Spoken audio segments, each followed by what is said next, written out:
Hey guys, welcome back to the channel. This is part 2 of our story.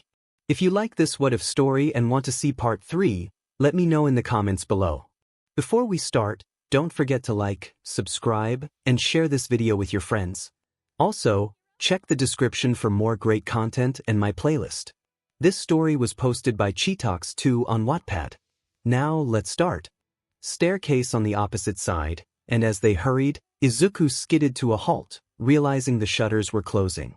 Todoroki quickly used his ice powers to hold one of the shutters open, allowing them to escape into a lush, forest-like chamber filled with greenery. Melissa explained that they were in a plant factory where quirks were researched. As they caught their breath, they noticed an elevator approaching. Izuku led the group to hide behind a dense bush as two villains entered the chamber, discussing the kids they were searching for. The tension rose as they hoped not to be discovered. Izuku, sensing their fear, reassured them that help was on the way. Suddenly, familiar voices echoed through the chamber, and Izuku recognized Sora and Kirishima. As they confronted the villains, Kirishima stepped forward, ready to defend his friends. Todoroki quickly created a barrier of ice to protect them, urging everyone else to find a way to the top. As the situation escalated, the group prepared to face the challenges ahead, united in their determination to overcome the villains and reach safety. Villains had taken the tower, and Emi and Kirishima gasped in shock. Shoto explained that he would elaborate later, but for now, the situation escalated as the fat villain transformed into a massive purple monster, easily smashing through obstacles. Emi, her tail twitching, questioned the nature of the villain's quirk, while Shoto warned them not to let their guard down. Emi dodged another blow, determined to stay on her feet.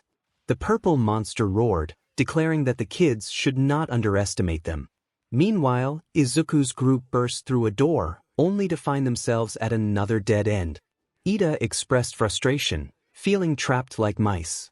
Mineta wailed in panic, and Kaminari shouted, questioning if this was the end. Izuku scanned the ceiling and spotted a small cover, asking Melissa if it was a door. She confirmed it was the maintenance room for the sunlight system, and Ida's face lit up at the thought of an emergency ladder. Melissa explained that the manual ladder was only accessible from inside, which prompted Ochako to grumble about their situation. Momo, using her creation quirk, formed a grenade and hurled it at the cover, blasting it open. She instructed the group to go through the vent to the outer wall and climb to the top floor. Izuku assessed the group, asking who could fit through the vent and climb. All eyes turned to Mineta, who protested, feeling overwhelmed by the height. Izuku lifted Mineta to eye level, his expression serious as he emphasized that Mineta's small size and sticky quirk were perfect for the task. Mineta's fear began to fade as he saw the pleading looks from the girls, and he clenched his fists, resolving to go through with it. Tears streamed down his face as he climbed through the opening, using his sticky ball to scale the tower's exterior, chanting to himself that he could do it. Upon reaching the maintenance room, he grinned and lowered a ladder for the others to climb up. Melissa praised Mineta for his bravery, and Izuku gave him a thumbs up. Mineta, feeling a surge of confidence, rallied the group to get fired up. However, Izuku's smile faded as he checked his phone, seeing a pre-blocked text from Mei, hoping she was okay. Venom's voice echoed in his mind, questioning their current situation and the need for different clothes. Kyoka called out to Izuku, urging him to hurry, while Venom reminded him of the haunting dreams that lingered. In the control room, the villains monitored the tower, with Wolfram instructing them not to let the kids reach the top and to secure the vault. The peach-haired villain smirked, confident that they wouldn't get far. The central tower's emergency stairwell echoed with the pounding footsteps of Izuku and his group as they climbed past the 100th floor. Despite the grueling ascent, Izuku's black and crimson suit remained pristine. Melissa, her sapphire blue gown slightly torn, clung to his hand, while Momo, Ochako, and Kyoka pressed on, determination evident on their faces. The boys, Ida, Shoto, Kaminari, and Mineta, were equally resolute. Kaminari breathed, suggesting they might have gotten lucky since the shutters had been raised since the 100th floor. Ochako wondered if the villains had lost track of them, but Kyoka pointed out that they were likely being led somewhere. Momo concluded that they should expect a trap, and Ida agreed, noting the logical nature of the villain's strategy. Izuku, with sharp green eyes, decided they would go where the villains wanted them to, leading the group forward. Upon reaching the 130th floor, they froze at the sight of a laboratory filled with humming equipment and swarms of red killer robots with glowing optics. 𝗧𝗏𝗄 exclaimed in disbelief at the number of robots, while Ida noted the shift from trapping to capturing them. Izuku remained calm, acknowledging that the villains must have recognized them as students. Momo prepared for action, producing a conductor sheet from her back. Ida smirked, calling on Kaminari to unleash his quirk. Kaminari, grinning confidently, agreed to give it his all. Ida spun him at blinding speeds before launching him upward, and Kaminari released a torrent of electricity toward the robots. However, the attack fizzled as the robots' armor deflected it effortlessly. Izuku called out, realizing they had defended against the attack, while Kaminari, frustrated, decided to increase his output. As Kaminari unleashed a more powerful blast, he slumped afterward, a goofy grin on his face, prompting Kyoka to warn him of the consequences. Despite the setback, Izuku noted that the machines had momentarily stopped, but they quickly whirred back to life, snaring Kaminari. Mineta, feeling the pressure, lamented the robot's sturdiness, and Ida declared it was time for Plan B. Momo conjured flashbang grenades, tossing them at the robots to jam their communications. 𝗧𝗏𝗄 and Kyoka joined in, throwing more grenades that disoriented the machines. Mineta, determined to help, threw his sticky ball to pin several robots, halting their advance. However, the robots broke free and charged again, prompting Ida to urge Izuku to take action. Izuku shed his blazer, revealing the crimson accents of his suit. With a fierce glare, he sprinted forward as the robots opened fire. Using his spider sense, he leaped high, firing a web to snare a robot and yanking it with superhuman strength, smashing it into others. Sparks flew as the pile collapsed, and Izuku landed on one knee, his tie blazing like fire. Kaminari cheered as Ida caught him, and Izuku asked Kyoka for the robot's location. She plugged her jacks into the wall, confirming they were coming from the left. Izuku ordered the group to go right, and 𝗧𝗏𝗄 praised his leadership. He credited May and Melissa for their support, glancing at Melissa as she checked her phone for updates from May. Her worried expression made Izuku's heart sink, prompting him to insist they needed to hurry. In the control room, a villain cursed about losing track of the kids, while Wolfram reminded them to keep their composure, suspecting one of the students had a hearing quirk. As they sprinted into the server room, the group was ambushed by more red killer robots emerging from a side door. A trap! Ida exclaimed, shocked. Izuku asked if they could break through, but Melissa grabbed Ida's arm, urging him to wait. Damaging the servers could cripple the security system. More robots descended from above, and Mineta shrieked in panic, questioning how many there were. Momo crouched, determined to stop them. She instructed Izuku to take Melissa and find another route. Izuku grabbed Melissa's hand, urging her to come with him, and called for 𝗧𝗏𝗄 to join them. 𝗧𝗏𝗄 hesitated but ultimately agreed, following Izuku and Melissa. Ida activated his quirk, unleashing a powerful kick that sent robots crashing into the ceiling, sparks raining down. Momo conjured a cannon, breathing as she prepared to make ammo for Kyoka, who fired precise shots, vowing to protect her friends.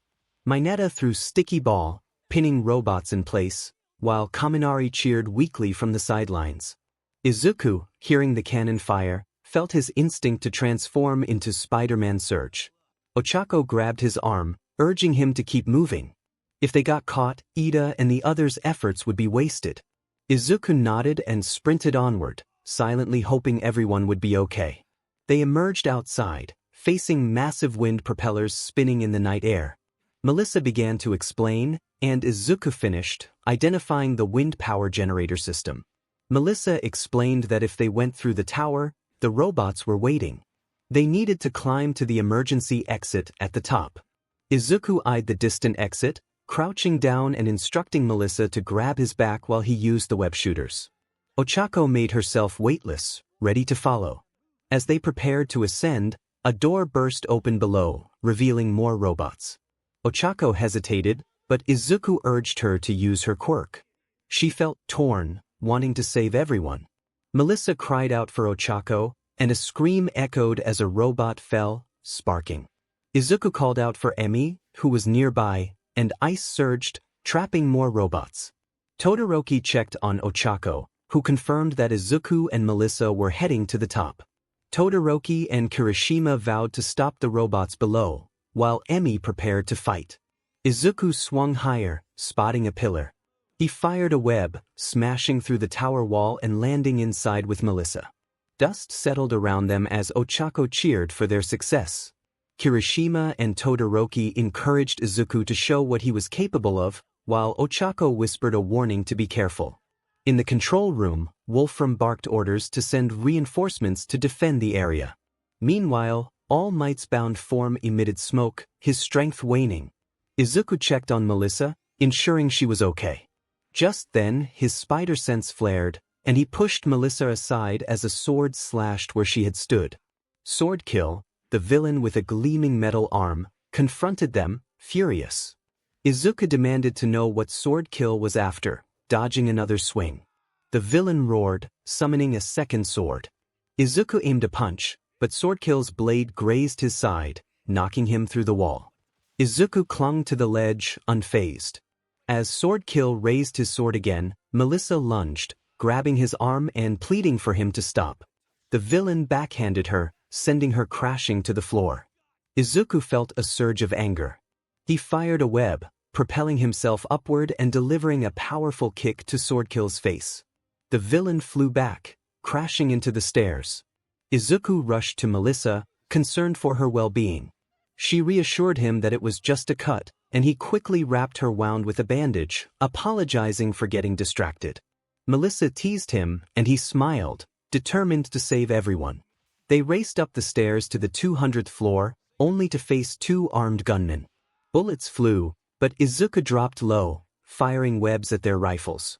With a yank, he smashed the gunmen together, knocking them unconscious. He glared at the guns, disdainful of weapons used by cowards, and pressed on with Melissa, the control room within reach. The central tower's 200th floor loomed, its control room a fortress of glowing monitors and humming machinery. Izuku and Melissa burst through the stairwell door, breathless. Izuku's suit clung to him, while Melissa's gown shimmered faintly despite being torn. They skidded to a halt, spotting David Shield and Sam inside a vault, working at a console. David ordered Sam to retrieve a sleek briefcase from the reinforced block. Melissa's voice cracked as she called out to her father, drawing their attention. Shock etched their faces as she pleaded for the truth. David, guilt washing over him, confessed that he had collaborated with the villains to retrieve an invention that had been taken from them. Sam smugly confirmed that everything was going according to plan. Melissa's hands trembled as tears welled in her eyes, questioning her father's betrayal. Izuku's fists clenched, recalling All Might's struggles and realizing David's desperation. Melissa's anger rose, demanding to know why they had risked their lives to save everyone.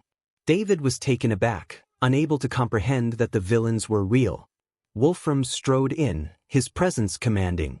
Izuku charged, firing webs, but Wolfram's quirk activated, wrapping metal pipes around him and pinning him to the wall. Melissa cried out in concern. Wolfram ordered Sam to hand over the device, and Sam, feeling betrayed, stepped toward Wolfram with the briefcase. David gasped, realizing the depth of the betrayal. Izuku's eyes blazed with determination as he prepared to fight back. After all that trust, Sam betrayed him over money and jealousy. He spat that Izuku wouldn't understand how the world worked. Izuku growled, straining against the metal, declaring Sam a dishonest rat. Sam retorted that at least he was getting a reward. Wolfram then raised his pistol and shot Sam in the shoulder. Melissa screamed in horror. Sam clutched his wound, questioning why this was happening, insisting it wasn't what was promised. Wolfram laughed, claiming he didn't recall any promise. He fired again, but David dove in front, taking the bullet in his chest and collapsing as BLD pooled around him. Sam stammered, asking why, while David gasped for him to run away. Wolfram stepped on David's wound, causing him to scream, taunting him about his crimes. He knocked David out with a brutal strike and turned his attention to Melissa, deciding it was better to eliminate her. Izuku's rage erupted. With a surge of strength, he shattered the metal restraints and lunged at Wolfram. The villain raised a wall of metal, but Izuku's webs snared his arm, only for more metal to counter. Izuku's spider sense flared, not for himself but for Wolfram. A blast roared, and Wolfram barely dodged, fleeing with David's unconscious form. Izuku spun around to see 𝗵𝗃, breathing and wielding a massive cannon 3 times her size. She grinned, apologizing for being late but explaining she had to bring the weapon for the villain takeover. Izuku clenched his fists, meeting Melissa's determined gaze, and told her he would save David, but she and Mei needed to disable the security system and free everyone. Melissa nodded fiercely, affirming they would do it. Mei handed Izuku web shooter cartridges without a word and followed Melissa. Izuku faced the fleeing Wolfram, his resolve burning. Melissa and Mei reached the control room's main console, their fingers flying across the keyboards. Mei's gadgets whirred as they bypassed security locks, while Melissa reset the system. The red killer robots deactivated, their optics dimming, and Island's security returned to normal. The hostages, including those in the reception hall, were freed as the blue cables retracted. The island breathed again. Wolfram boarded a helicopter on the tower's helipad, dragging David's limp form. Izuku sprinted after them, his spider sense buzzing. He shouted that Melissa was waiting for David, dodging metal spikes Wolfram hurled with his quirk. Izuku fired webs, pinning 2 henchmen, but a metal pillar slammed into him, knocking him back. Undeterred, he leaped, webbing the helicopter's landing gear just as it lifted off. Wolfram aimed his pistol at Izuku, but David, regaining consciousness, tackled him, sending the shot wide.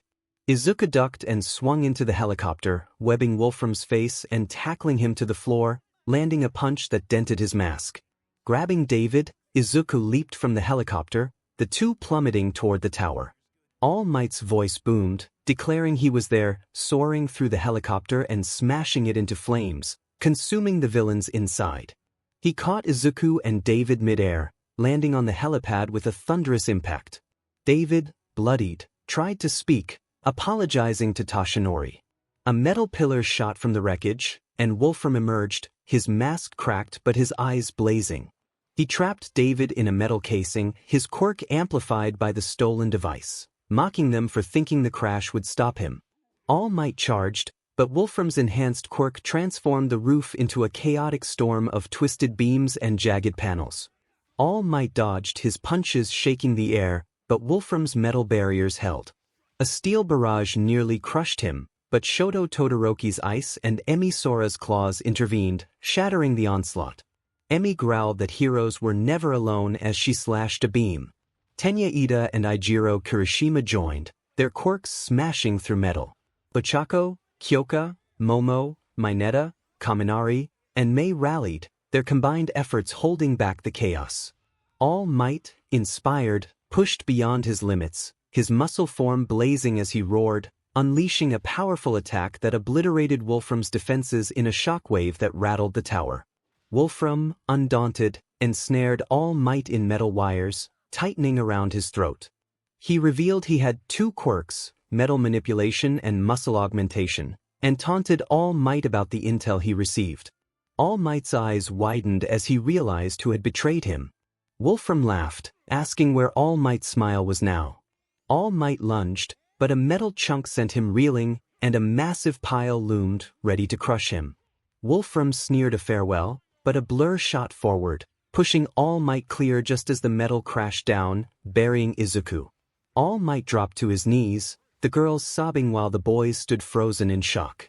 Wolfram laughed, taunting them for letting a kid save All Might, claiming Izuku was now dead because of him. A web struck Wolfram's face, silencing his cackle. A whistle pierced the air, and Izuku emerged, leaning on rubble and scathe. He remarked that it was a first for Wolfram to think he would choke from that. Venom muttered about Izuku showing off, and Izuku smirked. All Might's relief turned to scolding as he chastised Izuku for being reckless. Izuku's glare cut him off, reminding him not to talk about recklessness, referencing their past. Izuku motioned to Wolfram, who tore the web from his face, screaming in fury. He told All Might it was his battle and to save his friend.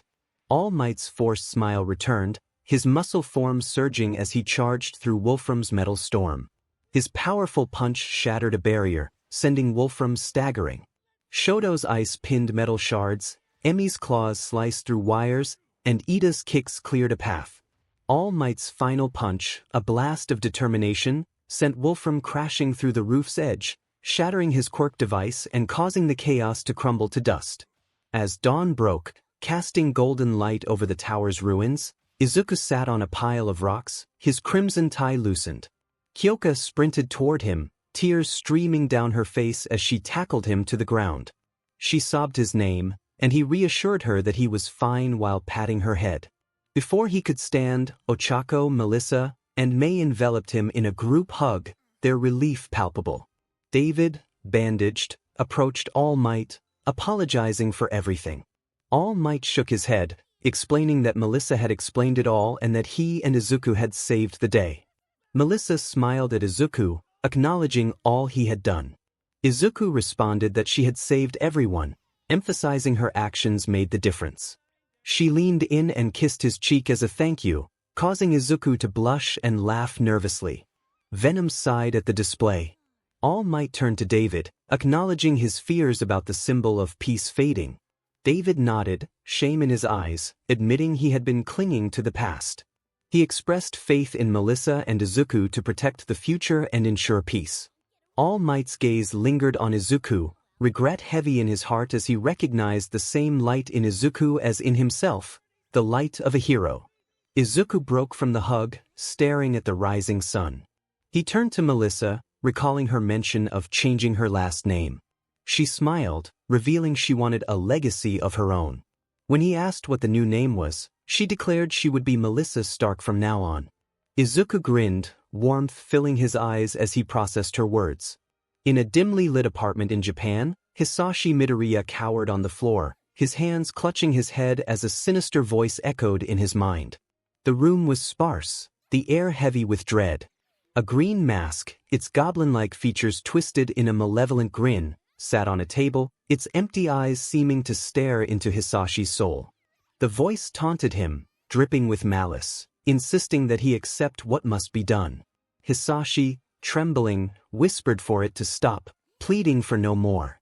The voice continued, mocking him about the resurfacing memories of his past, a family he thought lost, a wife, a son. Desperation filled Hisashi as he shouted for it to leave him alone, clawing at the floor in anguish. The voice roared back, declaring that he could not escape, that someone would not let him. It spoke of Spider-Man, claiming him to be nearly invincible, but hinted at a way to destroy Midoriya. Hisashi, tears streaming down his face, pleaded that he could not and would not do it.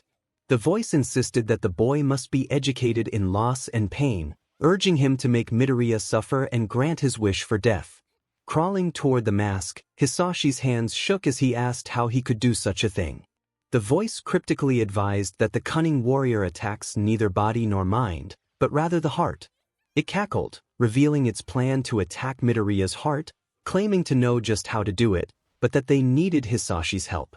Days after the Island incident, Izuku Midoriya sat in his cluttered room, walls covered with pinned papers and schematics, a desk littered with electronic components.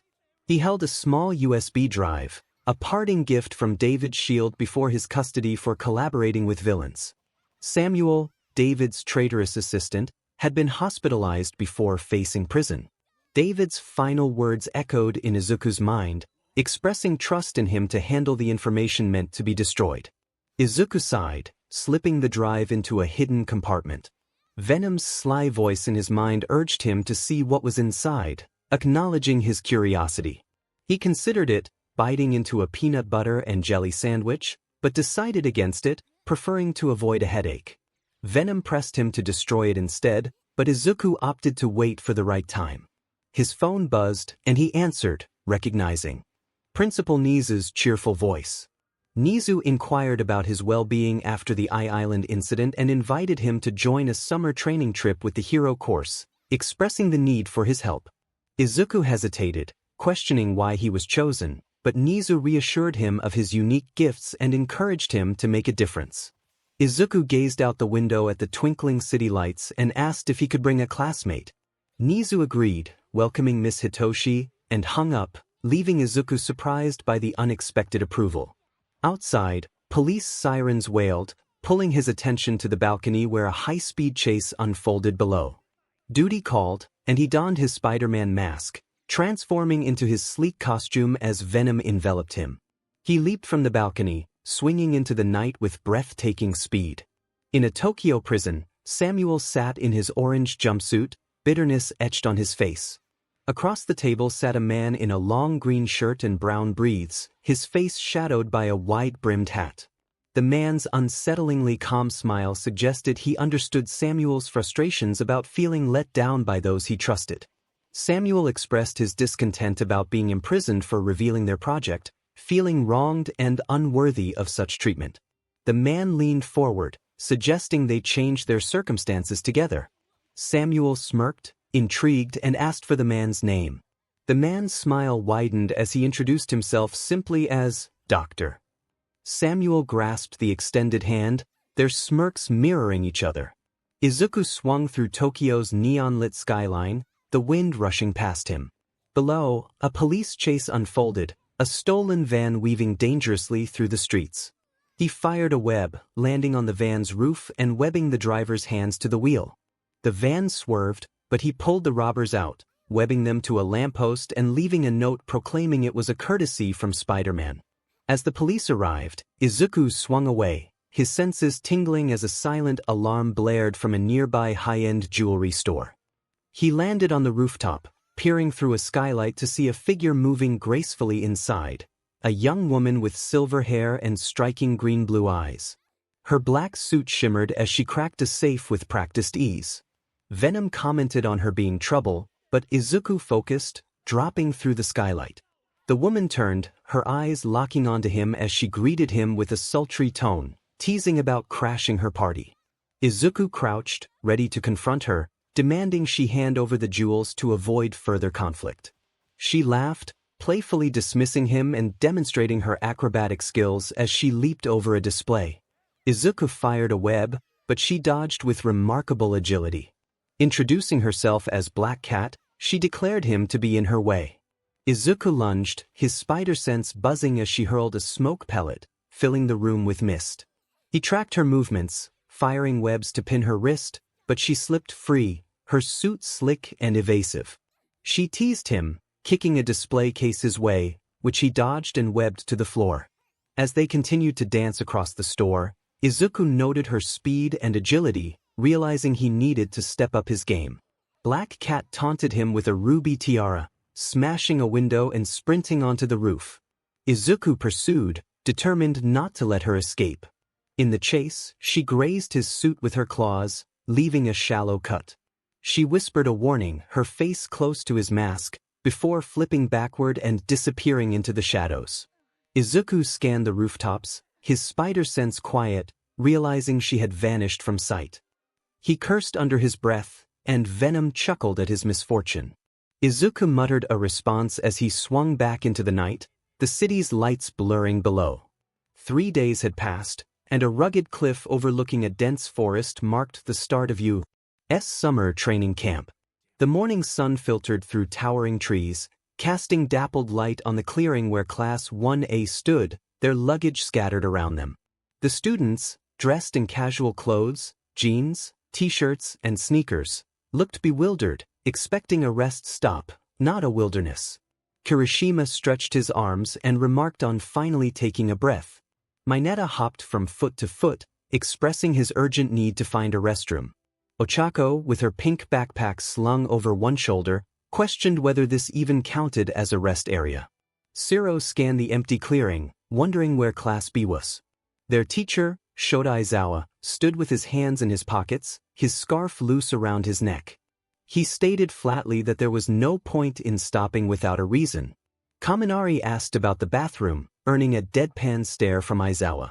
2 black cars pulled up, their tires crunching on gravel. A door opened, and 2 women in colorful hero costumes stepped out, followed by a young boy in a red cap. The brunette heroine called out to Izawa, her cat-like ears twitching. Izawa acknowledged her with a nod. The women struck a dramatic pose, introducing themselves as the wild pussycats. Class 1A stared in confusion, and Izawa sighed, explaining that these were the pro heroes who would work with them during the camp.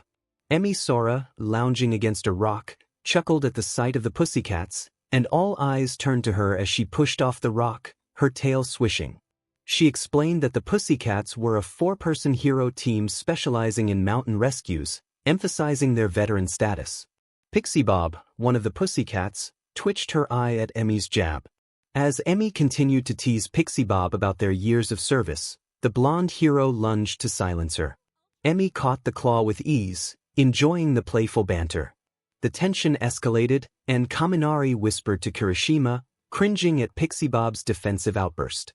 𝗵𝗃𝗵𝗲 retreated to her teammate, Mandalay, who stepped forward to address the students. Mandalay motioned to the sprawling forest below, revealing that they owned the entire stretch of land where the students would be staying.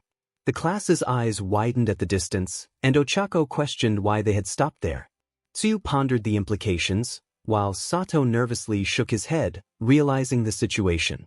Izuku felt a sense of dread wash over him, and Shiro suggested they return to the bus quickly. The others agreed, eager to retreat. Mandalay mischievously informed them of the time, hinting that if they were quick, they might make it back by noon. Kirishima's jaw dropped in disbelief, and Mina yelled for everyone to hurry back. Class 1A scrambled, but 𝗵𝗃𝗵𝗲 landed in front of the bus, her claws gleaming as she declared that those who didn't make it by 12:30 would miss lunch. Izawa confirmed that training camp had already begun, and 𝗵𝗃𝗵𝗲 slammed her paws onto the ground, causing a blue light to erupt. The earth beneath the students surged, sending them tumbling off the cliff.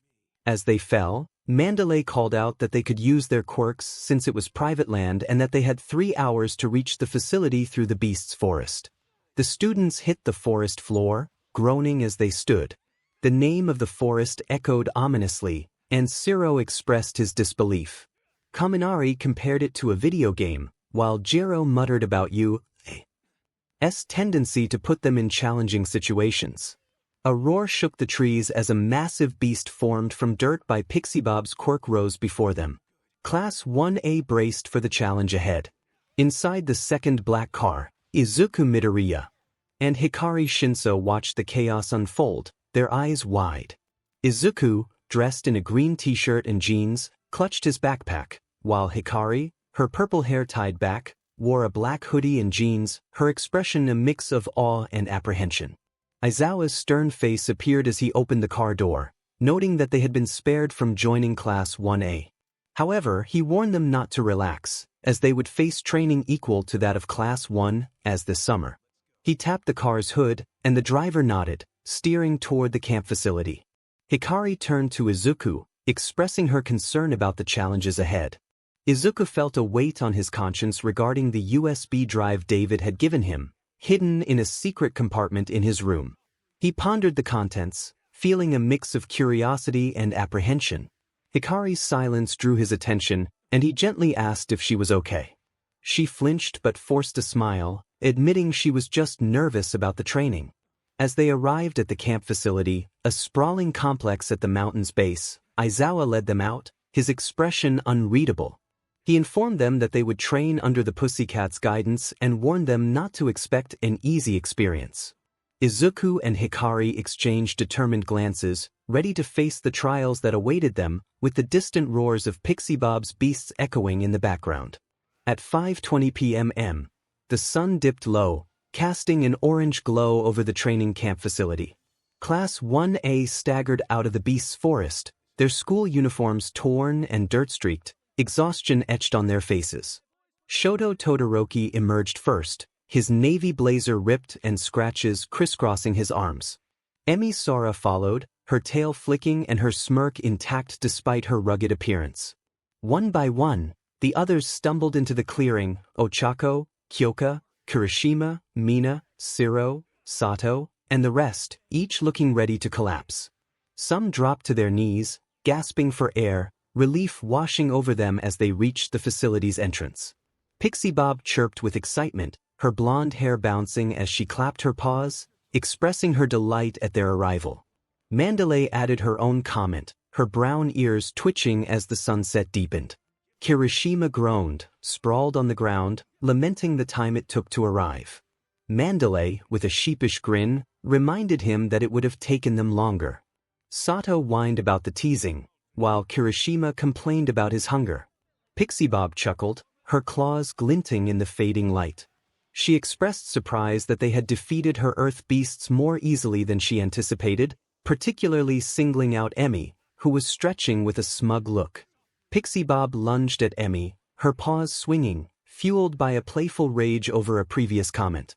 𝗵𝗲 sidestepped the punches effortlessly, her smirk widening as she teased 𝗵𝘃𝗵𝗵 about the jab. Aizawa observed the scene with a flat expression and deadpan stare, asking 𝗵𝗲 if 𝗵𝘃𝗵𝗵 was always like this. 𝗵𝗲 shrugged, explaining that 𝗵𝘃𝗵𝗵 had been seeking a younger partner, and 𝗵𝗲's comment had struck a nerve. Class 1A's attention shifted as two familiar figures emerged from the facility's entrance. Izuku Midoriya, dressed in a green t-shirt and jeans, scratched his head while patting Hikari Shinso's purple hair, who grumbled under his touch. The class shouted in unison, expressing their surprise at Izuku's presence. Izuku began to explain his reason for being there, but Kyoka Jiro and Ochako Uraraka interrupted, tackling him to the ground.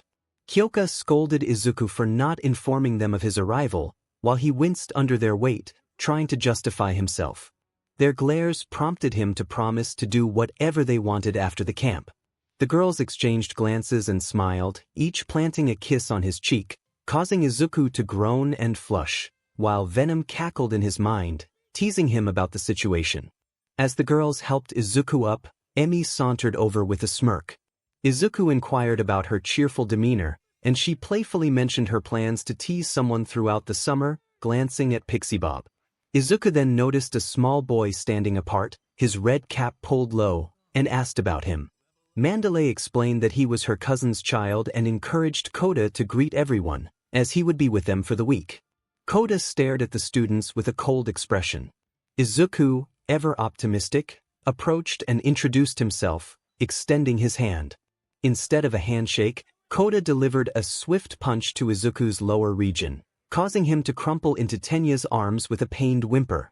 The boys winced in sympathy, while most girls gasped, except for 𝗵𝗲, who stifled a laugh. Izuku, confused, wondered what he had done wrong, while Venom found amusement in the situation, praising the boy's spunk. Tenya glared at 𝗂𝐫, questioning why he would do such a thing. 𝗂𝐫, unfazed, declared his disinterest in hanging out with aspiring heroes. Aizawa then interrupted, instructing everyone to gather their belongings from the bus, put their bags in their rooms, and head to the cafeteria for dinner. He emphasized the importance of moving quickly, and the students complied. Izuku, still recovering, pondered the situation with Venom, who explained the need for him to train his body. Izuku expressed concern about potential danger, but Venom reassured him that nothing was happening at the moment. Izuku's thoughts turned to the past, where he had lost important people, and he felt a weight in his heart as he masked his unease. The students entered the facility, their bags slung over their shoulders, the day's trials evident in their sluggish steps. The cafeteria awaited, its warm lights contrasting with the forest's gloom. Tables were filled with steaming trays of rice, grilled fish, and miso soup, the aroma drawing groans of relief from the hungry teens. Izuku sat with Hikari, who remained quiet, while Kyoka and Ochako playfully jabbed at him about his camp appearance. 𝗵𝗲 recounted her playful taunts with 𝗵𝘃𝗵𝗵, earning laughs from Kirishima and Shiro. 𝗂𝐫 lingered at the room's edge, his scowl unwavering. Izuku, still feeling the effects of the earlier punch, observed him from a distance, noting the boy's issues. After dinner, the students shuffled to the bathhouse, the hot springs soothing their tired bodies. The boys' side echoed with complaints about 𝗵𝘃𝗵𝗵's beasts, while the girls' side buzzed with chatter about the camp's challenges. Izuku soaked in silence, his mind occupied with thoughts of the USB drive and Hikari's odd mood. As night fell, the facility was quiet, save for the distant hoots of owls. In their dorm, Izuku and Hikari shared a room, their beds separated by a small table. Hikari lay facing the wall, her breathing uneven. Izuku stared at the ceiling, unable to shake his unease. Venom urged him to focus on training, but Izuku expressed his fear of losing anyone else. He closed his eyes, haunted by memories of chaos, knowing the camp ahead would test their strength and resolve. The darkness loomed, a reminder of the challenges yet to come. Hands, cold and relentless, emerged from the fissures, grasping his limbs and pulling him down. He thrashed, desperate to break free. A voice hissed, questioning why he had been allowed to die. Another voice sneered, calling him a quirkless loser. The chorus of venomous hatred clawed at his mind, each word slicing through him. Izuku clutched his head, overwhelmed by the torment. He gasped, bolting upright in his bed, his chest heaving. Sweat soaked his green t-shirt, and his hands trembled as he clutched the sheets. Checking his phone, he saw it was 4 a.m. With a shaky sigh, he pressed his hands to his face, tears slipping through his fingers. He wondered why he felt this way, his thoughts breaking under the weight of his emotions. Venom urged him gently, asking what was going on. Izuku reassured Venom, though his words felt hollow. He looked over to find Hikari's bed empty, indicating she was either having an early breakfast or training to clear her mind. With that thought, he got out of bed, changed into comfortable clothing, and slipped outside. The morning air was crisp, the forest surrounding the training camp cloaked in pre-dawn shadows. Izuku took a deep breath, grounding himself. With a determined frown, he began practicing hand-to-hand combat, imagining an opponent before him. His punches were precise, uppercuts, jabs, and hooks, each move fluid despite his lingering fear. Sweat beaded on his brow, his jeans and sneakers scuffed from the dirt. As he finished, the sky still dark, a rhythmic thumping caught his ear, something being struck repeatedly, each hit deliberate. Curious, he followed the sound, weaving through trees until he reached a small clearing. There, under the faint glow of a lantern, Hikari Shinso stood, her purple hair tied back, her black hoodie and jeans blending with the shadows. She drew an arrow from her quiver, her bow steady, and fired at a target, the arrow striking dead center with a satisfying thud. One by one, she hit her mark without missing. Hikari sighed, lowering her bow, then froze, sensing a presence. In a flash, she grabbed an arrow, spun, and fired, her eyes widening as she recognized her target. Izuku tilted his head just in time, catching the arrow's tail with a firm grip. He commented on her unexpected sight, a faint smile tugging at his lips. Hikari dropped her bow and rushed to him, worry etched on her face. She apologized profusely, but he reassured her, patting her head gently. He noted that he wasn't the only one up early. She twirled her bow with a flourish before knocking another arrow, explaining that she was an insomniac and this helped her think. With graceful precision, she fired again, hitting the target center. Izuku complimented her shot, and she smiled back, crediting her good teacher for her accuracy. She warned him to watch out, as her quirk wasn't her only arsenal. He chuckled, stepping closer, teasingly suggesting they have a rematch. Hikari proposed a spar, her eyes gleaming with excitement, eager to see his skills. Izuku took a step back, dropping into a basic fighting stance, ready for the challenge. She warned him to take her seriously, as she wouldn't hold back. He assured her he intended to give her a challenge.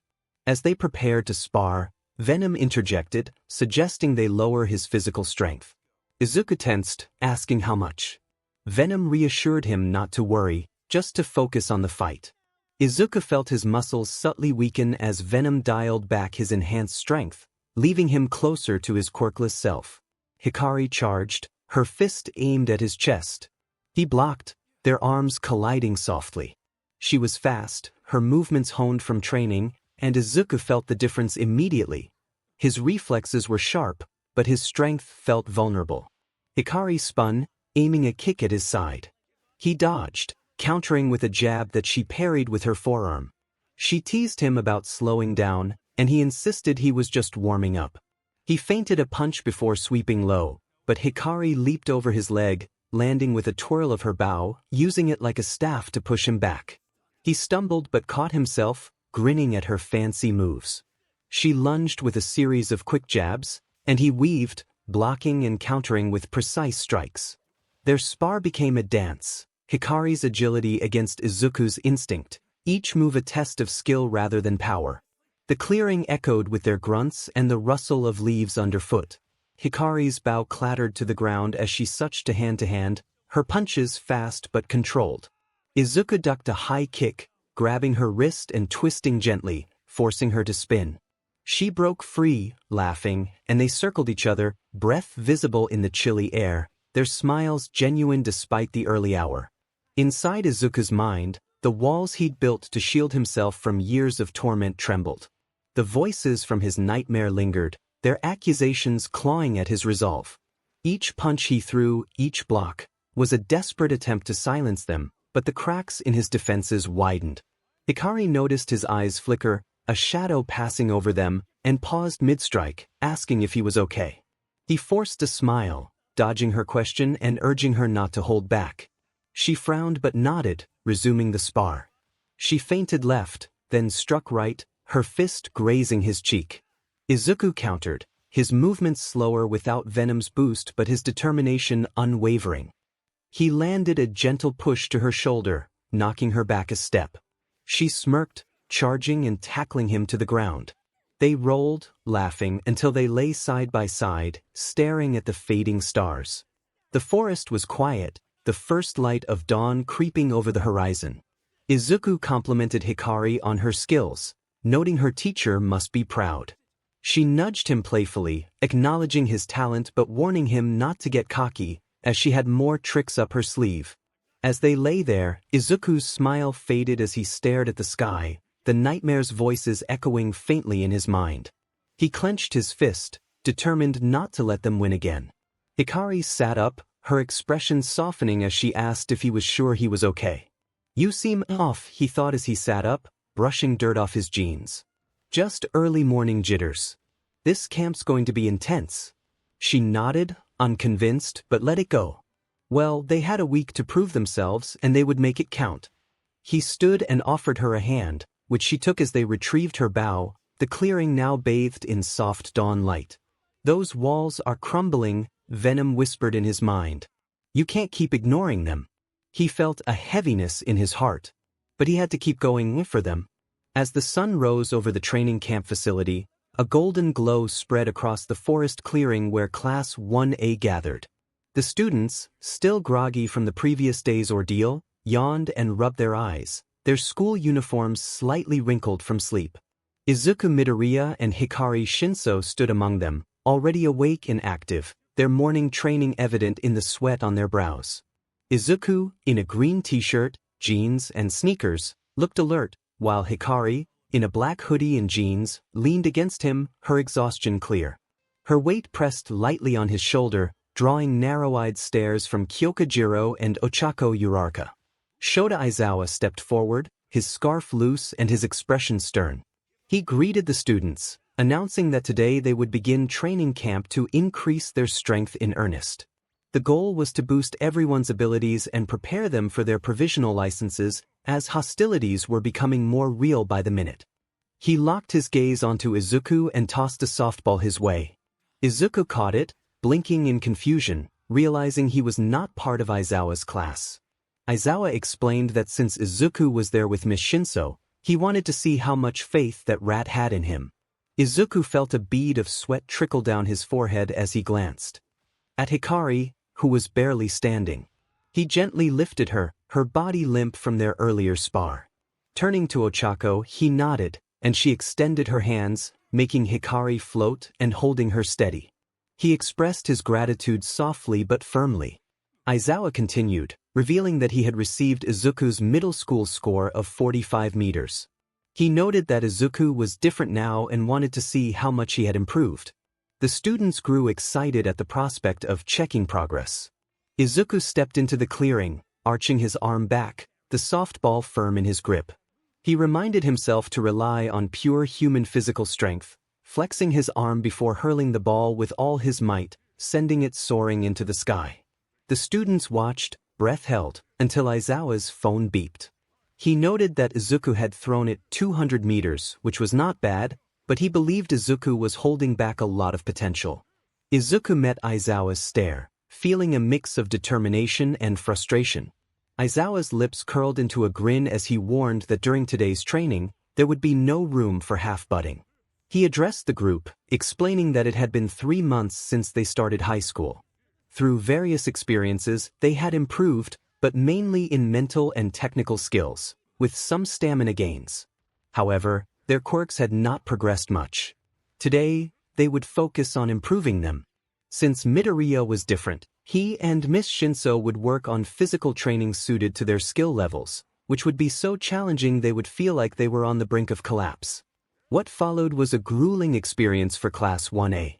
Each student faced exercises designed to push their quirks to the limit. Shoto Todoroki trained in a bathwater tub, alternating between ice and fire to regulate the temperature, while Kirishima and Ojiro sparred, their strikes aimed at strengthening their abilities. Every student exerted immense effort, sweat and strain marking their faces. Vlad King arrived with Class 1B, their expressions a mix of determination and dread. He instructed the operative types to raise their maximum limits while the heteromorphic and composite types trained the parts tied to their quirks. With 40 students, Kendo questioned whether 6 people could manage all their quirks. Aizawa assured them that was why the 4 figures stepping forward were there. Ragdoll, a heroine with long green hair in a cat costume, introduced herself, explaining her quirk, Search, which allowed her to gather information about up to 100 people just by looking. Pixie Bob shared her ability to create perfect training spots, while Mandalay explained her telepath quirk that let her advise multiple people at once. Tiger, a muscular man in a pussycat outfit, declared that his job was to assault through punching and kicking, rallying the students for Tiger's boot camp. In a nearby clearing, Izuku faced Hikari and Emi in a sparring match that pushed his limits. Hikari wielded twin Eskrima sticks crafted to mimic her archery precision, while Emi shifted into a partial transformation, her claws gleaming and eyes sparkling with playfulness. Without Venom's enhanced strength, Izuku relied on instinct and technique, his green t-shirt damp with sweat. Hikari lunged, her sticks a blur, aiming for his chest. Izuku sidestepped, deflecting with his forearm, but Emi pounced, her claws grazing his shoulder. Not bad, she teased, her voice light but her strikes fierce. Izuku ducked, landing a quick jab to her side, pushing her back. Hikari circled, her sticks twirling, challenging him to do better. He blocked her strikes, but Emi joined in, her claws slashing low. He leaped, twisting midair to avoid her, landing in a crouch. 2 against 1. That hardly seemed fair, he thought with a grin. Life's not fair, hero, Emi shot back, lunging with a spinning kick. Izuku caught her leg, redirecting her momentum, but Hikari's stick tapped his back, a playful warning. Gotcha, she smirked. The trio's spar was a whirlwind of motion, Hikari's precise strikes, Emi's feral agility, and Izuku's relentless counters. They moved as a unit, testing each other's limits. Izuku ducked under Hikari's stick, landing a light punch to Emi's shoulder, but she retaliated with a claw swipe that nicked his arm. Hikari such tactics, using her sticks to pressure him, forcing him to retreat. Emi pounced, her tail lashing, and together they delivered a synchronized double kick to his chest and gut. Izuku skidded back, dirt flying, but he stayed upright, his breath heavy. Sweat poured from all 3, their faces flushed but alive with adrenaline. Izuku smiled, despite the scratches on his body, and complimented the others on their skills. Emi transformed further, her features sharpening with a playful glint, and asked if they were ready for round 2, her claws flexing. Hikari sucked her bow for Eskrima sticks again, her eyes fierce, and challenged Izuku to keep up. Before they could continue, a fist unexpectedly struck Izuku's face, causing him to stagger. Tiger laughed heartily, pointing at Izuku and expressing his delight in their energy. He then announced a daunting challenge, 1,000 laps around the forest. Hikari and Emi exchanged wide-eyed glances, while Izuku rubbed his cheek, unfazed. He quietly affirmed his readiness, but Tiger demanded a louder response. With renewed determination, Izuku shouted his agreement, and Tiger encouraged him to push himself to the limit. The students were taken aback by Izuku's intensity, a general course student with no quirk matching the hero course's fervor. Vlad King urged Class A to keep pace, and Class B responded with enthusiasm as they dove into their training. As they began their laps, 1,000 for Izuku and 500 for the girls, Izuku's thoughts drifted to his past. Memories of his mother's death and the pain of being quirkless flooded his mind. He recalled the friendships he had formed with Kyoka, Ochako, Emi, and Hikari, as well as the challenges he faced from enemies like Wolfram and Black Cat. The thought of possibly finding love warmed him, but fear of losing those he cared about quickly followed. He pushed himself faster, his sneakers pounding against the forest floor, leaving Hikari and Emi struggling to keep up. Emi called out for him to slow down, while Hikari matched his pace with determination. Tiger observed with a smirk, appreciating Izuku's fiery spirit and strength. Ragdoll, curious about Izuku, activated her search quirk. Basic facts about him emerged, but then a shadowy image appeared, warning her to stay away. Ragdoll stumbled, nearly losing her balance, and Mandalay rushed to steady her. Ragdoll forced a smile but felt a tremor in her hand as she watched Izuku run further away, intrigued by the secrets he seemed to hold. The forest buzzed with the sounds of training, grunts, explosions, and the crackle of quirks pushed to their limits. Izuku's legs burned, but he continued to run, each lap a confrontation with his past. Hikari and Emi, breathing, stayed close, providing him with the grounding he needed. The spar had tested not only their skills but also their trust in one another. He couldn't let them down. As the sun rose higher, the students' exhaustion grew, but so did their determination. Izuku's mind lingered on the cracks in his mental defenses, the voices from his nightmares threatening to break through. He ran faster, as if trying to outrun them, resolved to protect those he cared about, no matter the cost. Lunchtime brought a lively atmosphere to the outdoor kitchen of the training camp facility.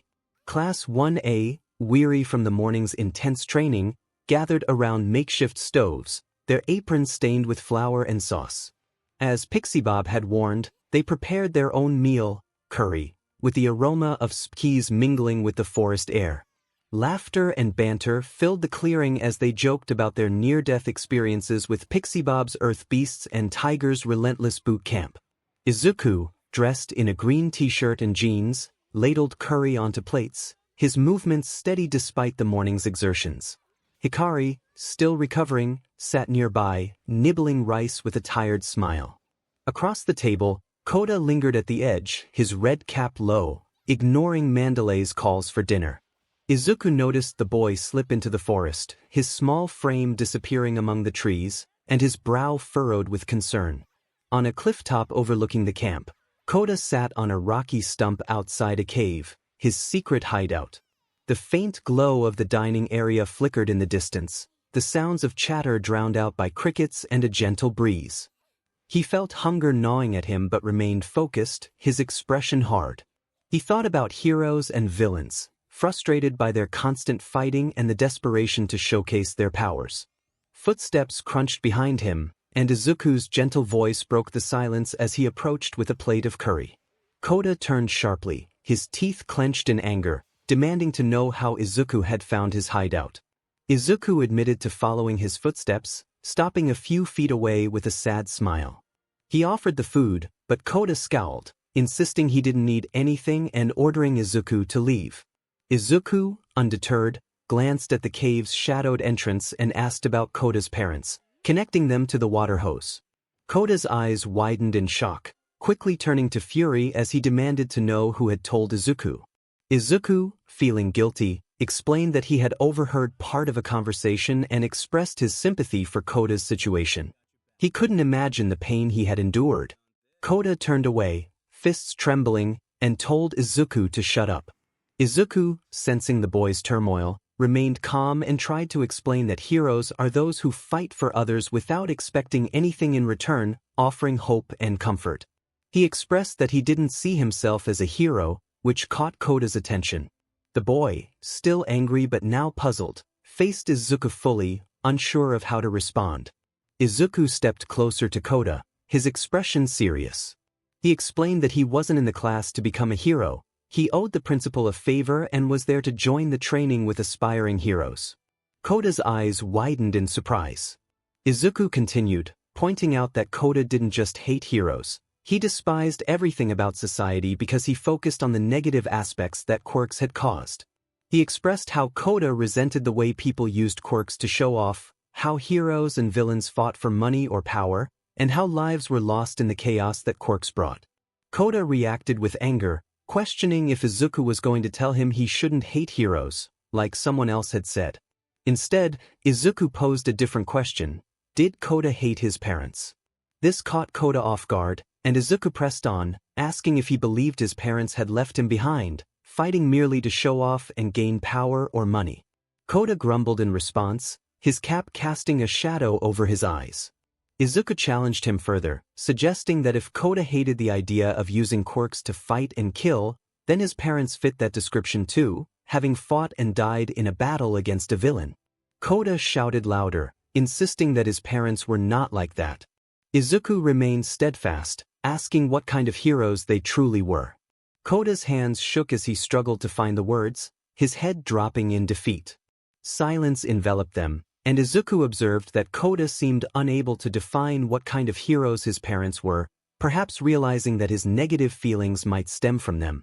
Izuku shifted his approach, explaining how society categorized people into heroes, villains, civilians, and vigilantes. He clarified that heroes and vigilantes protect civilians from villains, while civilians often view vigilantes as wrongdoers. He emphasized that just because someone was a hero didn't mean they were inherently good, as some fought for fame or money, often neglecting civilians. However, even those heroes could be good people fighting for someone they cared about. Koda remained silent, tears welling in his eyes. Izuku pressed him again, asking what kind of heroes his parents were. Did they fight for fame or money, or did they fight to save people and make someone proud? Koda's grip on his emotions loosened as he recalled the news of his parents' deaths, heroes who had bravely stopped a villain's massacre. Tears streamed down his face as he admitted they were the best heroes, wanting only to help others. Izuku analyzed Koda's words and urged him to reconsider his hatred for all heroes and quirks, reminding him that his parents had used their abilities to be the best heroes. Koda looked down, struggling to articulate his thoughts. Izuku reminded him that heroes and villains used quirks for various reasons, and not all fought for selfish motives. He crouched down, placing a plate of curry in Koda's hands, encouraging him not to let his parents' death lead him to hate quirks and heroes. Koda mumbled a protest, but Izuku recognized the boy's stubbornness. He understood that Koda knew deep down his perspective was flawed but was reluctant to admit it. He gently suggested that not everyone aspired to be a hero for selfish reasons, and one day he might find himself saved by one. As Izuku walked away, Koda stared at the curry, eventually taking a bite and muttering that it was good. Izuku paused a short distance away, taking a deep breath. He felt a surge of strength return to him and headed back to his peers. On the third night, the students, exhausted from another day of training, gathered after dinner for the next challenge. 𝗵𝗃𝗄𝐵 clapped her paws, announcing that it was time for the test of courage. Excitement buzzed among the students as they prepared for the challenge. However, Aizawa interrupted, informing those who had failed the exam that they would be taking classes with him. The students froze in disbelief, and Aizawa's support gear activated, dragging the 5 who had failed toward the facility as they protested. The others watched with sympathy. 𝗵𝗃𝗄𝐵 explained the rules, stating that Class B would be the first to scare, while Class A would leave in pairs every 3 minutes to collect tags with their names. The challenge was framed as a competition to see who could be the most creative and imaginative in their scares. As they waited for their partners, a faint burnt smell wafted through the air, causing Izuku's senses to heighten. He sensed danger and alerted his peers. The atmosphere shifted as 𝗵𝗃𝗄𝐵 was suddenly attacked, leaving the students on high alert. 2 unfamiliar figures appeared, their presence ominous. The students braced themselves for a confrontation, and Izuku's thoughts raced back to Koda, who was alone in his hideout. Anger surged within him as he prepared to defend his classmates, feeling Venom's presence intensify in response to the threat. Hours earlier, atop a secluded plateau in the mountains, 4 figures stood in the shadows, their intentions unclear as they awaited their moment to. "Let's hurry up and move," he growled, his voice thick with impatience. A short, masked young man in a school uniform retorted that it was too soon and there was no need for anything flashy. A scarred man with dark hair snapped back, questioning who had made him boss. Toga whined, fidgeting with her mask, expressing her dissatisfaction with the situation. Mustard, the young man, replied dryly that he had designed the masks and they weren't meant to be cute. The cloaked figure roared about his BLD pumping with excitement, his bloodlust palpable. 𝗬𝗲𝗵𝗵 commanded the group to be quiet and insisted they wait until the rest arrived. As if on cue, 3 more figures emerged from the trees. Magna, carrying a cloth-wrapped weapon, Moonfish, muttering incoherently, and Spinner, adjusting his sword-laden costume in silence. Magna casually apologized for the delay, while Moonfish rasped about a job. Spinner remained focused on his gear. 𝗬𝗲𝗵𝗵 declared that they would make the others understand that their peace rested in their hands. Above them, a green-suited figure soared, amusement hidden behind his mask, unnoticed by the others. At his secret hideout, 𝗂𝐬𝗓 sat on a rocky stump, the summer breeze rustling his red cap. The distant glow of the camp's dining area flickered, but he ignored it, staring at the ground. Mandalay's words from after his parents' death echoed in his mind, speaking of a day when he would meet someone who would risk their life to save him and show him the light. 𝗂𝐬𝗓's frown deepened as he dismissed the notion that anyone like that existed. A burnt smell snapped him from his thoughts. He stood, eyes widening at blue flames liking one side of the forest and purple gas clouding the other. He exclaimed in confusion about what was happening. Unseen, a hooded figure stepped from the shadows, its presence menacing. Below, chaos erupted at the camp. Spinner announced their presence as the Vanguard Action Squad of the League of Villains. Ojiro, shocked, questioned why they were there. Izuku's instinct screamed danger as he narrowed his eyes, realizing these must be Shigaraki's followers and wondering how they had found them. Magna loomed over Pixie Bob's unconscious form, her weapon poised. She suggested crushing the girl's head, but Tiger roared in protest. Spinner intervened, reminding them to calm down and that their actions depended on following Stain's tenets. Izuku muttered Stain's name, his fists clenching, while Iida growled at the ideology that had brought them here. Spinner introduced himself, revealing he was there to turn Stain's dreams into reality. Izuku stepped forward, but Mandalay blocked him, instructing everyone to prioritize safety. Tiger advanced, furious about the threat to Pixie Bob, who had been trying to find happiness despite her struggles. Spinner challenged the idea of a hero seeking happiness like an average person. Mandalay broadcasted instructions, urging everyone to leave while she and the others held the villains back. Iida took charge, urging the students to run, but Izuku remained still, his eyes burning with resolve. When Iida shouted for them to go, Izuku's intensity made them hesitate. He sprinted toward 𝗂𝐬𝗓's hideout, ignoring their calls. Mandalay's voice echoed in 𝗂𝐬𝗓's mind, urging him to hurry back to camp and assuring him that help was on the way. 𝗂𝐬𝗓 grimaced as a hulking figure in a hooded cape and white mask loomed closer. The villain's deep voice dripped with menace as he commented on 𝗂𝐬𝗓's appearance. 𝗂𝐬𝗓 shivered, sensing the figure's dark aura. The villain reached for his mask, revealing ashen blonde hair and a scarred face with an artificial left eye. 𝗂𝐬𝗓's eyes widened as he recalled a news report about a criminal who had harmed heroes. He trembled as he recognized Muscular, the one responsible for his parents' deaths. Muscular's grin widened, his arms swelling with muscle. He raised his fist, ready to strike. A green blur shot past, snatching 𝗂𝐬𝗓 from harm's way just as Muscular's fist smashed the ground, causing a tremor. Izuku, holding 𝗂𝐬𝗓, stumbled as his phone fell and cracked. He coughed, glaring at Muscular and asking if 𝗂𝐬𝗓 was all right. Muscular acknowledged Izuku, recognizing him as the one on the list. Izuku saw 𝗂𝐬𝗓's tear-streaked face and reassured him that everything would be okay. Muscular laughed maniacally, mocking Izuku's heroism and revealing their intent to capture him. He charged, his arm bulging, and Izuku dodged, instinctively leaping to deliver a kick to Muscular's face. The villain barely flinched, smirking as he grabbed Izuku's leg and slammed him to the ground. Izuku blocked the next blow, but the impact sent him crashing into a cliff wall. Muscular mocked Izuku, questioning his ability to handle the fight. Izuku staggered up, feeling Venom's healing powers at work, though pain lingered. Muscular lunged again, but Izuku dodged, flipping back. Muscular's kick grazed his gut, sending him crashing into another wall, BLD dripping from his face. Muscular reveled in the sight of BLD, taunting Izuku about his promises. Izuku glared, feeling Venom's anger surge within him. He realized he needed a plan to protect 𝗂𝗧 and dashed, leaping onto Muscular's arm and running along it to kick his jaw. BLD dripped from Muscular's face, and he charged in anger. Izuku ducked, landing another kick and pushing Muscular back. Muscular roared, his muscles swelling as he increased his speed. He grabbed Izuku, slamming him repeatedly into the ground, bruising his flesh and testing his resolve. BLD pooled as Muscular's fist crashed into Izuku's head, sending him sprawling. Muscular sneered, stomping down, drawing more BLD. Izuku's mind blurred, haunted by voices from his nightmares, pain, betrayal, suffocating him. Muscular taunted him, declaring he was no hero, just a fraud destined to fail.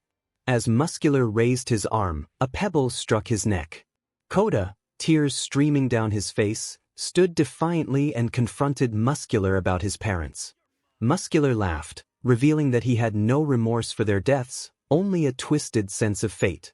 He pointed to his artificial eye, claiming it was a trophy from his violent past.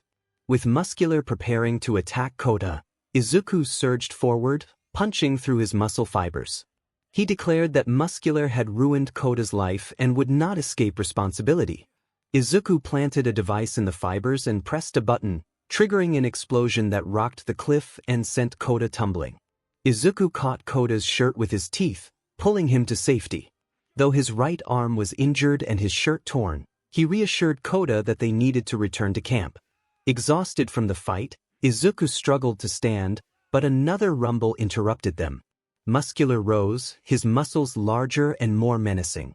He mocked Izuku, acknowledging his strength despite being quirkless. Izuku shielded 𝗂𝗧, refusing to let Muscular get closer. Muscular charged, and Izuku, though mentally drained, prepared to face him. He instructed 𝗂𝗧 to stay back and focused on knocking Muscular out. As Muscular swung, Izuku countered, breaking his jaw with a punch. He dodged Muscular's attacks, landing kicks that pushed him back. Muscular, enraged, struggled to comprehend being outmatched by Izuku. A final kick sent him crashing into the cliff, raising a cloud of dust. Izuku, breathing and bloodied, stood tall as 𝗂𝗧 rushed to him, astonished by his strength. Izuku reassured him that he was okay, but another rumble interrupted.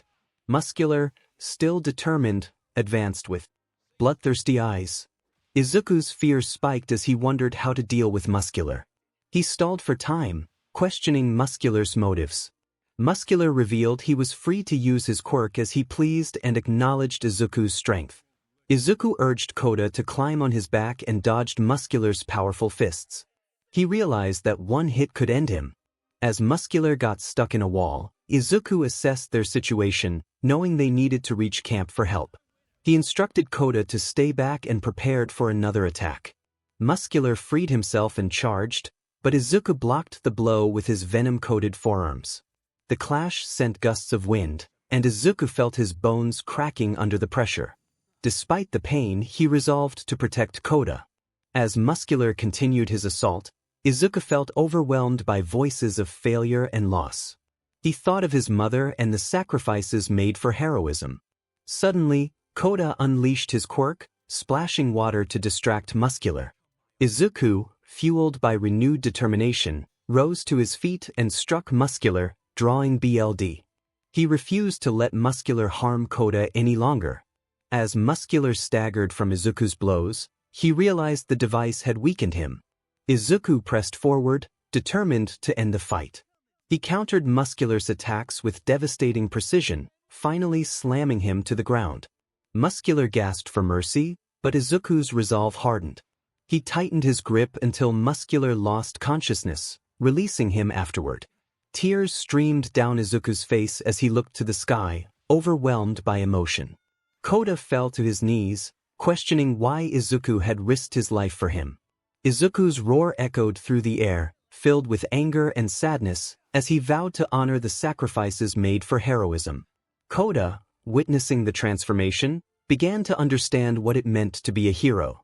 The rocky clifftop was shrouded in dissipating smoke, remnants of a fierce battle between a boy who dreamed of heroism and a villain who thrived on chaos. As the dust settled, Koda stood frozen, his eyes wide with realization. Izuku, battered yet unyielding, had risked everything to protect him, redefining what it meant to be a hero in Koda's heart. Admiration welled within Koda, mingling with guilt and awe. He recalled Mandalay's words, "Someone who'll risk their life to save you, someone who'll show you the light." He had scoffed at the idea, convinced no such person existed. Yet here was Izuku, selfless and pure, nearly sacrificing himself to save a boy who had disrespected him. Muscular, the embodiment of Koda's pain, had returned to finish him, but Izuku had defeated him, shattering the symbol of Koda's sorrow. Koda knew he'd be forever indebted to this quirkless hero. Izuku breathed, blood and sweat dripping from his torn green t-shirt, his jeans scuffed and sneakers caked with dirt. His arms hung limp, the pain excruciating as he tried to move them, bones cracking under the strain. Muscular's unconscious form lay nearby, a testament to the fight's toll. Izuku's gaze lingered on the villain, rage simmering beneath his fatigue. He thought about his injuries, feeling the weight of exhaustion. He asked Venom how the healing was progressing. Venom replied, its tone strained, expressing irritation about the healing process. Izuku frowned, unease settling in his gut. When he had knocked Muscular out, a faint noise had pierced his senses, disrupting his focus. He stumbled, his legs buckling under the weight of exhaustion. Koda bolted toward him, expressing concern. Izuku nodded slowly, forcing a weak smile, assuring Koda that everything was okay and that he just needed a moment before taking care of something important. Koda, worried about Izuku's injuries, questioned what more he could possibly do. Izuku explained that he had expected injuries from the fight but had underestimated Muscular's power. He glanced at the forest, noting the spreading blue flames and purple gas, realizing that their lives were at stake. He needed to warn Eraserhead and the Pussycats. Despite his condition, Izuku was determined to help. He acknowledged that he was not in the best shape but refused to lie down while others risked their lives. He had saved Koda, which was the most important thing, and now he would do whatever he could to keep them safe. Koda stared, awestruck by Izuku's raw, human determination. Izuku turned to Muscular's body, deciding to leave him behind, confident that the villain was too weak to fight. He focused on ensuring Koda's safety and instructed him to get on his back. Koda hesitated, concerned about Izuku's injuries, but Izuku reassured him that he could manage. Koda climbed onto Izuku's back, gripping tightly as Izuku prepared to run. As he navigated the forest, Izuku's mind churned with thoughts of Shigaraki and the villain's intentions. The forest was a maze of shadows, thick with smoke and the distant sounds of combat. Each step jarring his broken arms, Izuku pushed forward, with Koda clinging to him, trust replacing the boy's earlier defiance. Koda replayed the battle in his mind, realizing that Izuku was different from the polished heroes he had seen on TV. Izuku was scarred and bleeding but unyielding, fighting not for fame or power but for Koda's safety. The realization stung, mingling with guilt for his earlier hostility. Izuku's pace slowed, and he checked on Koda, who expressed concern for Izuku's well-being. Izuku explained that he had risked so much because Koda needed someone to protect him. The weight of Izuku's words resonated deeply with Koda. As they continued, the forest grew denser, and Izuku's spider sense tingled faintly. He felt a strange noise lingering, causing unease to grow. Venom confirmed that it was interference affecting their focus and healing. Izuku nodded, adjusting Koda's weight and reassuring him that they were almost there. Koda, impressed by Izuku's strength despite lacking a quirk, asked how he managed it. Izuku chuckled, acknowledging his stubbornness and determination. He reminded Koda that his parents were strong heroes too, fighting for others just as he was trying to do now.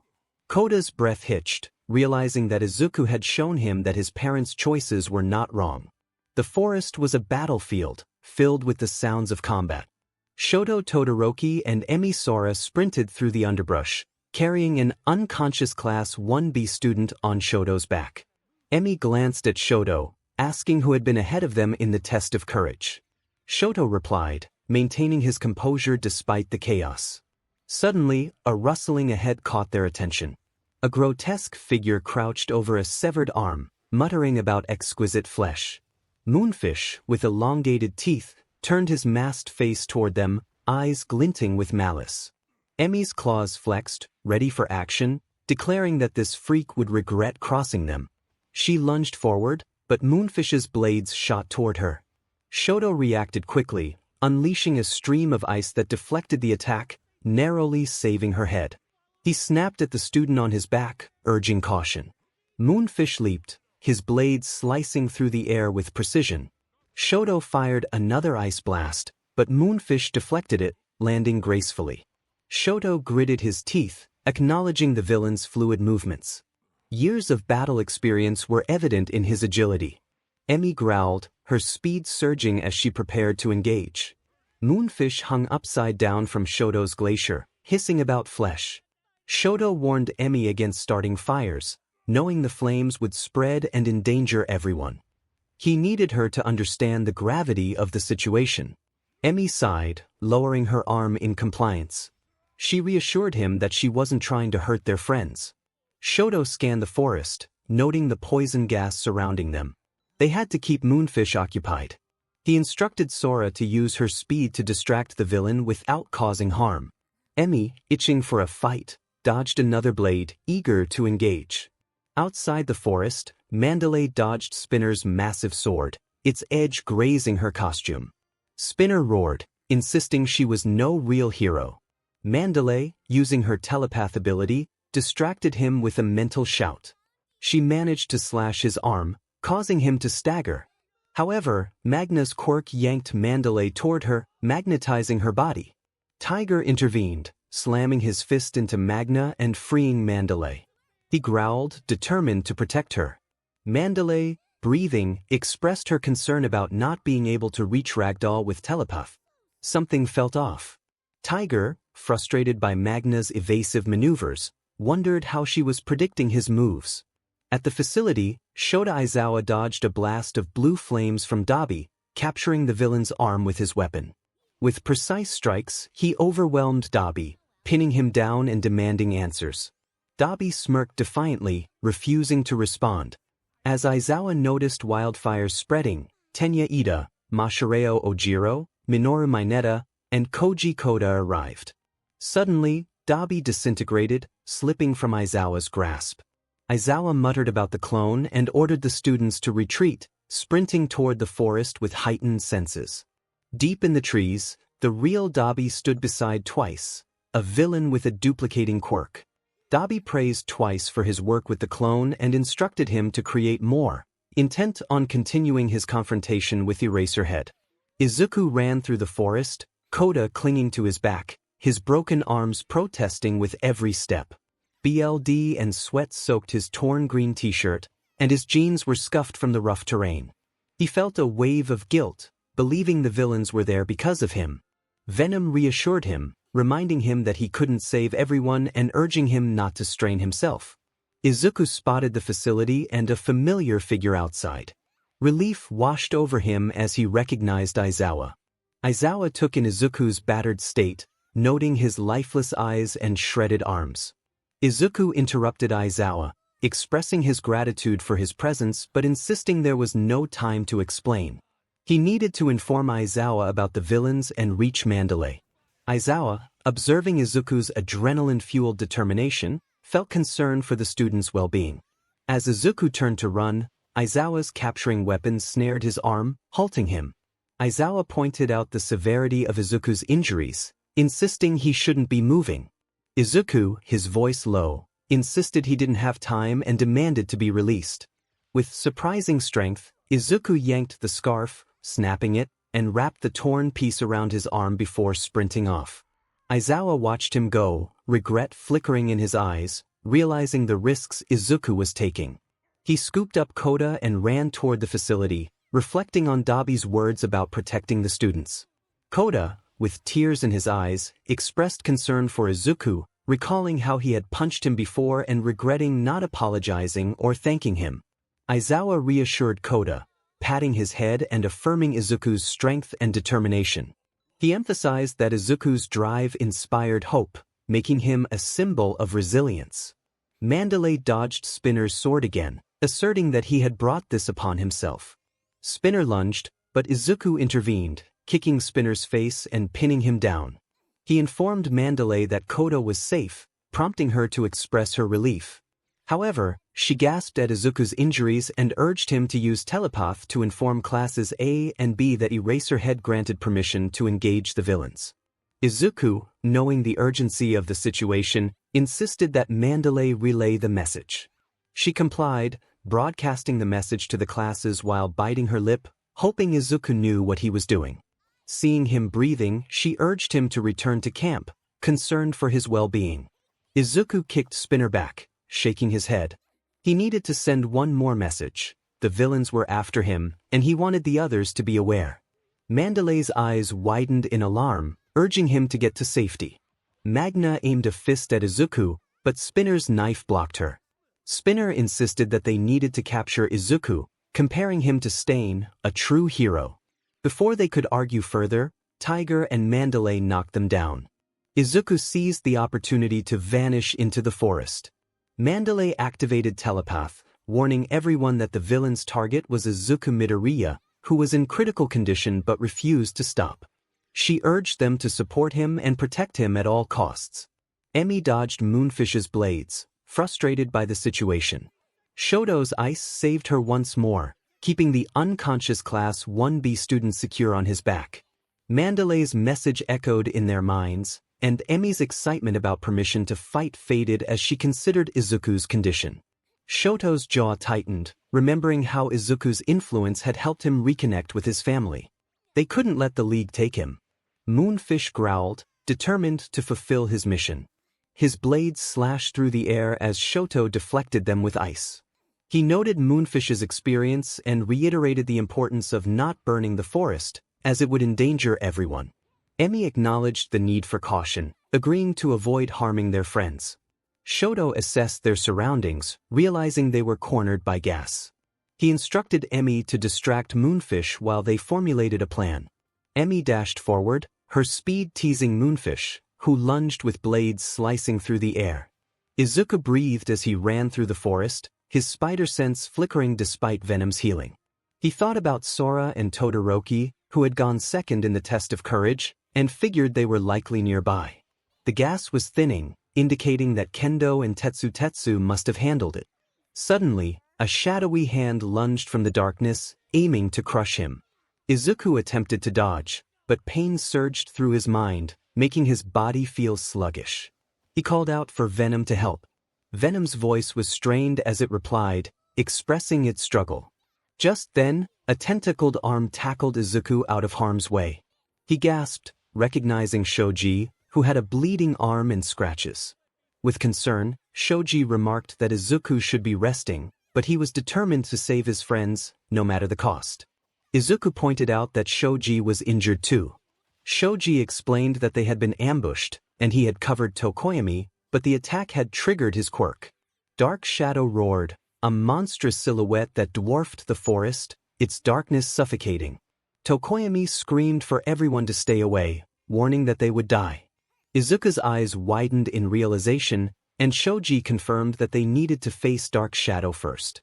Izuku asked how Tokoyami had gotten to this point.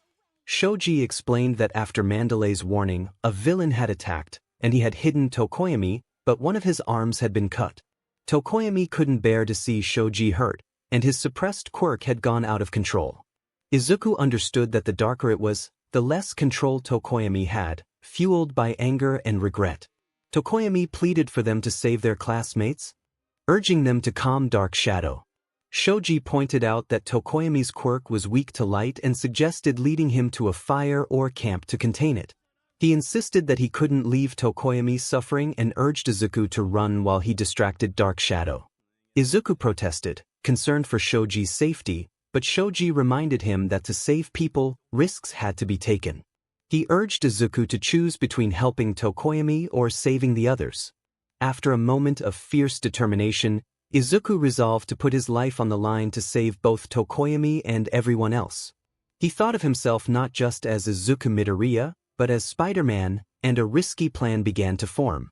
As Dark Shadow roared again, Izuku signaled to 𝗏𝗏 that he had a plan. Venom warned him that his arms were almost healed, but he was draining his energy. Izuku's resolve remained unbreakable. If it meant saving his friends, he would push through. The forest trembled under Moonfish's howls, as he shouted about flesh and meat. His blade-toothed quirk sent razor-sharp teeth blades slicing toward Shoto Todoroki and Emi Sora. Shoto reacted quickly, summoning a massive ice wall to block the attack, the blades embedding into the frozen barrier with sharp cracks. Emi, fueled by adrenaline, declared her intent to fight back against Moonfish. Despite their efforts, they found themselves on the defensive, struggling against the relentless assault of the death row convict, who showed no signs of tiring.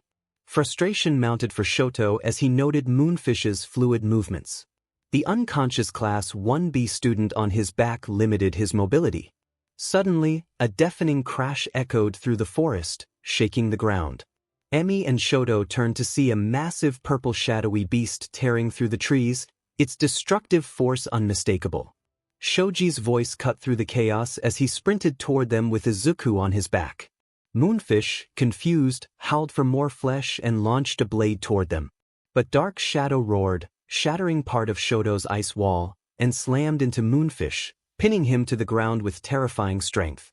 Shoto and Emi gasped as they saw 𝗵𝗔 𝗃𝗁𝗵𝗲 in tears, struggling to control his quirk. Earlier, Izuku had outlined his plan to 𝗏𝗏, gritting his teeth against the pain. He suggested using duplicate arms to bait Dark Shadow, leading him to Todoroki, who could weaken him with flames. 𝗏𝗏 nodded, and Izuku expressed his longing to save both 𝗃𝗁𝗵𝗲 and their classmates, determined to do so without relying on quirks. Now, Dark Shadow loomed, its destructive aura suffocating the forest. Emi felt fear creeping in as she realized the sheer power radiating from the beast, a stark contrast to 𝗃𝗁𝗵𝗲's usual restraint. 𝗏𝗏 shouted that they needed light, dodging a wild swipe from Dark Shadow. Shoto prepared to ignite his flames, setting down the Class 1B student. Emi pointed out Moonfish, still conscious, and warned Shoto not to steal her chance to fight. Moonfish screeched about flesh and fired his teeth blades at Dark Shadow, but the beast barely flinched, effortlessly tanking the attack. Dark Shadow roared, grabbing Moonfish and crushing his blades. Emi smirked, urging Dark Shadow to finish him. The beast hurled Moonfish into a tree, knocking him out cold, but its hunger for destruction remained unquenched. Shoto acted quickly, unleashing a burst of flames that caused Dark Shadow to shrink back to its normal size. 𝗃𝗁𝗵𝗲 collapsed, breathing, relief and shame etched on his face. Emi scoffed at 𝗃𝗁𝗵𝗲, but her relief was evident. 𝗃𝗁𝗵𝗲 thanked them for saving him, his voice heavy with emotion. Shoto marveled at 𝗃𝗁𝗵𝗲's strength, realizing the potential of Dark Shadow at night, which fueled his resolve to train harder. As 𝗏𝗏 and Izuku approached 𝗃𝗁𝗵𝗲, he hung his head in shame. 𝗏𝗏 reassured him that he had done what was needed, while 𝗃𝗁𝗵𝗲 expressed regret for losing control. 𝗏𝗏 smiled under his mask, reminding 𝗃𝗁𝗵𝗲 that they would deal with it later. 𝗃𝗁𝗵𝗲 was touched by 𝗏𝗏's forgiveness, and Izuku chuckled, joined by the smiles of Shoto and Emi. However, the moment shattered as Izuku collapsed, pain surging through him. The mysterious sound Venom had mentioned grew louder, piercing his mind like needles. Emi rushed to his side, alarmed at his state. Izuku insisted he was fine, but his classmates could see through the facade, marveling at his determination despite the toll on his quirkless body. Izuku stated that their priority was finding their classmates, noting that the League wanted him alive for reasons unknown. He urged them to get to camp, where it would be safest with Vlad King and Aizawa. 𝗃𝗁𝗵𝗲 nodded in agreement. "Our mission is to protect you," Izuku stated. He noted the potential danger ahead. It's possible the Pussycats are still fighting in the clearing. That route risks drawing villains. We should cut straight across. 𝗃𝗁𝗵𝗲 cautioned, We don't know how many enemies are out there. We could run into more. Izuku suggested a plan. We'll use Shoji's search ability, Todoroki's ice, Emi's speed, and if you're okay with it, Dark Shadow, now that we can control him. Shoto nodded in agreement. We'll surround you as we move. Emi's worried gaze lingered on Izuku, feeling unnerved by his relentless drive. Shoji took point. Let's go. Venom began to voice a concern, but Izuku interrupted, insisting, no. Healing me is your priority. After this, we'll get something to eat for your sweet tooth. He forced a smile, though Venom sensed the strain in Izuku's body and a growing disruption threatening to break him. The forest was chaotic, filled with smoke and the acrid scent of conflict. Ochako Uraraka clutched her injured left arm, a shallow cut from a knife grazing her skin. 𝗬𝗓𝗎𝗓 asked, her voice steady despite the tension, if Ochako was okay. Yeah, I'm fine. It's just a scratch, Ochako replied, her eyes scanning the trees. She and Tsuyu, partners in the test of courage, had been ambushed by blue flames and purple gas, signaling the League of Villains' attack.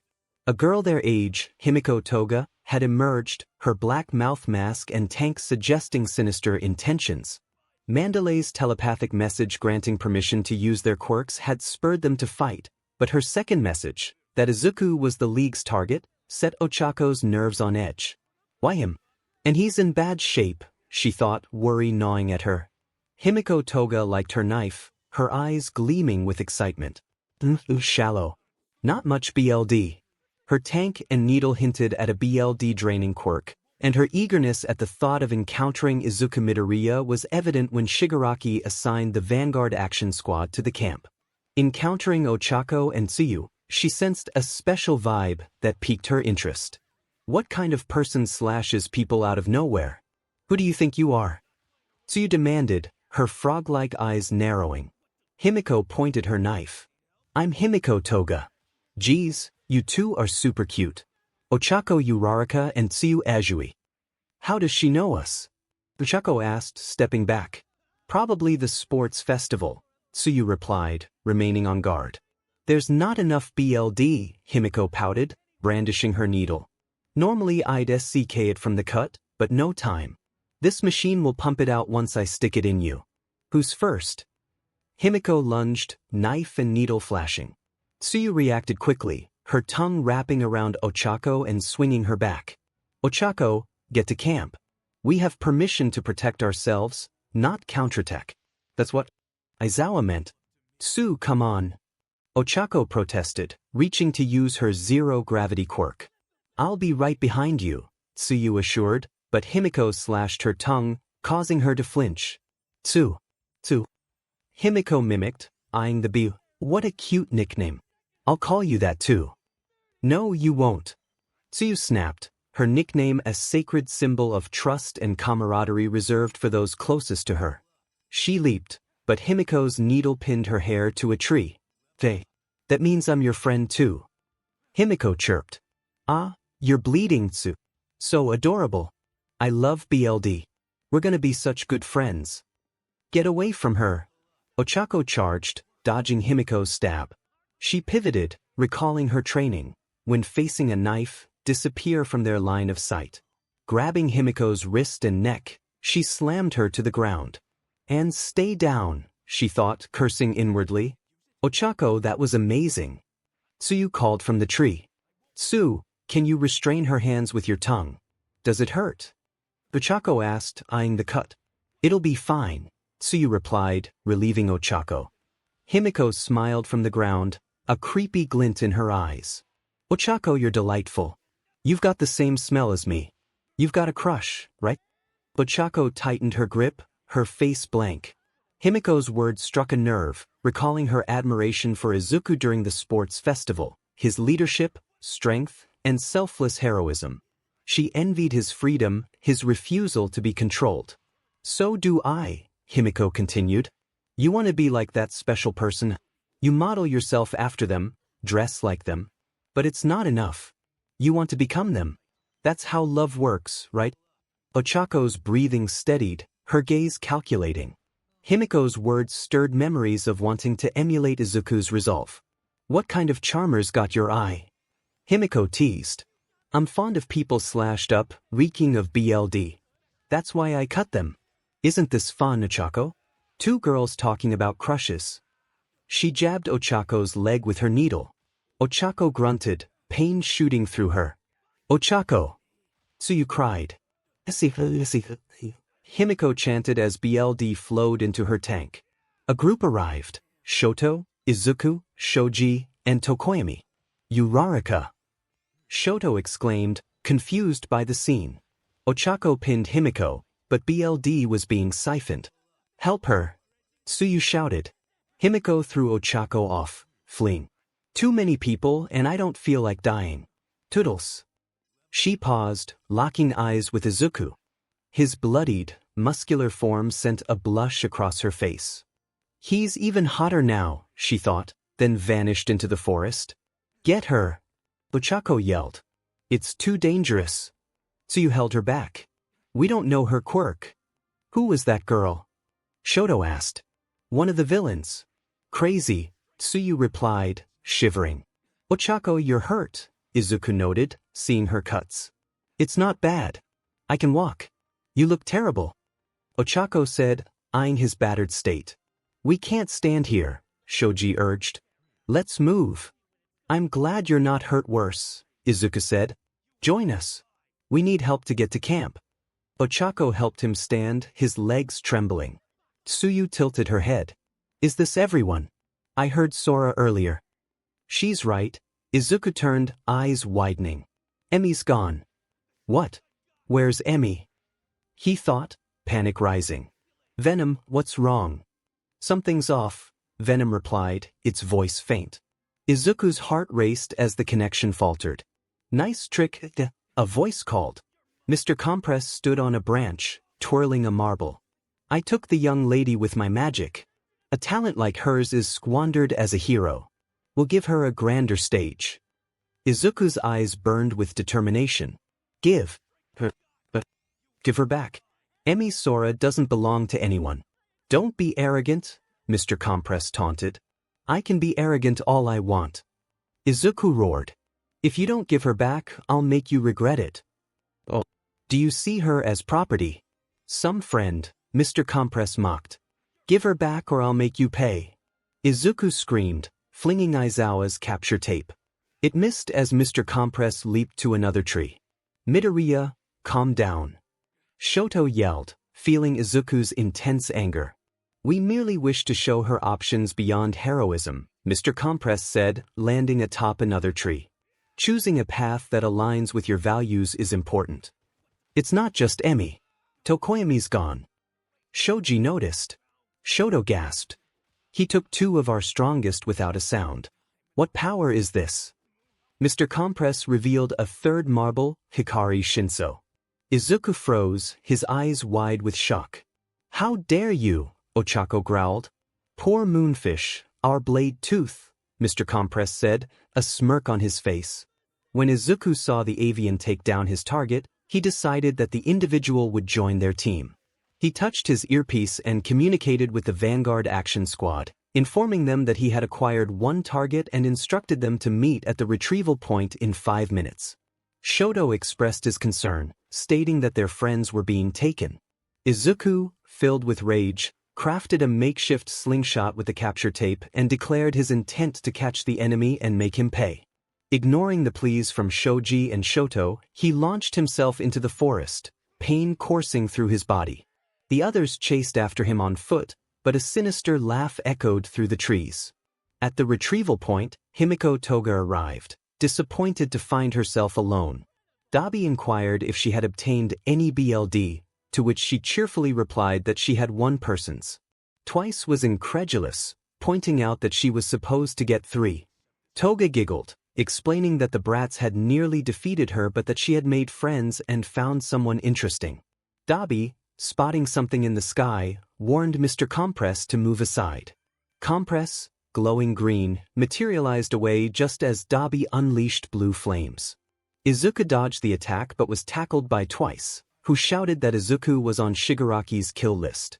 Izuku ducked and kicked Twice, staggering him, when knives flew toward him. 𝗵𝗄𝗄 was back. She leaped onto him, knife raised, suggesting he would look better with more BLD. Izuku raised his arm, allowing the knife to sink in before shoving her off and yanking the blade free, glaring at her. 𝗵𝗄𝗄 blushed and declared that he was meant for her.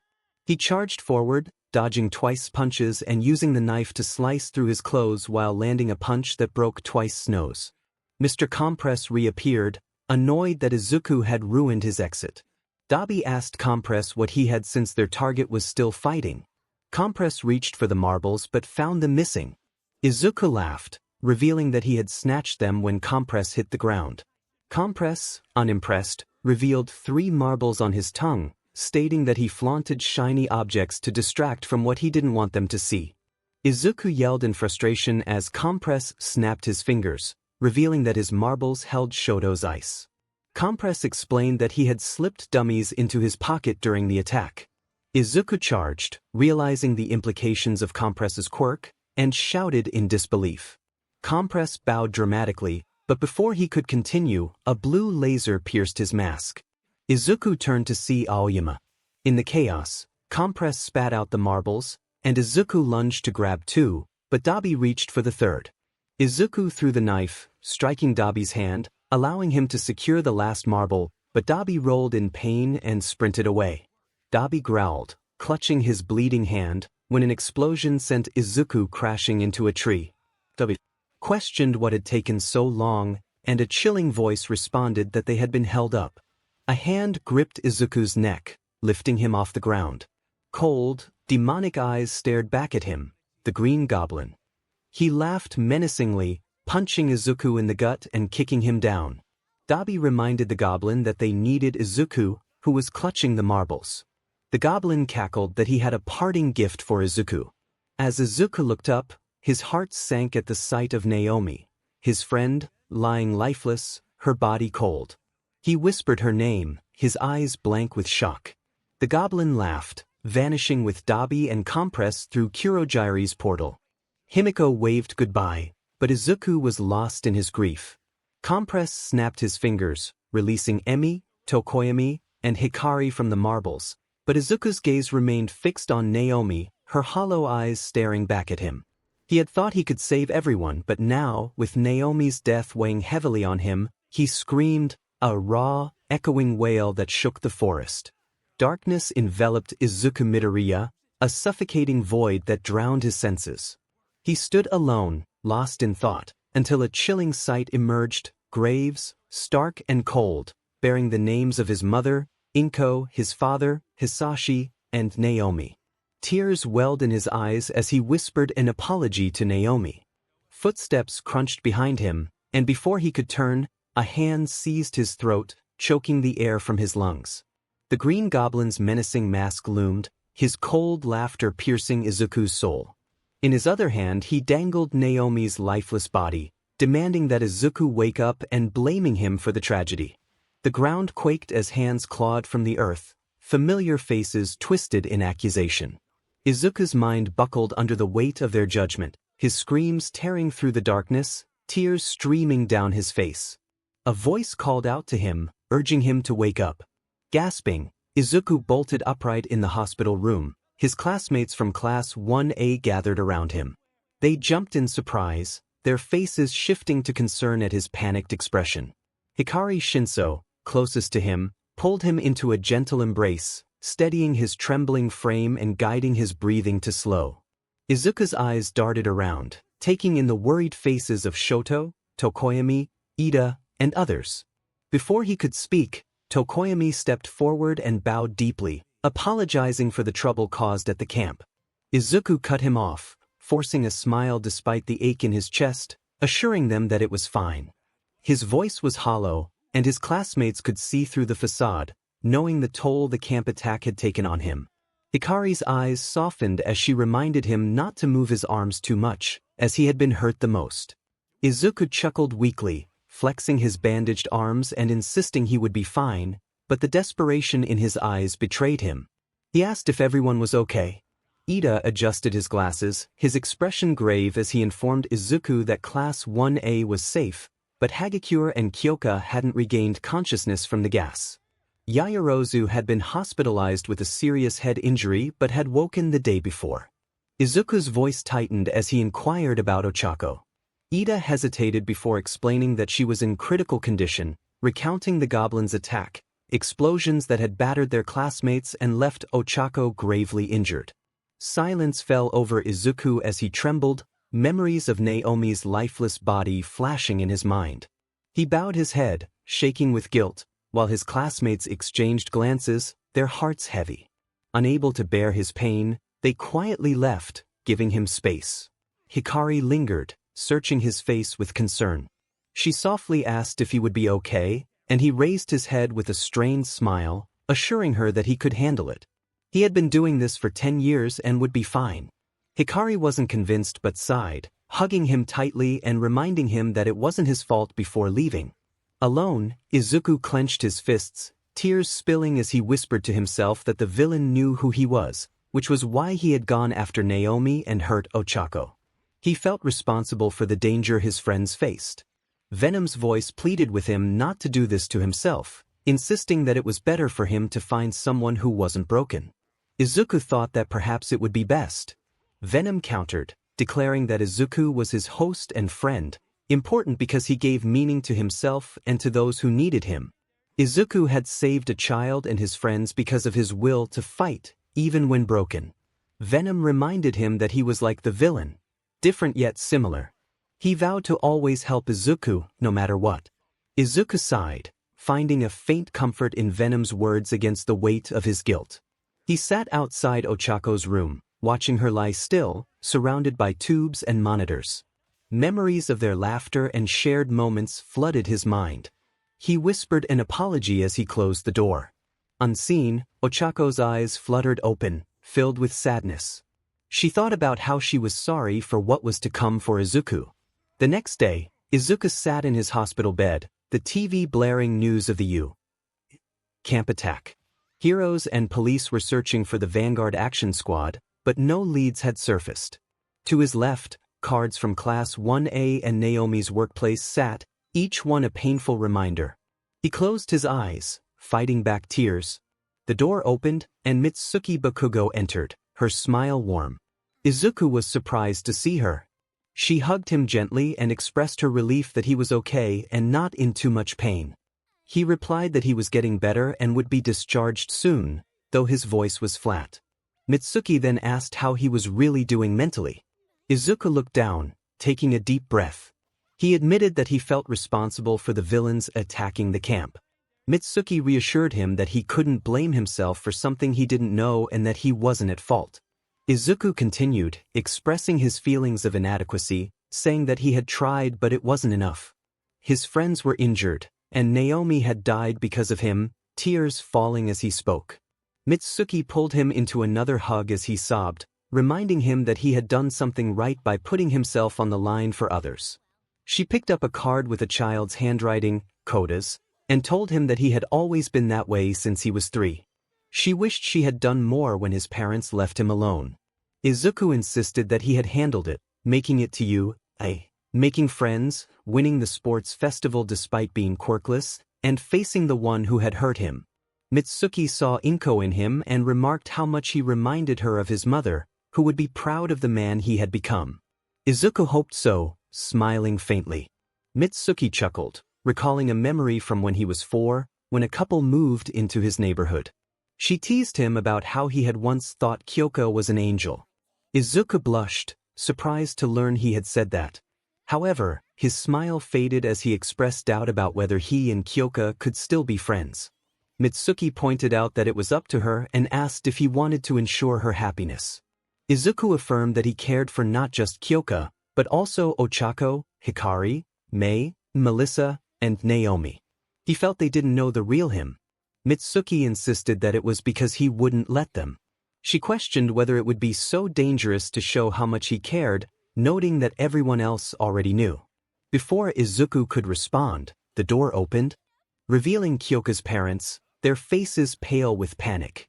They informed him that Kyoko was missing, even though she was supposed to be bedridden with Hagekure and Ochako. Izuku's heart raced as he urged them to stay calm and call Principal Nizu. He sprinted to a phone, dialing 𝐒𝐻𝗁𝐷𝗀𝐃𝐲 number, sweat beading on his forehead. He left a message, checking on her well-being and asking her to call him back. Just as he hung up, a malicious laugh chilled his blood. It was the Green Goblin. He taunted Izuku, asking if Spider-Man could come out to play. Izuku's fist clenched in rage as he demanded to know 𝗂𝐽𝐽𝑘𝐻's location. The goblin teased that he would reveal it if Izuku followed his instructions. Izuku's heart pounded as he felt the hospital's sterile walls fade away, the goblin's voice echoing in his mind. He stood frozen, the phone trembling in his hand. He thought about Venom, wondering if it could track 𝗂𝐽𝑘𝐻. Venom responded, strained, saying it was trying but that a familiar sound was interfering. Izuku's mind raced, replaying the horrors of the camp, Naomi's lifeless body, Ochako's critical condition, and the goblin's laughter. He realized the villain knew who he was and was targeting everyone he cared about to break him. His resolve hardened. He wouldn't let the goblin take 𝗂𝐽𝑘𝐻 too. He hung up the phone, determination filling him despite the pain in his healing arms. The goblin's instructions were a trap, but he had no choice. 𝗂𝐽𝑘𝐻 was in danger, and he would face any threat to save her. He thought to himself that he was not just Izuku Midoriya, he was Spider-Man, and he would stop the goblin, no matter the cost. Darkness enveloped 𝗂𝐽𝑘𝐻 Jiro as she stirred awake, a cold breeze cutting through her hospital garments. Her head throbbed, confusion clouding her mind as she struggled to recall what had happened. Her hands brushed against a collar on her neck, its weight oppressive. She tried to move her earphone jacks, but they hung limp, her quirk was nullified. Staggering, she nearly fell over a ledge, realizing she was on a bridge. A green blur shot past, and 𝗂𝐽𝑘𝐻 ducked just in time to avoid an attack from the Green Goblin, his menacing mask glinting in the moonlight. He ignored her, focusing instead on a gondola filled with screaming children, his laughter wild with excitement. The children shook in fear, while the crowd on the bridge marveled at the flying villain. The goblin sailed toward his true target, the train station. He sang a twisted rhyme as he fired a missile, causing a massive explosion that triggered a car crash on the bridge.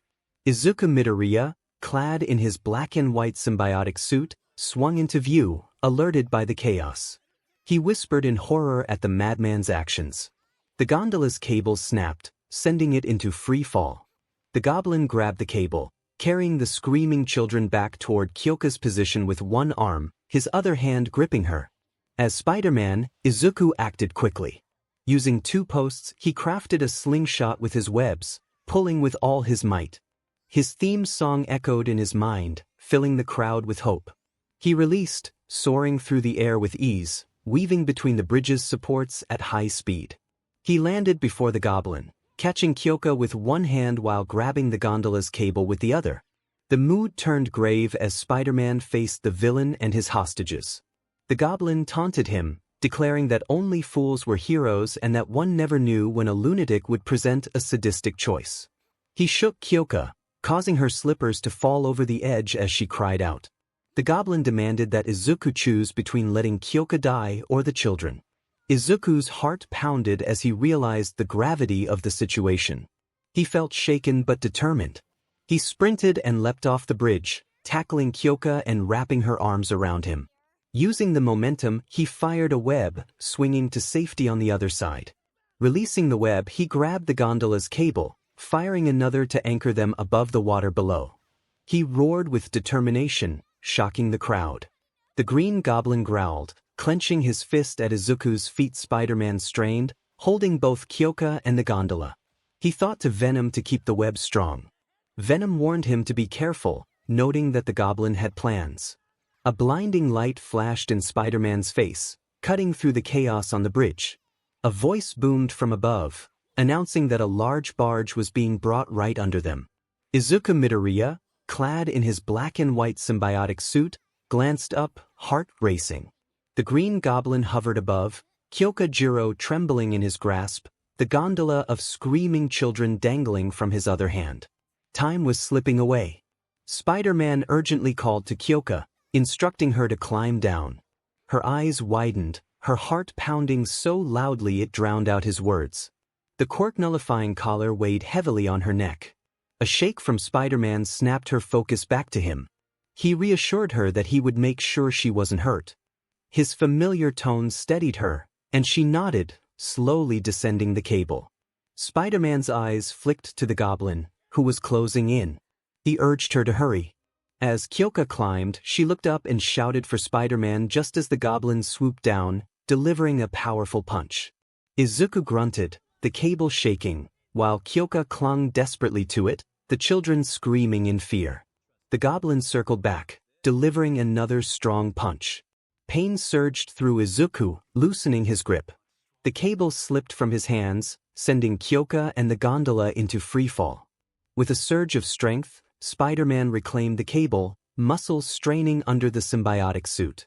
The sudden movement jolted 𝗂𝐭𝐲, causing her hands to slip. Thinking quickly, Izuku swung the cable, guiding her to catch the gondola's railing, saving her life. The barge's first mate shouted in disbelief, while the captain insisted that Spider-Man would make it. The goblin, no longer toying with him, declared it was time to die, his glider sprouting massive blades aimed at Spider-Man. Izuku shimmied the cable down, praying the barge would catch the gondola. He felt the pressure mounting as Venom urged him to end this without holding back. Izuku hesitated, insisting he wouldn't go that far. The goblin charged, blades gleaming. Izuku braced for impact, accepting his fate, but then a toolbox sailed from the crowd, striking the goblin's head. The villain spun out of control, missing Izuku, who dodged the glider. The goblin roared in confusion as more objects were hurled at him, the crowd inspired by Spider-Man's bravery. The people of Japan rallied, throwing anything they could find to distract the goblin. They shouted their support for Spider-Man, asserting that anyone who messed with him would face the wrath of the community. With his last ounce of strength, Spider-Man lowered the gondola to the barge, ensuring the children were safe. The crowd erupted in cheers, hailing their hero. But then 𝗂𝐭𝐲's scream cut through the celebration. She warned Spider-Man to watch out as the goblin returned, swinging a wire lasso that wrapped around Izuku, yanking him into the air. The same piercing sound from earlier surged, causing him to cry out in pain. The goblin flew to the lakefront's outskirts, hurling Spider-Man through a crumbling building's brick wall. Izuku crashed, his spider sense flaring as he saw sharp glass and stone below. Venom's tendrils shot out, but weakened, they faltered, sending him through a broken glass window. He rolled to stop, groaning and spitting 𝗵𝘃𝐷. The goblin's attack had drained him, the symbiotic suit flickering. The goblin tossed a grenade, its fiery explosion engulfing Spider-Man, blasting him through another brick wall. The heat of the explosion seared Izuku's face, his suit torn, the mask ripped to reveal bloodied skin beneath. He crashed through a brick wall, landing on a pile of debris, his body battered with cuts and scrapes. 𝗵𝘃𝐷 trickled from his nose, and his vision swam. He felt Venom struggling to repair the suit, but the heat and that piercing sound weakened them both. The green goblin hopped off his glider, unscathed, his yellow lenses glinting ominously as he removed them to reveal cold, predatory eyes. He taunted Izuku, looming over him and mocking his choices. Izuku groaned, forcing himself to stand, every muscle screaming in protest. The goblin sneered, throwing a left hook. Izuku blocked with both arms, but a hidden right hook slammed into his gut, doubling him over. Another punch aimed for his face. Izuku dodged, only to take a knee to the jaw. The goblin followed with a solid punch, splitting Izuku's lip. Staggered, Izuku became easy prey. The goblin's uppercut sent him flying, crashing to the ground. As he struggled to rise, the goblin leaped in, landing a combination of strikes to his face, breaking his nose. 𝗵𝘃𝐷 splattered the ground as a kick snapped Izuku's head back. Desperate, Izuku fired a web to the ceiling, aiming to leap over the goblin and sneak in a hit. But the villain was cunning, spinning to yank Izuku back to the ground. Needing distance, Izuku rolled through a doorway, webbing the frame thickly to block the goblin. The sound of steel tearing echoed as the goblin ripped through the web. Izuku charged, but the goblin kicked him in the chest through a hole in the web, sending him stumbling. A swipe kick hurled Izuku into a brick wall, followed by a flying kick that slammed him into the ground, bricks raining down around him. Clawing at dirt and dead grass, Izuku's body ached, dizziness overwhelming him. Venom urged him not to give up. Forcing his will, Izuku shakily raised his arm to fire another web. The goblin's foot stomped down, crunching his hand, causing him to yell in pain. The goblin mocked him, claiming that had Izuku not been selfish, things would have turned out differently for those he cared about. Izuku's eyes widened, a vile sensation clawing at his mind.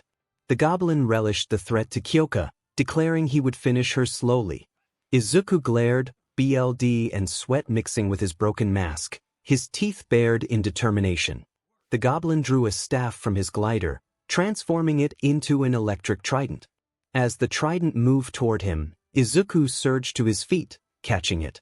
Electric shocks coursed through him, but he pushed forward, the symbiotic suit repairing itself, the mask reforming.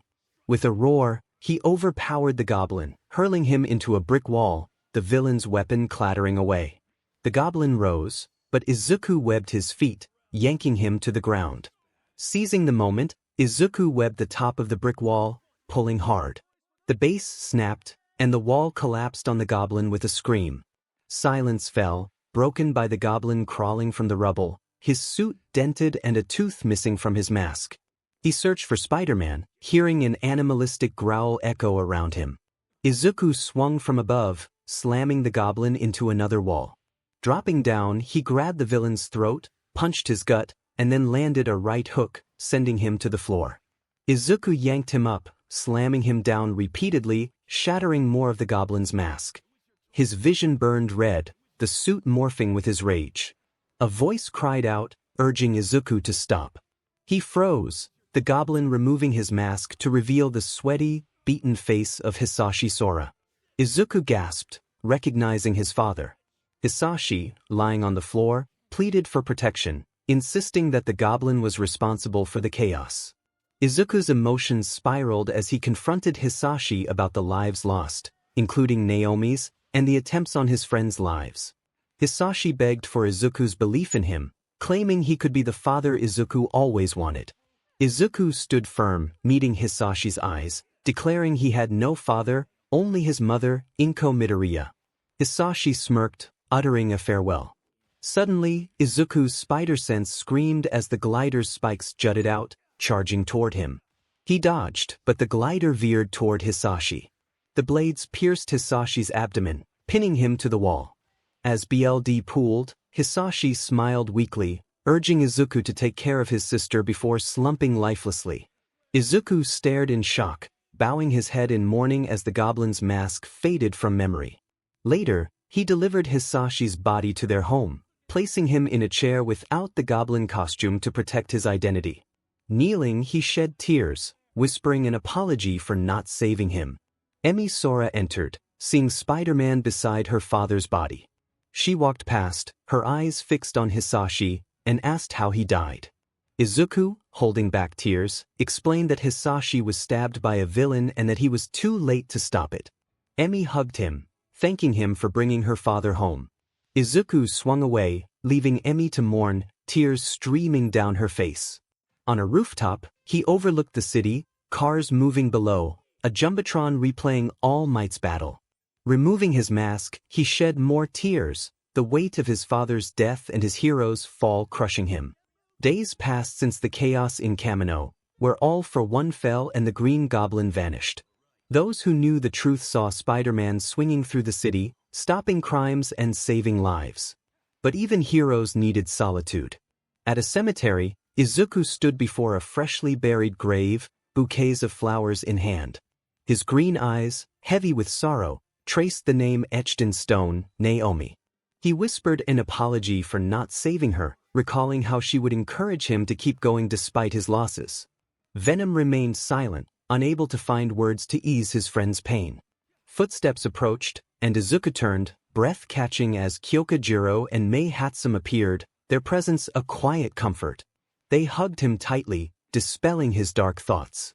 The gesture stirred memories of his mother, but he buried his pain, forcing a smile and insisting he would be fine. His face told another story. Losing his mother had shattered him, discovering his father's villainy broke him further, and Naomi's death left a void. He had power, but he would never cross the line to erase his grief. Mei left to handle her overseas application, leaving Izuku and 𝗬𝗁𝗏 alone. She hugged him again, her grip fierce, and asked if he missed them. Izuku admitted he did, feeling hollow. 𝗘𝐁𝐴 then revealed that during her kidnapping he was the one on her mind. She expressed her feelings for him, and they shared a kiss, a moment of raw connection. Unseen, a figure watched, tears streaming, before slipping away. As they parted, 𝗘𝐁𝐴 smiled, but Izuku's face was etched with sadness. Venom panicked, urging Izuku to wait. Izuku cut the link, silencing Venom's scream, and softly admitted he couldn't be happy. 𝗘𝐁𝐴 hugged him tightly, asking why. He struggled to explain the weight of his burdens, but she silenced him with a smile, assuring him that it didn't matter if he loved someone else. She would be by his side as a friend until he was ready.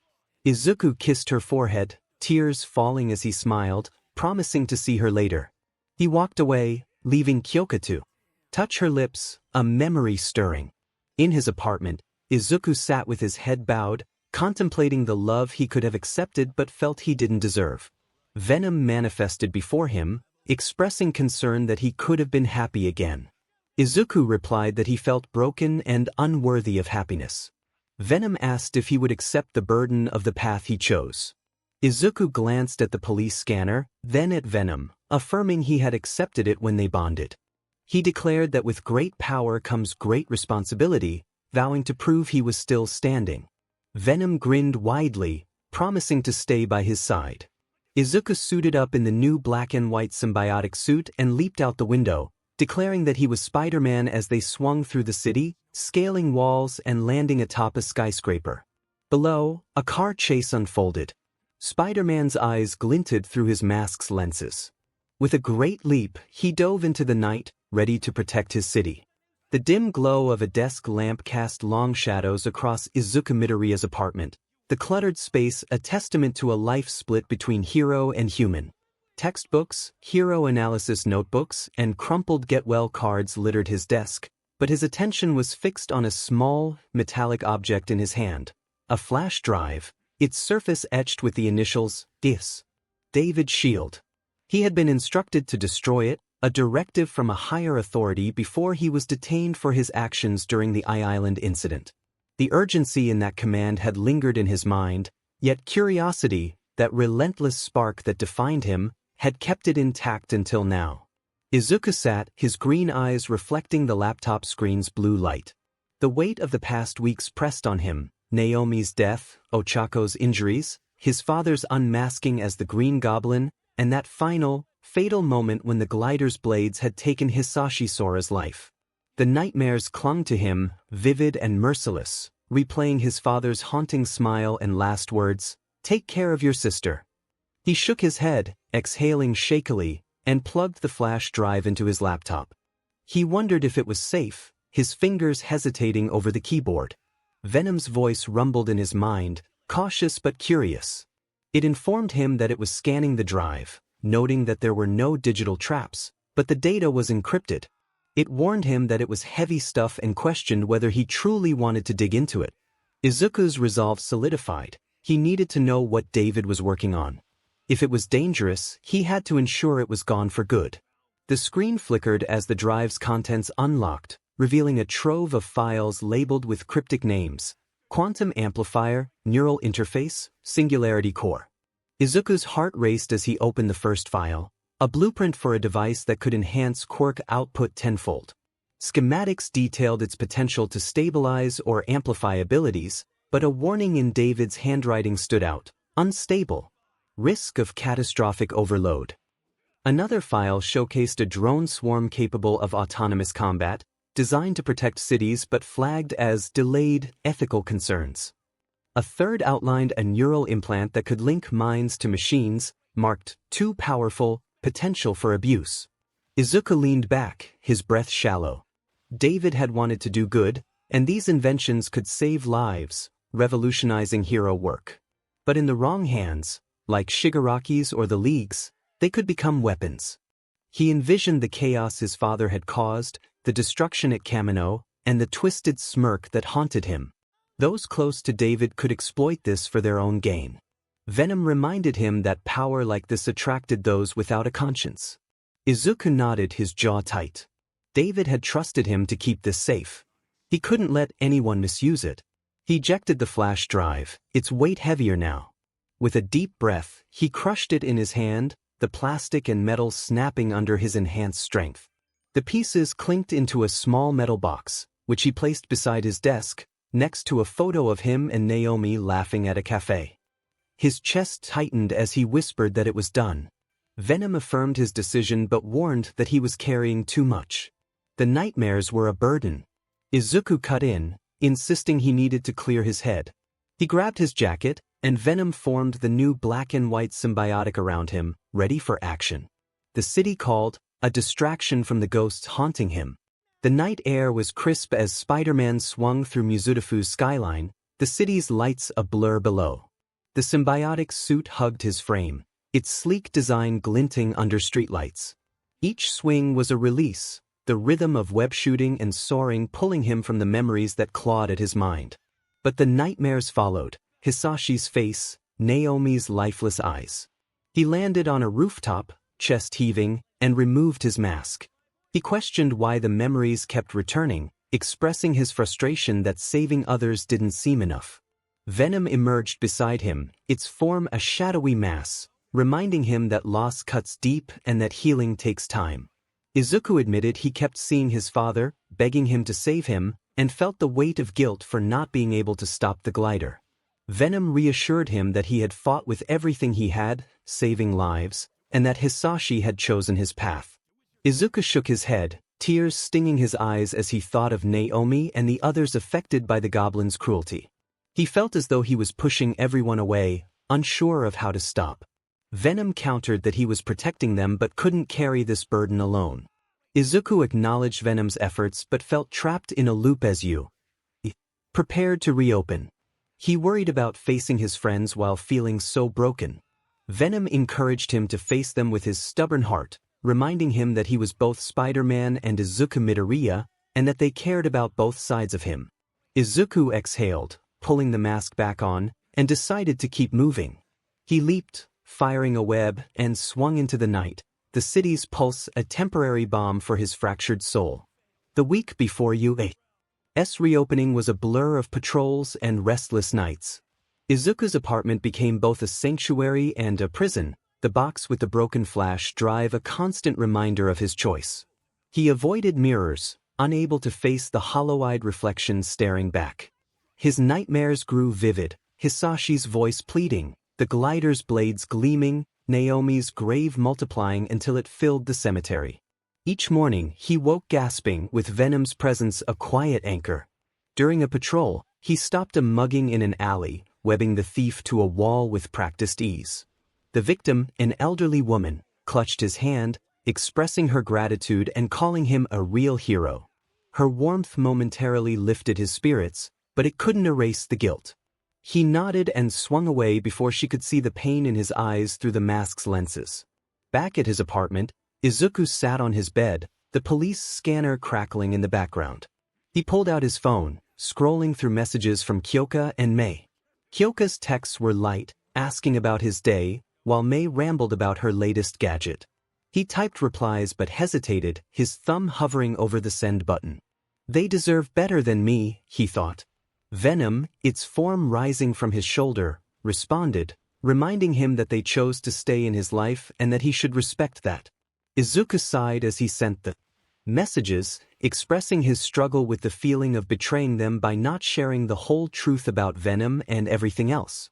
Venom encouraged him to share when he was ready, emphasizing that he was not defined by his secrets but by how he handled them.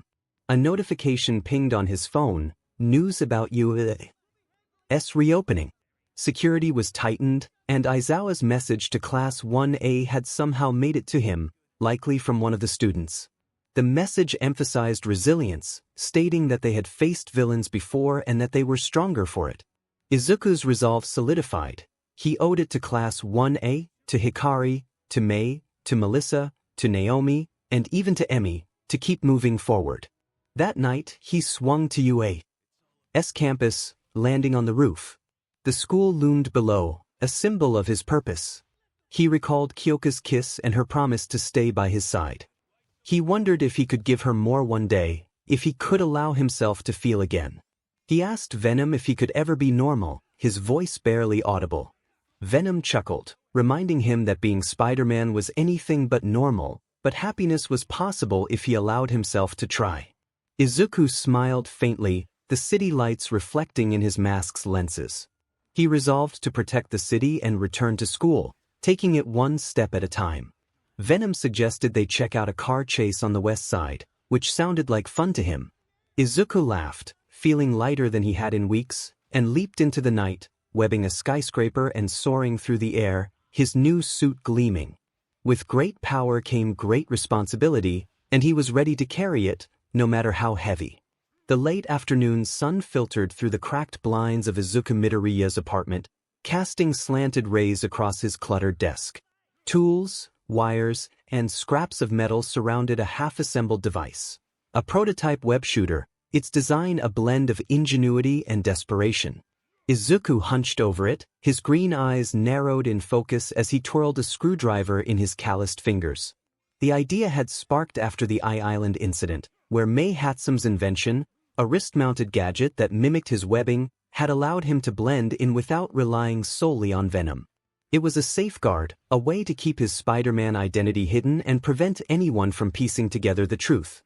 He muttered to himself about replicating it to control when and how he used it, keeping things separate. Venom's voice rumbled in his mind, a mix of amusement and concern, reminding him that while May's tech was clever, he was pushing himself too hard and hadn't slept much. Izuku insisted he was fine, adjusting a valve, stating that this project kept his mind off everything else. The nightmares hadn't stopped. Haunting images of his father's face and the weight of his choices lingered. With you reopening in 2 days, the pressure to return as a student, not just a hero, loomed large. He needed this project as something tangible to anchor him. A sharp buzz from the doorbell broke his focus. He froze, his heart racing as he wondered who it could be. Glancing at Venom, who manifested as a shadowy tendril, he was urged to check it, as it could be trouble. Izuku crept to the door, his bare feet silent on the creaky floorboards. Peering through the peephole, he blinked in surprise to see Aizawa standing there, his usual scarf draped loosely, his tired eyes scanning the hallway. Beside him stood Toshinori Yagi, in his frail form, nervously clutching a small bag. Izuku whispered to himself, questioning what they were doing there. Their last interactions hadn't been warm, and he hesitated, feeling unprepared for this encounter.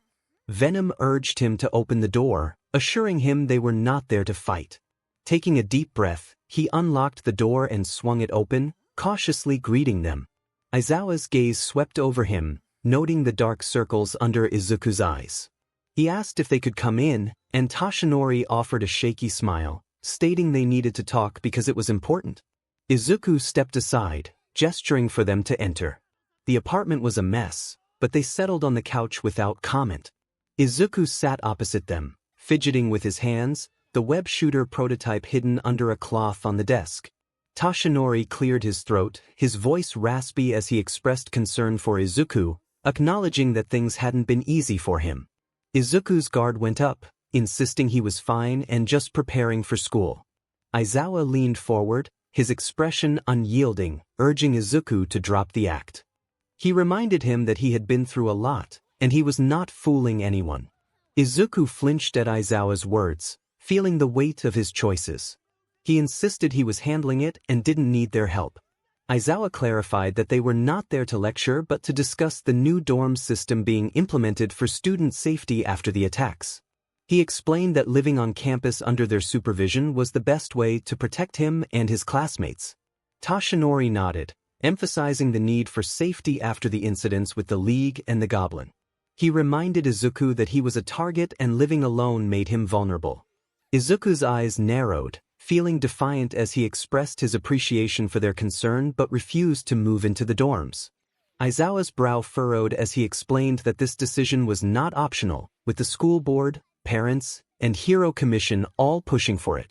Izuku snapped, revealing that he knew why the villains were after him, recalling their pursuit since the sports festival. He insisted he was not helpless and had been protecting himself for years, quirkless or not. Toshinori's eyes softened, acknowledging Izuku's strength but reminding him that strength alone was not enough against such enemies. The dorms were not just about safety, they were about supporting each other. Izuku stood, pacing to the window, the city's hum offering faint comfort. He understood their concerns but felt responsible for the past incidents, especially the camp, where people got hurt because of him. His voice cracked as he mentioned Naomi, clenching his fists in frustration. Aizawa's steady voice cut through his turmoil, reminding him that he was not responsible for the villain's actions and that he had saved lives at the camp. Izuku turned to face them, his eyes fierce as he insisted he was not letting guilt dictate his decisions. "I'm making a choice. I've lived alone since my mother passed away. I've fought my battles and kept my secrets. The dorms mean scrutiny and questions I can't answer. I can't risk that." Toshinori leaned forward, his voice gentle. He asked what secrets the young man was hiding, assuring him that he didn't have to carry them alone. He admitted he had failed Izuku before but wanted to help now and urged him to let them in. Izuku's heart raced, feeling Venom stir uneasily within him. Venom warned him not to reveal anything, insisting that they wouldn't understand. Izuku thought about the situation, then expressed that it wasn't about trust but about keeping people safe. He explained that if he was in the dorms, the League would come for him there, and he wouldn't let his peers get caught in the crossfire again. Aizawa narrowed his eyes, studying Izuku closely. He noted that Izuku was hiding something, having seen his strength and instincts since the sports festival. He acknowledged that Izuku was not just a quirkless kid with guts but chose not to force him to reveal anything. He reminded Izuku that the dorms weren't a cage, they were a shield. Izuku shook his head, a bitter smile forming on his lips. He remarked that a shield could still trap you and that he needed to move freely to do what he did. He couldn't explain it, but he felt safer outside. Toshinori's shoulders slumped, and he spoke softly, sharing that he once thought he could protect everyone alone, and it cost him dearly. He urged Izuku not to make the same mistake, reminding him that he was not just a hero to those he had helped but also a kid who deserved a life. Izuku's throat tightened as memories flooded back. His mother's warmth, Naomi's laughter, and Kyoka's confession. He softly admitted that he didn't know if he could have that anymore. The room fell silent, the weight of his words heavy in the air. Aizawa stood, his scarf rustling as he informed Izuku that he had 2 days to decide. The dorms would open when school started, and if he didn't show up, Aizawa would drag him there himself. He urged Izuku to think about it. Toshinori rose and placed a care package of snacks and handbook on the couch, affirming that they weren't giving up on him. He was one of them, whether he liked it or not. Izuku nodded, unable to meet their eyes, and thanked them for coming. As the door closed behind them, Izuku sank onto the couch, the bag untouched. He thought to himself that they didn't understand. The dorms meant surveillance and rules. If they found out about Venom and Spider-Man, they would be in serious trouble. Venom echoed his thoughts, grimly stating that they would be dissected or locked up. It reassured Izuku that he had made the right call but reminded him that he wasn't alone. That night, Izuku suited up, the black and white symbiotic suit melding to his frame. He leaped from his window, webbing a skyscraper, and swung through Mizurufu's neon-lit streets.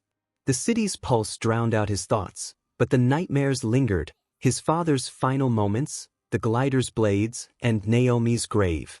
He landed on a rooftop, removing his mask as the cool air stung his face. He asked Venom why he couldn't shake the memories, revealing that he saw his father every night, begging and then dying. He felt he should have saved him. Venom reassured him that he had done everything he could, reminding him that his father had chosen the goblin while Izuku chose to save others. That was who he was. Izuku expressed that it didn't feel like enough. He lamented that Naomi was gone, Ochako was scarred, and Kyoka loved him, but he had pushed her away. He felt he was protecting them, yet it felt like he was losing them. Venom's eyes softened as it reminded him that they were fighting for him, just as he fought for the city. It encouraged him to let them in, even just a little, and assured him that he didn't have to share everything. Izuku shook his head, stating that it wasn't time yet, maybe not ever. He recalled the saying that with great power comes great responsibility, which meant keeping Venom a secret and keeping his friends safe. Venom sighed, acknowledging Izuku's stubbornness but affirming that it was why it stuck with him. Izuku chuckled, pulling the mask back on, and declared that they needed to keep moving. A robbery had been reported on 5th Street, and they needed to respond. He swung into the night, the rhythm of web slinging providing a fleeting escape. As he stopped the robbery, webbing the thieves with precision, the shopkeeper's gratitude echoed in his mind. The words, "You're our hero, Spider-Man," rang out as he vanished into the shadows, leaving him with a bittersweet feeling. The week ended and 𝐻𝐸𝐳 gates loomed ahead. Izuku stood outside, his backpack heavy, the decision about the dorms still unresolved. Aizawa's words echoed in his mind.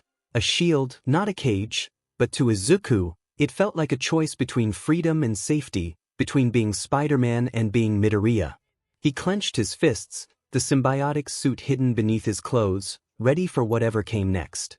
He resolved to protect them in his own way, no matter the cost. The halls of 𝐒𝐻𝐁𝐵 buzzed with a cautious energy as students returned, the new dorm system casting a protective yet stifling shadow over Class 1. Sora stood at the front of the common room, her cat-like tail swishing nervously behind her.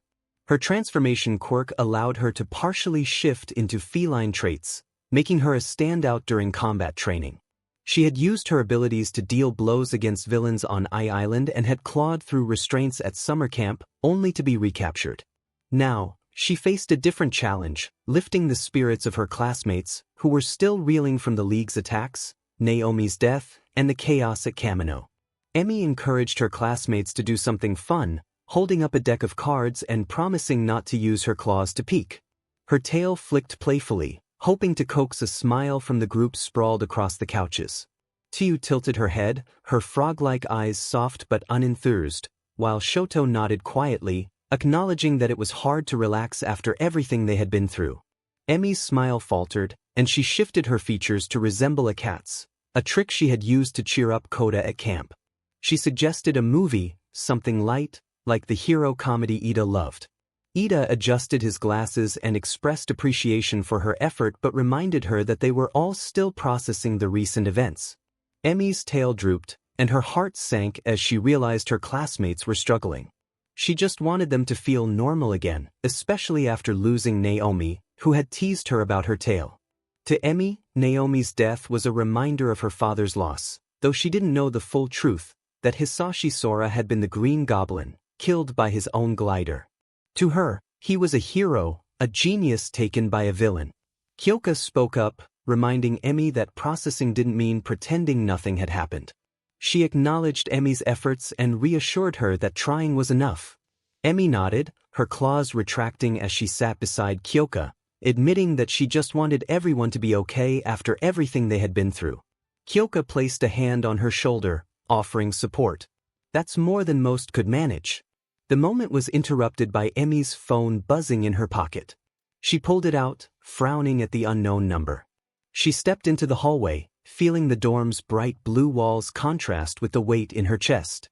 She answered the call, introducing herself as Sora.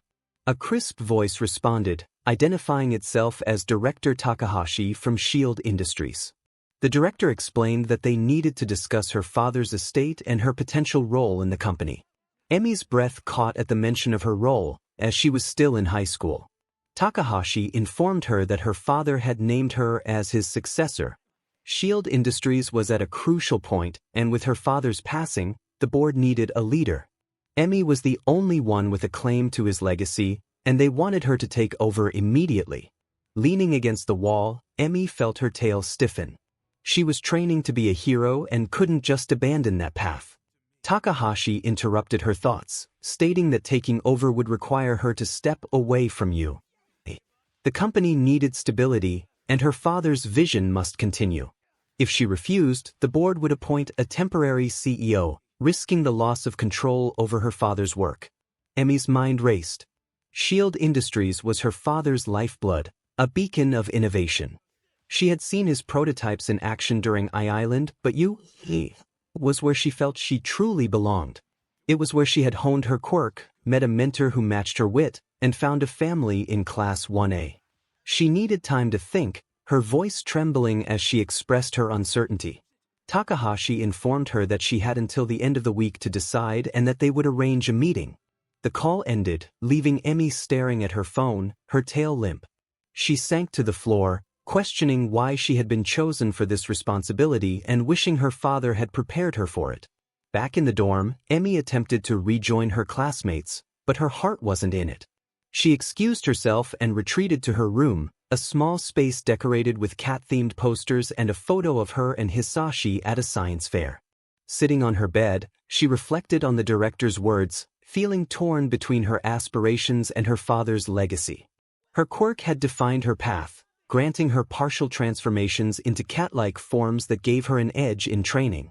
She had proven her worth during the sports festival, but now her father's legacy demanded a different kind of strength, one she wasn't sure she possessed. She felt like just a kid, wanting to be a hero but not a CEO.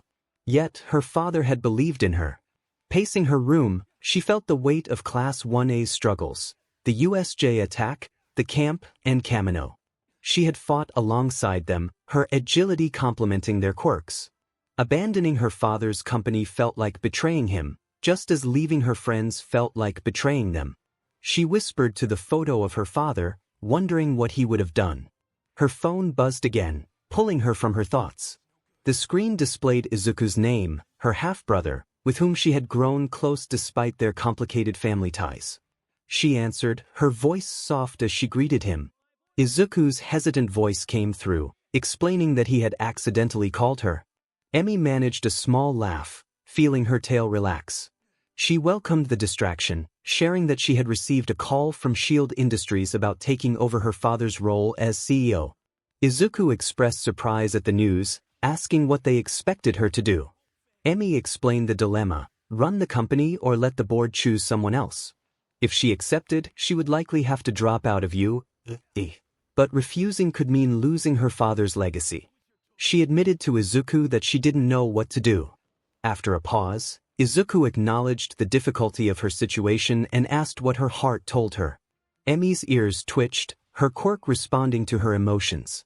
She revealed her internal conflict. 𝗬𝗲 was her dream, where she had worked hard to prove she belonged. But Shield Industries was all she had left of her father, and letting it go felt like losing him all over again.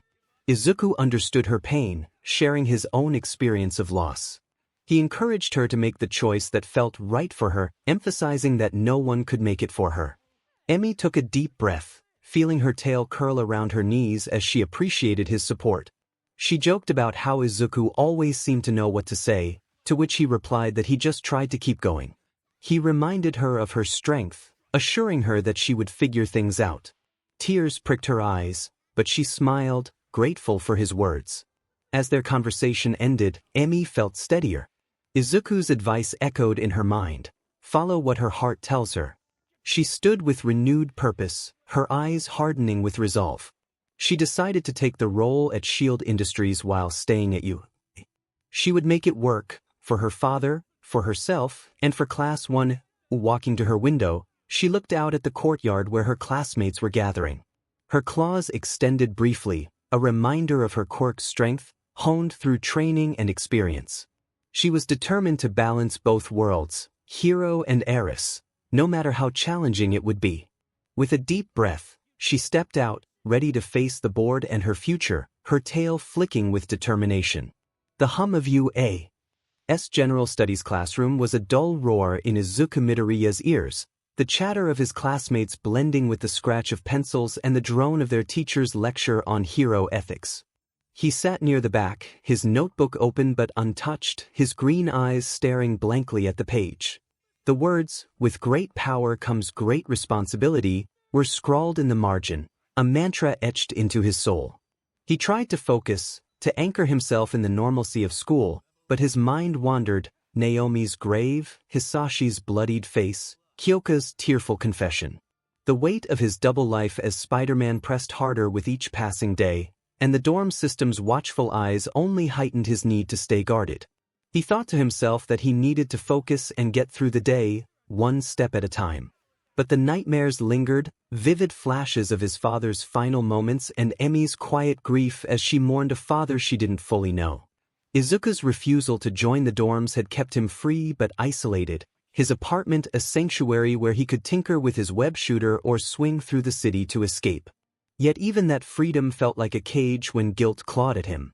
The bell rang, snapping him from his thoughts.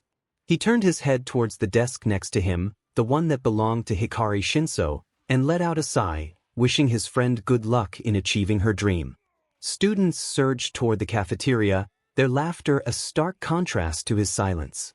Izuku slung his backpack over his shoulder, his casual uniform slightly wrinkled, and headed out, his steps heavy. The cafeteria buzzed with life, tables packed with students swapping stories of summer and training. His eyes landed on Class 1's table, where 𝐭𝐲 sat, her earphone jacks swaying as she laughed at something 𝗵𝗄 said.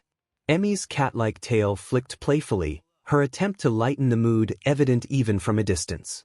Shoto, Tsuyu, and Ida were there too, their faces softer but still marked by the camp scars.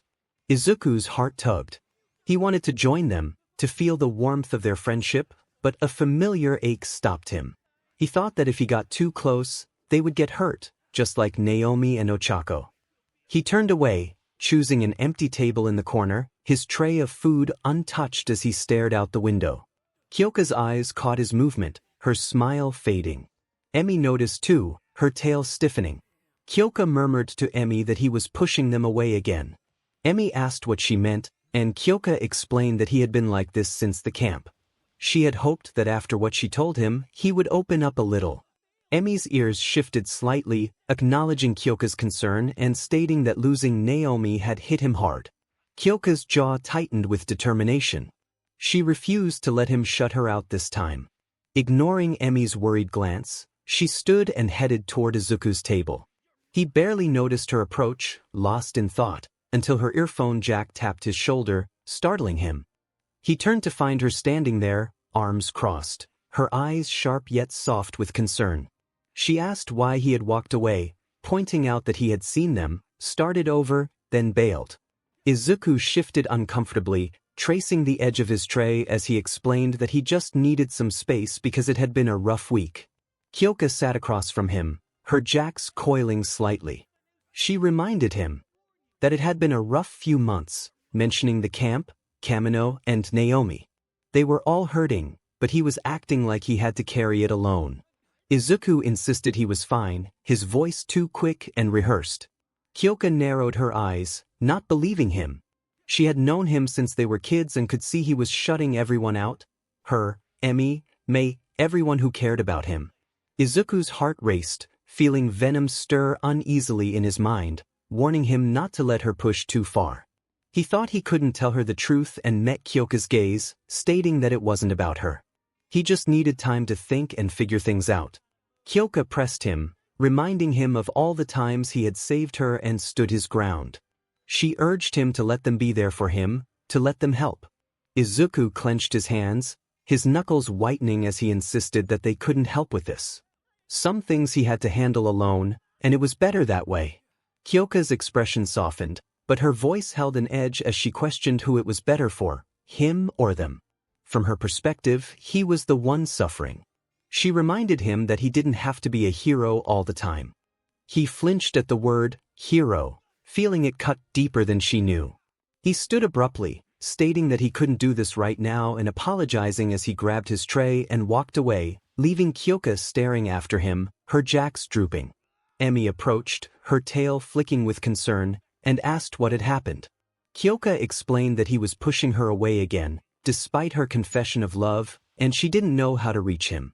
Emmy placed a hand on her shoulder, encouraging her to give him time, acknowledging that they had both been through a lot. As school ended, Izuku headed toward the gate, his backpack slung over one shoulder. The weight of Kyoka's words lingered, her concern both a comfort and a burden. He wanted to let her in to tell her about Venom and Spider-Man, but the risk was too great.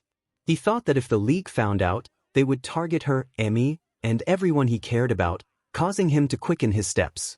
A sudden tug stopped him, his foot caught by something thin and strong. Kyoka's earphone jack was wrapped around his ankle, her figure emerging from the crowd. She called out to him, her voice firm but pleading. He turned, his expression guarded, and reminded her that he needed space. She interrupted him, stepping closer and retracting her jacks, insisting that she wouldn't let him walk away without talking. She expressed her fear that he was pulling away from everyone and that she couldn't just watch him self-destruct. Izuku's chest tightened at her words. He insisted he wasn't self-destructing but was trying to keep them safe.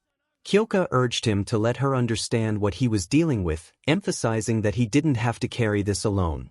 She reminded him of all the times they had seen him fight and save them, asking him to let them help him for once. Izuku shook his head, his eyes distant as he explained that it wasn't that simple. There were things he couldn't tell her, things bigger than them. He feared that letting her in could hurt her, and he wouldn't let that happen again.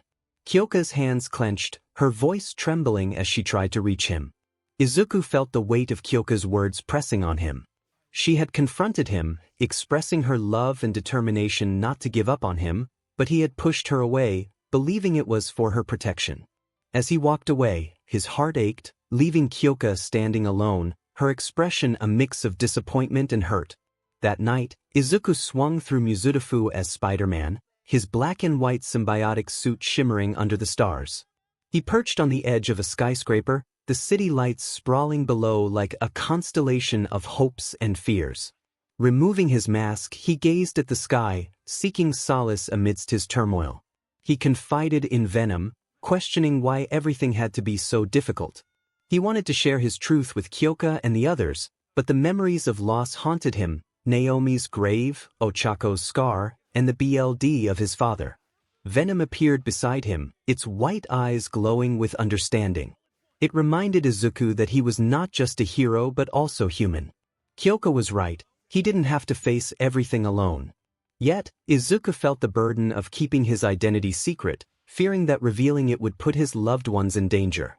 The League and Shigaraki would target them, and he couldn't bear to lose anyone else.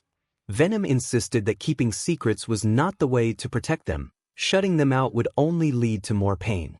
Kyoka loved him, and Emi looked up to him. They were fighting for him just as he fought for the city. Izuku felt tears prick at his eyes, the stars above blurring. He struggled with the idea of letting them in, fearing it would shatter everything he held dear. Venom reminded him that with great power came great responsibility, but that didn't mean he had to isolate himself. He was Spider-Man, but he was also Izuku.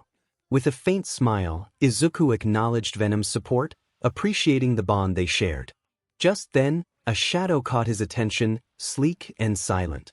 His spider sense tingled with intrigue as a figure perched on a nearby ledge, illuminated by the moonlight, Black Cat.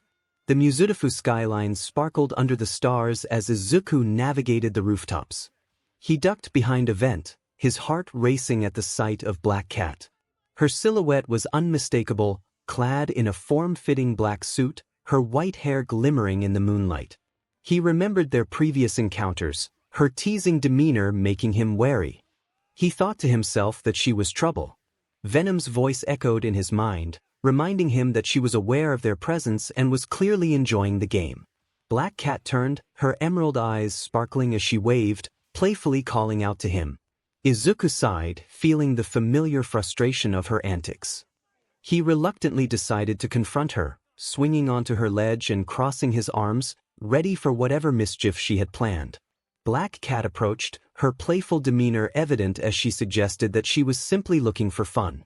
She leaned closer, her finger tracing the air near his chest, making him feel flustered. Izuku stepped back, trying to regain his composure and demanding to know what she wanted. She feigned offense at his seriousness and revealed a tip about a nearby building that was a front for stolen goods and quirk-enhancing technology. Izuku's spider sense hummed with suspicion, recalling the dangers of trusting her. Black Cat, however, insisted that her charm was enough reason to trust her. She suggested that they break in together, framing it as a date, which left Izuku sputtering in surprise. Venom found amusement in his flustered state, but Izuku focused on the task at hand, reluctantly agreeing to check it out under the condition that they would proceed quietly. With a grin, Black Cat leaped off the ledge, her movements fluid as she landed on a lower rooftop, urging him to follow. Izuku groaned, swinging after her, muttering to himself that he would likely regret this decision. The Starlight Imports building loomed ahead, its facade unassuming but its windows dark and barred. Izuku and Black Cat crouched on a neighboring rooftop, their silhouettes blending into the shadows. Black Cat whispered about the intel she had gathered, detailing the tight security they would face. Izuku steeled himself, insisting they proceed quietly and without casualties. Black Cat rolled her eyes but agreed to his plan. She produced a small device that would jam the cameras for a limited time, and they prepared to move. They swung to the building's roof, Black Cat's agility complementing Izuku's web-slinging as she expertly picked the lock on a skylight. As she slipped through, Izuku followed, his senses alert for any trouble. Inside, the air was stale, and the faint hum of machinery filled the space. Black Cat's device confirmed that the cameras were down, and they were ready to begin their mission. They crept through a hallway, her claws tapping lightly on the floor. The basement was 2 floors down, and the stairwell was in that direction, but there was a guard post. Izuku peered around a corner, spotting 2 guards playing cards. He decided to handle them, firing webs to pin their hands to the table. Before they could raise an alarm, he swung in, webbing their mouths shut and tying them to their chairs. He muttered a quick farewell as he dragged them into a closet. Black Cat whistled softly, impressed by his efficiency. She liked a man who knew how to tie things up. Izuku's lenses widened, and he asked her to tone it down for the moment. She laughed, slinking past him, her hip brushing against his. It was hard to resist her playful nature. Venom's voice chimed in, teasing him about her boldness. He tried to focus, following her to the stairwell. They descended, her movements silent while his webs cushioned their steps. At the basement door, Black Cat pulled out a claw, slicing through the lock with precision. Izuku was impressed despite himself and remarked on her handy skills. She purred in response, hinting at more to come if he stuck with her. He groaned, pushing the door open to reveal a treasure trove of crates, paintings, sculptures, and tech devices stacked high. A crate labeled Quirk Amplifiers caught his eye, twisting his stomach with unease. This was high-level stuff, and they needed to shut it down. Black Cat nodded, her playful demeanor shifting to focus as footsteps echoed nearby, guards alerted by a tripped sensor. Izuku's spider sense flared, and he pulled her behind a crate. He questioned her gadget's effectiveness, but she pointed out that someone had a backup system, indicating their intelligence. 4 guards entered, flashlights sweeping the area. Izuku motioned for silence, but Black Cat smirked and tossed a small pebble across the room. The noise drew the guards' attention, allowing Izuku to seize the moment. In a blur, he webbed 2 guards to the ceiling. Black Cat leaped, disabling their radios before they could call for help. The remaining 2 guards turned, but Izuku swung in, taking them down with precise kicks. Black Cat complimented his skills, landing beside him and noting their teamwork. He insisted they weren't a team, but a small smile betrayed his enjoyment. They needed to find the main stash and get out. As they moved deeper, they dodged laser grids, Black Cat's agility and Izuku's spider sense working in perfect harmony. She flirted relentlessly, brushing against him as they squeezed through a narrow gap. She suggested he think about cutting loose and living a little, but he insisted that saving the city kept him busy. She meant something different, hinting at fun outside their masks. Izuku stumbled, missing his web shot, and muttered about her being impossible. She teased him, laughing softly. They reached a locked vault with a glowing keypad. Black Cat cracked it open in seconds, revealing the jackpot: crates of quirk-enhancing tech, stolen art, and files marked unknown substance. Izuku felt a chill run through him, realizing the situation was more serious than he had thought. Just as he began to strategize, a siren blared, and red lights flashed. Black Cat winced, admitting she had tripped something. Izuku groaned, webbing the vault door shut as footsteps thundered outside. He asked if there were any more surprises, and she leaned in to kiss his masked cheek, playfully claiming it was her welcome. He snapped at her to focus, but his voice cracked, earning another laugh from her. They bolted, dodging guards and lasers, with Black Cat's taunts keeping the mood light despite the chaos. She challenged him to take out more guards than she could, and he accepted, webbing 3 guards into a pile. Their banter provided a rare moment of levity amidst the tension. As they escaped to the roof, Izuku planted a tracker on the building for the heroes to follow up. He caught his breath and remarked on her troublemaking nature. Black Cat grinned, stepping close and insisting he had fun. With a wink, she leaped off the roof, vanishing into the night. Izuku sighed, shaking his head and acknowledging that she might be the death of him. Venom chuckled, agreeing it was worth it, and urged him to leave before the professionals arrived. The glass tower of S.H.I.E.L.D. Industries loomed over Mizutofu, its sleek design a testament to the vision of David S.H.I.E.L.D. and Hisashi Sora. Inside, Emi Sora stood at the head of a polished conference table, her cat-like tail swishing nervously behind her. She had traded her 𝐬𝐢𝐽 uniform for a tailored blazer, her claws retracted but her posture defiant. At 16, she was the youngest CEO in the company's history, and the board, gray-haired executives in suits, stared at her with skepticism. She had accepted the role to honor her father's legacy, unaware of his darker identity as the Green Goblin. Balancing this with her hero training at 𝐬𝐢𝐽 was a gamble even her sharp observational skills couldn't fully predict. Director Takahashi began the meeting, his voice clipped as he expressed respect for her father's wishes but questioned her ability to run S.H.I.E.L.D. Industries as a high school student. He proposed a temporary CEO while she completed her education. Emi's ears twitched, a subtle feline shift from her transformation quirk. She understood their concerns and confidently stated that her father had named her his successor for a reason. She had studied his work and observed the company closely since childhood, asserting that she could lead it while continuing her education at 𝐬𝐢𝐽.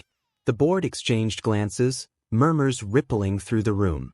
Director Hayashi leaned forward, challenging her proposal to split her time between hero training and managing a multi-billion-yen corporation. Emi's tail flicked, her claws itching to extend as she countered that her quirk wasn't the point. She had seen her father's prototypes in action and had helped secure them on Island. She had memorized every project file and could delegate to the right people while keeping his vision intact. Being a hero was an integral part of her identity. Takahashi sighed, rubbing his temples as he acknowledged her determination but reminded her of the upcoming provisional license exam. He questioned how she expected to juggle that with board meetings. Emi's eyes gleamed with confidence as she proposed training at the company's state-of-the-art gym after hours. She had balanced school and grief before, and she was determined to balance this as well. She requested a trial PRD of 3 months to prove herself, promising that if she faltered, they could appoint a temporary CEO. Hayashi's lips twitched, almost forming a smile as she remarked on Emi's stubbornness, ultimately agreeing to the trial PRD. Emi nodded, her tail relaxing as she felt a surge of relief. She was determined to prove herself, even if doubts lingered in her mind. She thought about her father, her claws retracting fully, and about herself. Across town, Izuku Midoriya sat in Principal 𝗍𝗓's office, surrounded by a cozy blend of academic clutter and high-tech gadgets. Bookshelves lined the walls, a teapot steamed on a desk, and a chessboard sat between them, its pieces carved with hero motifs. Izuku, dressed in his 𝐬𝐢𝐽 uniform, shifted uncomfortably, his green eyes wary. 𝗍𝗓's offer to become his personal student, a chance to transfer to the hero course, hung in the air, as heavy as Aizawa's dorm proposal had been. Izuku had refused both, his secret as Spider-Man a barrier he couldn't cross. 𝗍𝗓 adjusted a knight shaped like All Might and expressed his gratitude for Izuku's presence, suggesting that a game might make the conversation less formal. Izuku hesitated, his fingers hovering over a pawn, and expressed his uncertainty about being there, reiterating his disinterest in becoming 𝗍𝗓's student. 𝗍𝗓's eyes twinkled as he moved his bishop diagonally, encouraging Izuku to humor him. He noted that Izuku was a fascinating case, quirkless, yet his performance at the sports festival and the camp suggested otherwise. 𝗍𝗓 was curious about his potential and declared a check. Izuku's jaw tightened, sensing 𝗍𝗓's probing intellect. He realized that 𝗍𝗓 was testing him and suspected something. He moved his knight to counter the check and insisted that he was fine in general studies, stating that he didn't need the hero course to make a difference. 𝗍𝗓 sipped his tea and advanced his queen, reminding Izuku that he had already made a difference by saving classmates and stopping villains. He suggested that the hero course could hone Izuku's instincts, noting that his strategy was bold yet cautious, like the game they were playing. Izuku narrowed his eyes, studying the board. He noticed that Nizu's queen threatened his rook but saw a trap forming. He moved his bishop, baiting an overextension, and asserted that he was not limiting himself but choosing his path. The hero course meant attention and scrutiny, and he preferred to work independently. Venom's voice rumbled in his mind, warning him to be careful, as Nizu was sharp and he shouldn't let him corner him. Nizu chuckled, capturing the bishop and pointing out that while independence was admirable, isolation was dangerous. He noted that Izuku had been avoiding his friends, Jiro, Sora, Hatsum, Todoroki, and even Ida, and questioned why. Izuku's hand froze mid-move, recalling Kyoka's confrontation at the gate. He insisted that he wasn't avoiding them but simply needed space. He moved his rook, setting up a fork between Nizu's queen and king, declaring check. Nizu's ears twitched, a rare sign of surprise, and he acknowledged Izuku's cleverness in sacrificing to gain position. However, he warned that space from friends wasn't strategy, it was retreat. They cared about him, and he should let them in. Izuku felt a tightening in his chest, memories of Naomi's death and Hisashi's final words echoing painfully. He softly stated that some things he had to handle alone and moved his knight to protect his king. Nizu advanced a pawn, opening a line for his rook, claiming that he understood more than Izuku thought.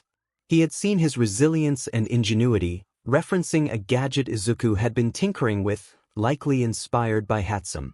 Izuku's eyes widened, but Nizu reassured him that he was observant, not omniscient, and declared check.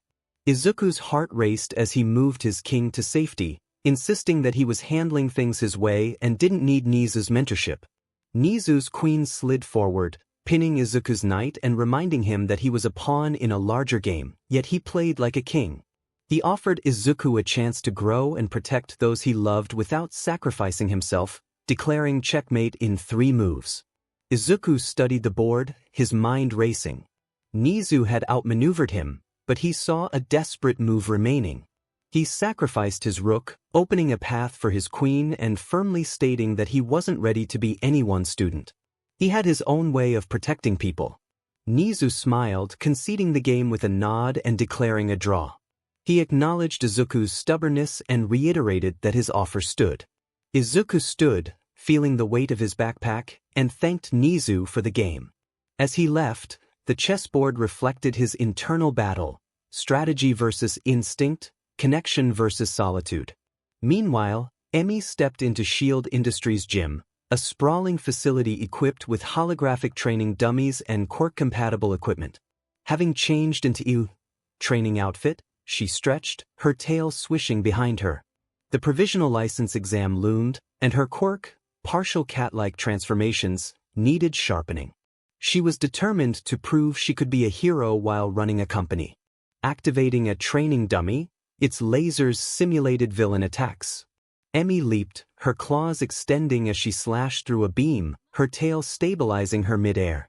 She focused on her training, reminding herself that she could balance being a hero by day and a CEO by night.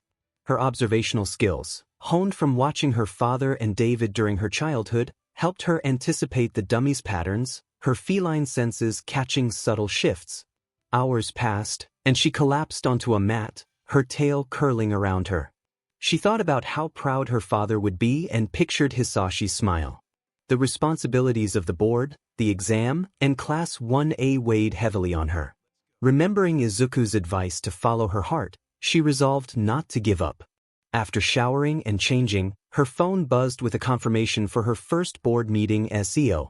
Taking a deep breath, her ears shifted to feline points, and she declared her determination to make it work. For her father, for you, and for herself. Back in Mizudafu, Izuku swung through the city as Spider-Man, his new suit gleaming under the streetlights. He landed on a rooftop, replaying the chess game with Nizu in his mind. He felt that Nizu was too perceptive and that he couldn't let him get closer. Venom's voice was gentle, reminding Izuku that he played well but was still running from connection. Emi and Kyoka were his allies, not his obstacles. Izuku sighed, removing his mask to gaze at the stars, acknowledging the weight of his responsibilities. He knew the saying about great power coming with great responsibility, but Venom reminded him not to forget to live. Izuku smiled faintly, ready to swing home when his phone buzzed with Emi's name lighting up the screen. He answered, his voice soft as he checked in with her.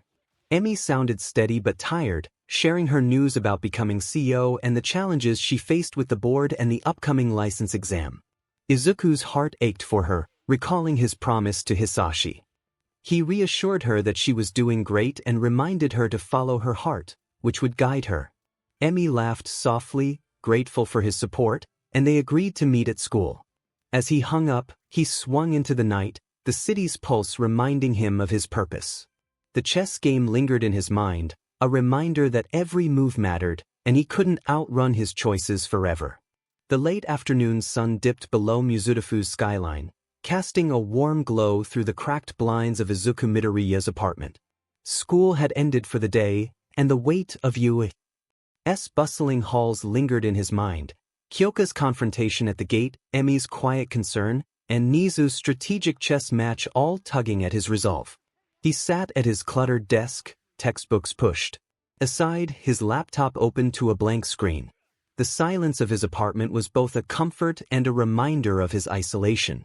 Choosing to stay out of 𝐒𝐻's dorms kept him free but alone. His fingers traced the small metal box containing the shattered remains of David Shield's flash drive, a decision that still felt heavy. He thought he was doing the right thing, but doubt lingered. Needing a distraction, Izuku opened his video chat app, his heart quickening as he scrolled to two names, Ochako Uraraka and Hikari Shinso. Both were abroad, pursuing their dreams, Ochako healing from her scars, Hikari chasing her own path. Their goodbye moments, filled with vulnerability before they left, were etched in his memory, a warmth he clung to amidst his grief over Naomi, his mother, and Hisashi. He hesitated, his thumb hovering over the call button. He thought they were busy, but he missed them. Venom's voice rumbled in his mind, encouraging him. He managed a small smile, agreeing to make the call while asking Venom not to interrupt unless he messed up. He hit the call button, and the screen split as Ochako and Hikari's faces appeared, their smiles bright despite the distance. Ochako greeted him warmly, her cheeks rosy even through the screen. She sat in a cozy dorm room, her overseas program's logo visible behind her. She expressed surprise at his call and asked how 𝗓𝗓𝗧. Hikari leaned closer to her camera, her expression softer than usual, noting that Izuku looked tired and asking if everything was okay. Izuku rubbed the back of his neck, his green eyes softening as he replied that it was just school stuff and that general studies was a lot. He then inquired about how they were settling in. Ochako grinned, her enthusiasm infectious as she described her amazing experience, mentioning the intense training and the fancy food that felt overwhelming. She laughed, then winced slightly, touching the scar on her arm from a past incident. Hikari nodded, her voice calm but warm, sharing that it was different and less chaotic than 𝗓𝗓. But she missed everyone, especially him. Izuku's heart skipped at her words.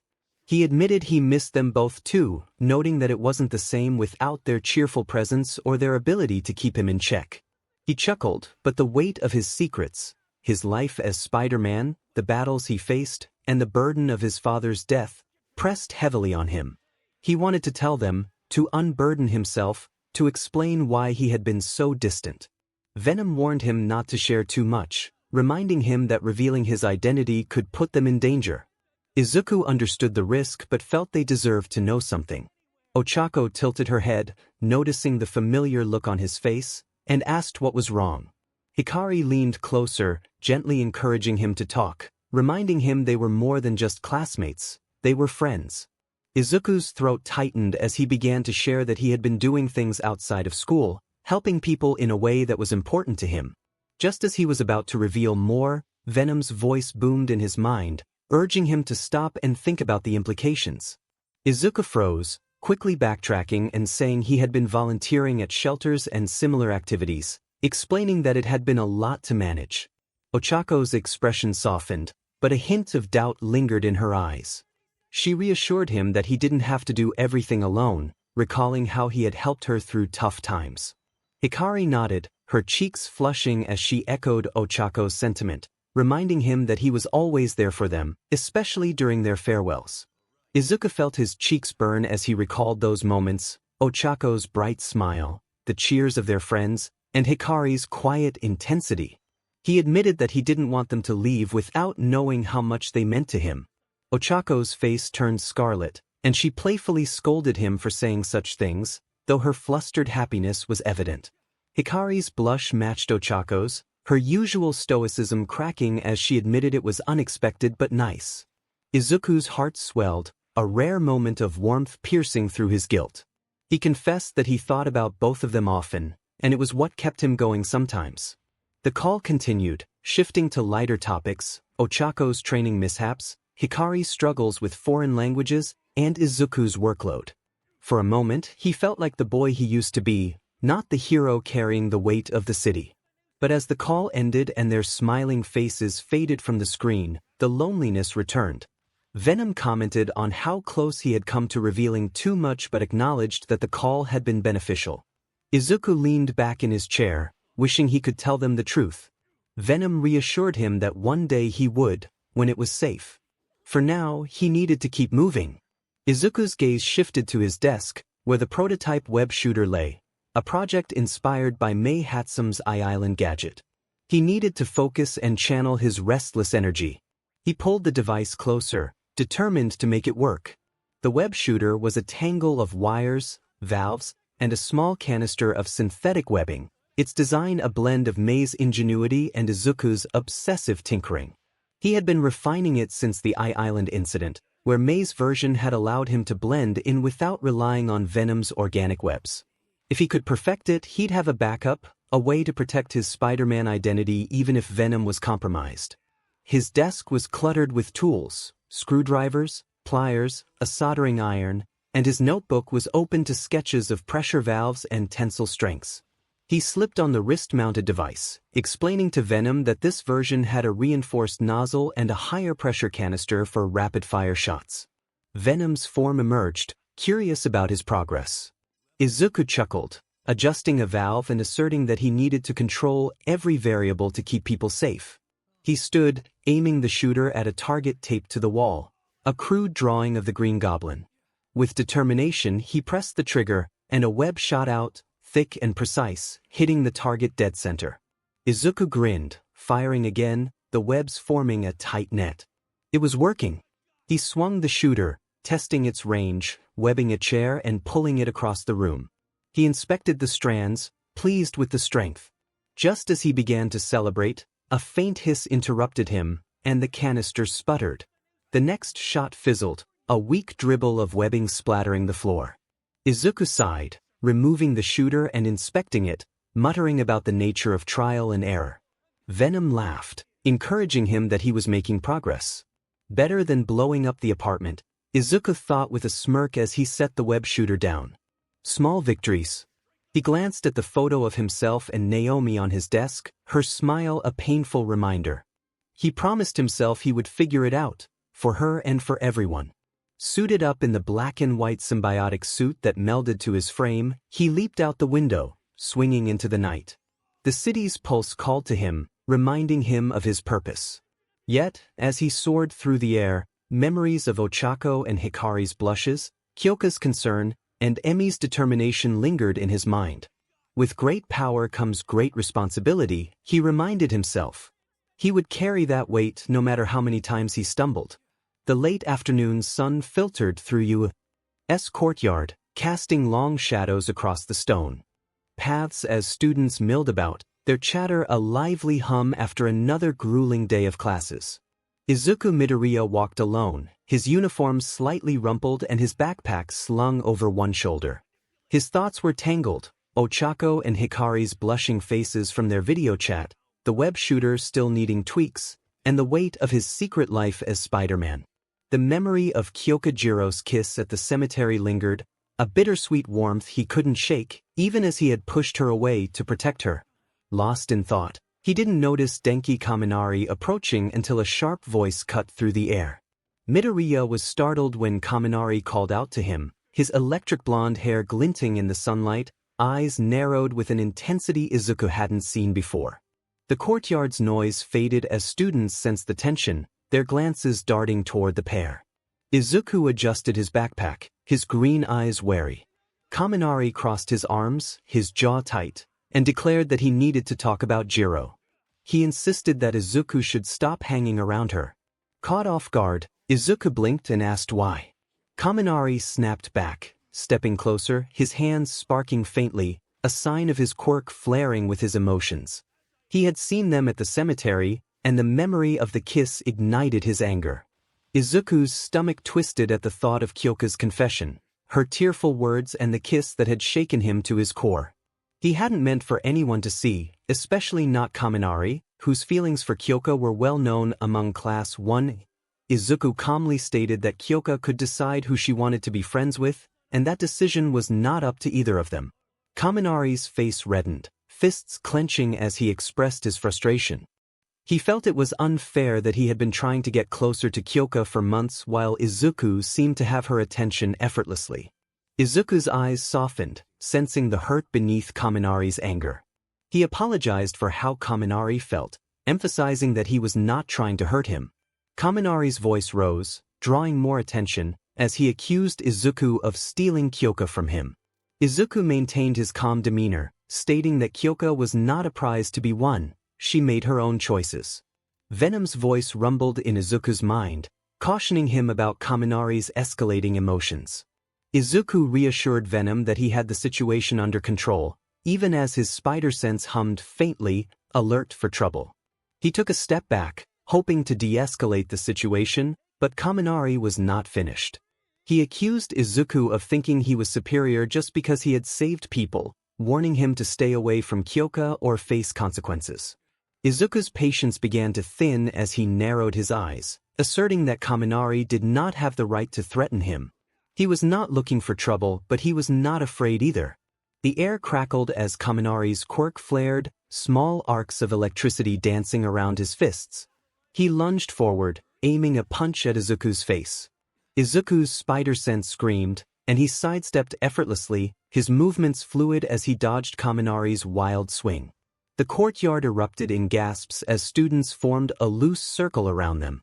𝗵𝗁 shouted for Izuku to stand still, throwing another punch charged with a low-voltage shock. Izuku ducked, his reflexes honed from his nights as Spider-Man, weaving through 𝗵𝗁's attacks with ease. He urged 𝗵𝗁 to stop, insisting that he was making a scene for no reason. 𝗵𝗁 roared in response, accusing Izuku of taking everything he wanted. He lunged again, aiming a charged kick, but Izuku flipped backward, landing lightly on his feet as his backpack slid off to the ground. Izuku shot back that he was not stealing anything, feeling his own frustration rise. He could sense Venom urging him to hold back, to avoid using his enhanced strength, but 𝗵𝗁's relentless attacks tested his restraint. He reminded 𝗵𝗁 that Kyoka was his friend too, and this wasn't about winning her over, it was about respecting her choices. 𝗵𝗁's jealousy clouded his judgment, and he unleashed a burst of electricity, forcing Izuku to leap onto a nearby bench, drawing murmurs from the crowd. Suddenly, a sharp and commanding voice cut through the tension. Kyoka Jiro pushed through the students, her earphone jacks raised and eyes blazing. Momo Yaoyorozu, Tsuyu Azui, Shoto Todoroki, and Tenya Ida followed, their expressions a mix of concern and disapproval directed at 𝗵𝗁. He froze, his sparks fading as Kyoka stepped between him and Izuku, demanding to know what he was doing. She chastised him for attacking Izuku because of her, calling it low. Momo crossed her arms, her voice calm but firm, stating that fighting a classmate over personal feelings was unacceptable behavior for heroes. Tsuyu tilted her head, her frog-like eyes narrowing as she encouraged 𝗵𝗁 to rise above the situation. Shoto's gaze was cold as he warned 𝗵𝗁 to back off. Ida adjusted his glasses, declaring that 𝗵𝗁's behavior reflected poorly on Class 1A and demanded he cease immediately. 𝗵𝗁's shoulders slumped, realizing the tide had turned. He stammered that he just wanted to protect Kyoka, expressing his concern over her relationship with Izuku. Kyoka's eyes widened, her cheeks reddening, but her glare remained unwavering. She asserted that it was none of Kaminari's business who she chose to spend time with, firmly stating that Izuku was her friend. Izuku climbed down from the bench, his heart racing but his expression calm as he addressed Kyoka and the others, assuring them he was okay. Kyoka's eyes softened with worry as she asked if he had been hurt. He reassured her with a small smile, insisting he could handle himself. Kaminari's jealousy flared anew as he accused Izuku of only dodging because he feared the consequences of a fight. He took a step toward Kyoka, pleading with her to listen, revealing his long-held feelings for her. Kyoka's jaw stiffened as she spoke firmly, expressing her feelings clearly. She acknowledged Denki but emphasized that she only saw him as a friend. It wasn't fair to involve Izuku in this situation, and she needed him to understand that. Denki's expression fell as he absorbed her words, the murmurs of the crowd around them growing louder, filled with mixed reactions. He glanced at his classmates, their attention on Izuku, and felt a wave of disappointment wash over him. Without saying anything further, he turned and walked away, his sparks dimming as he entered the school building. Izuku took a deep breath, picking up his backpack. He quietly expressed his regret to Kyoka, admitting he hadn't wanted things to escalate. Kyoka reassured him that it wasn't his fault. Denki was just going through a tough time. She checked in on Izuku, wanting to ensure he was okay. He replied affirmatively, though a flicker of guilt crossed his face. He needed to go home and clear his mind. Momo stepped forward, her tone gentle as she reminded Izuku that he didn't have to face things alone. Tsuyu nodded in agreement, affirming that he was part of their group, even if he was in general studies. Shoto offered his support, reminding Izuku that he didn't have to fight every battle by himself. Ida emphasized the importance of friendship for any hero, acknowledging Izuku's strength but encouraging him to lean on his friends. Izuku felt a mix of comfort and pressure from their support. He managed to smile and thanked them, promising to think about it as he walked toward the gate, the weight of his secrets pressing down on him, Spider-Man, Venom, and the Green Goblin's demise. He reflected on how close he had come to losing control during the confrontation, aware that revealing his true strength could expose his hidden life. Venom's voice echoed in his mind, praising his composure and caution. However, he couldn't shake off the thought that Kyoka and the others didn't deserve this kind of drama. As he reached his apartment, the city around him settled into dusk. He suited up, the black and white symbiotic suit fitting snugly. Swinging through Mizudafu's neon-lit streets, he let the rhythm of web-slinging calm his thoughts, even as Kaminari's jealousy and Kyoka's words lingered in his mind. He landed on a rooftop, removing his mask to gaze at the city below, its lights twinkling like stars. He murmured the mantra that grounded him, contemplating how to protect his friends from the darkness within him. Venom reassured him, emphasizing that he was not the problem but rather the solution. It encouraged him to let his friends in a little, reminding him of their strength. Izuku smiled faintly, deciding that for now, it would be just him and Venom, focusing on keeping the city safe. He swung into the night, his resolve unbroken, ready to face whatever challenges awaited him as Spider-Man. As dawn broke over Mizudafu, the city began to stir, but for Izuku Midoriya, the night was far from over. Dressed in his symbiotic suit, he swung through the skyline, the cool morning air rushing past him. His spider sense had alerted him to a high-speed car chase in the downtown area, and the urgency of the police scanners in his apartment had compelled him to act. Armed robbers were on the loose, and he couldn't ignore the potential danger to innocent people, even if it meant being late for school. He thought about how he needed to wrap things up quickly. As he surveyed the chaos below, he spotted two black SUVs speeding through traffic, pursued by police cars with sirens blaring. He knew he had to intervene. Spotting an opening, he leaped into action, webbing the rear axle of the lead SUV and pulling hard. The vehicle skidded to a halt, and he swung onto the hood, breaking through the windshield with a precise kick. The driver, a burly man, attempted to defend himself, but Izuku quickly webbed his hand to the steering wheel, disarming him. He immobilized the other occupants before moving on to the second SUV, repeating his actions with efficiency. Within moments, Both vehicles were secured, the robbers trapped in their seats as the police closed in. An officer shouted their gratitude as Izuku swung away, the first rays of sunlight glinting off his suit. He landed on a rooftop and checked his phone, realizing he was running late for school. With a sense of urgency, he pulled off his mask and stuffed it into his backpack, sprinting across rooftops as he changed into his uniform mid-swing. He barely made it to 𝐒𝐻𝐁𝐵 gates as the first bell rang, breathless and disheveled. The courtyard buzzed with activity as students gathered around two large buses. Izuku recognized Class 1A and Class 1B, their hero costumes packed and their faces a mix of determination and nerves for the provisional license exam. Among them was 𝗵𝗲, his half-sister, unaware of their connection, chatting with 𝗕𝐁𝐽𝐝. Her transformation quirk and her new role as CEO of S.H.I.E.L.D. Industries made her stand out. Izuku hesitated, feeling a tug at his heart. He wanted to wish them luck and be part of their world, but the memory of Kaminari's jealousy held him back. He thought they would do great and couldn't just stand there. Jogging over, he called out to both classes, wishing them luck on the exam. His voice drew smiles from several students, including Kirishima, who pumped his fist in response.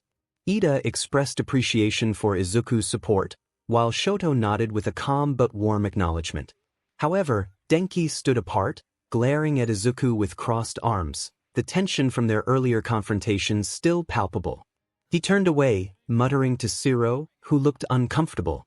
The girls of Class 1A were more welcoming, with Momo expressing gratitude for Izuku's encouragement and Tsuyu thanking him for always cheering them on.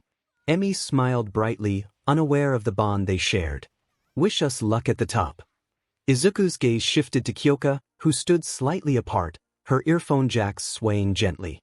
His heart raced as memories of her confession at the cemetery flooded back. He wanted more than friendship, a truth he had buried under his Spider-Man duties. Stepping closer, he opened his arms and spoke softly, assuring her that she would excel. She blushed, stepping into his embrace, her face pressing against his chest. Although his UE uniform concealed the muscular frame honed by Venom, she could feel it, her blush deepening as she expressed her gratitude. He chuckled, holding her a moment longer, warmth spreading through him. He thought about wanting them to be more than friends, wishing to share everything about himself, but he knew he couldn't, not yet. In his mind, Venom cheered him on, urging him to take a chance. Izuku felt his face burn as he gently pulled back, their eyes meeting, both of them blushing. He reminded her to stay safe, his voice catching slightly. She nodded, her jacks curling slightly, asking him not to pull away again. He managed a smile, his heart aching, and promised he would try. As she rejoined her class and boarded the bus, Izuku watched, the weight of his unspoken feelings heavy. Before he could turn to head to class, a familiar voice stopped him. It was Shota Aizawa, standing there with his scarf loose and tired eyes piercing through him. Izuku straightened, acknowledging his sensei. Aizawa noted that he had seen Izuku wishing his friends luck and instructed him to walk with him. Izuku followed, feeling Aizawa's relentless scrutiny. They stopped near the school's entrance, away from the bustle of departing buses. Aizawa crossed his arms and spoke in a low voice about the dorm system, noting Izuku's refusal to participate. Izuku's jaw tightened. This conversation was a familiar battleground. He reiterated that he was better off on his own, insisting he could handle himself. Aizawa's eyes narrowed as he studied Izuku, recognizing his potential. He pointed out that Izuku was excelling, mentioning his actions at the sports festival and the camp. He expressed concern that Izuku was throwing away his potential by isolating himself. Izuku defended his position, explaining that he was protecting people from the league, emphasizing that being in the dorms would put everyone at risk. Aizawa sighed, rubbing his neck, and reminded Izuku that he wasn't the only target. He explained that the dorms were a shield, not a cage, and that they would provide safety for everyone. Izuku shook his head, frustration bubbling within him. He felt the need to protect certain secrets and knew he couldn't explain everything. He caught himself, recalling Venom's warning not to slip. Aizawa softened his gaze but remained firm, acknowledging that he saw more than Izuku thought. He recognized Izuku's instincts and reflexes, suggesting that the dorms would help him grow without burning out. Izuku felt a tightening in his chest, memories of 𝗍's chess game flashing through his mind. He appreciated Aizawa's concern but insisted he wasn't ready and needed to do things his way. Aizawa's expression didn't waver as he declared that he wouldn't give up on Izuku. He reminded him that he was one of his students, regardless of his current path. Izuku nodded, feeling the weight of Aizawa's words as he walked away, adding to the burden he carried, Spider-Man, Venom, and the secrets keeping him from 𝗂𝐭𝐳, and his friends. As he headed to class, the buses pulled away, carrying Class 1A and 1B to the provisional license exam. He imagined 𝗕, her agility ready to shine, and 𝗂𝐭, her earphone jacks poised for action. He felt a flicker of pride cutting through his turmoil, promising himself to keep fighting for them.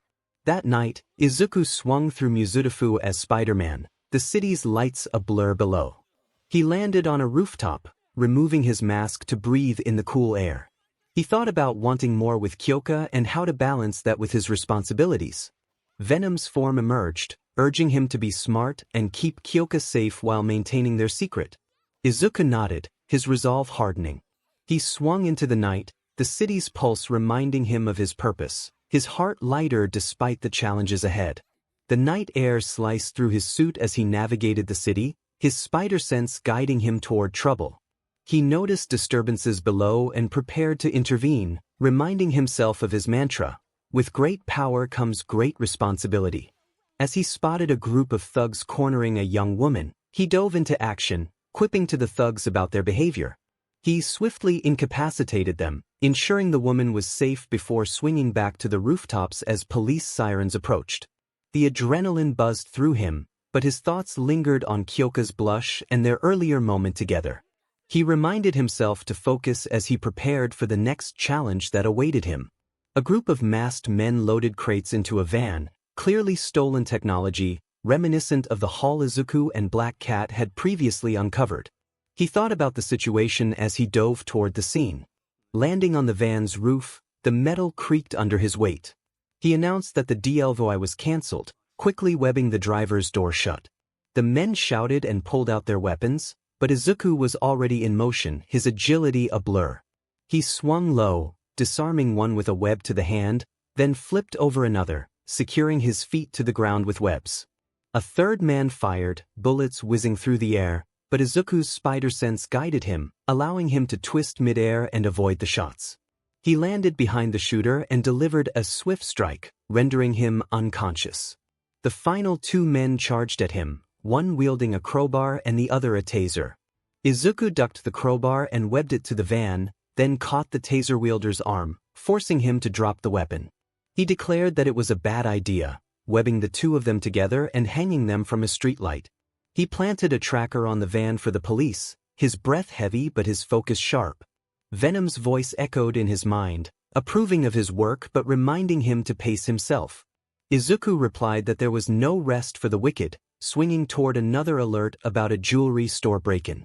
The night unfolded with a series of encounters, a mugging thwarted with webs and a well-placed kick, a carjacker immobilized with his own vehicle, and a bar brawl defused with quick reflexes and clever remarks. Each skirmish tested his limits, his symbiotic suit amplifying his strength while draining his stamina. By the time he perched on a skyscraper, the city quieting as dawn approached, he was exhausted but resolute. He thought about his friends, 𝗂𝐭, 𝗕, Ochako, Hikari, his anchors, even if they didn't know his secret. He promised to keep them safe, reaffirming his commitment to his mission. Meanwhile, across town in the sleek headquarters of the Hero Public Safety Commission, a conference room buzzed with tension. The polished glass walls reflected the stern faces of the commission's board, led by President 𝗵𝗲 𝗵𝗃, a woman with sharp eyes and a commanding presence. Seated among them was Hawks, the number 2 hero, his red wings folded casually, his expression a mix of boredom and curiosity. The topic of discussion was Spider-Man, the vigilante who had become an enigma in Mizudafu. Kisaragi projected images of Spider-Man swinging through the city, capturing criminals and saving civilians. She expressed her concerns about the vigilante, noting that while he was effective, he operated without a license and flouted their laws. Hawks leaned back, twirling a feather between his fingers, questioning the issue since Spider-Man was saving lives rather than causing chaos. Director Tanaka scowled, emphasizing the need for control over someone who operated outside their system. Hawks raised an eyebrow, pointing out the difference between Spider-Man and Stain, the latter being a murderer. Kisaragi warned him to be careful, stating that Spider-Man's popularity undermined licensed heroes. Another board member, Sato, suggested that Spider-Man's consistent activity and high success rate could make him an asset if they brought him in. Hawks smirked, suggesting that the vigilante might not be interested in bureaucracy.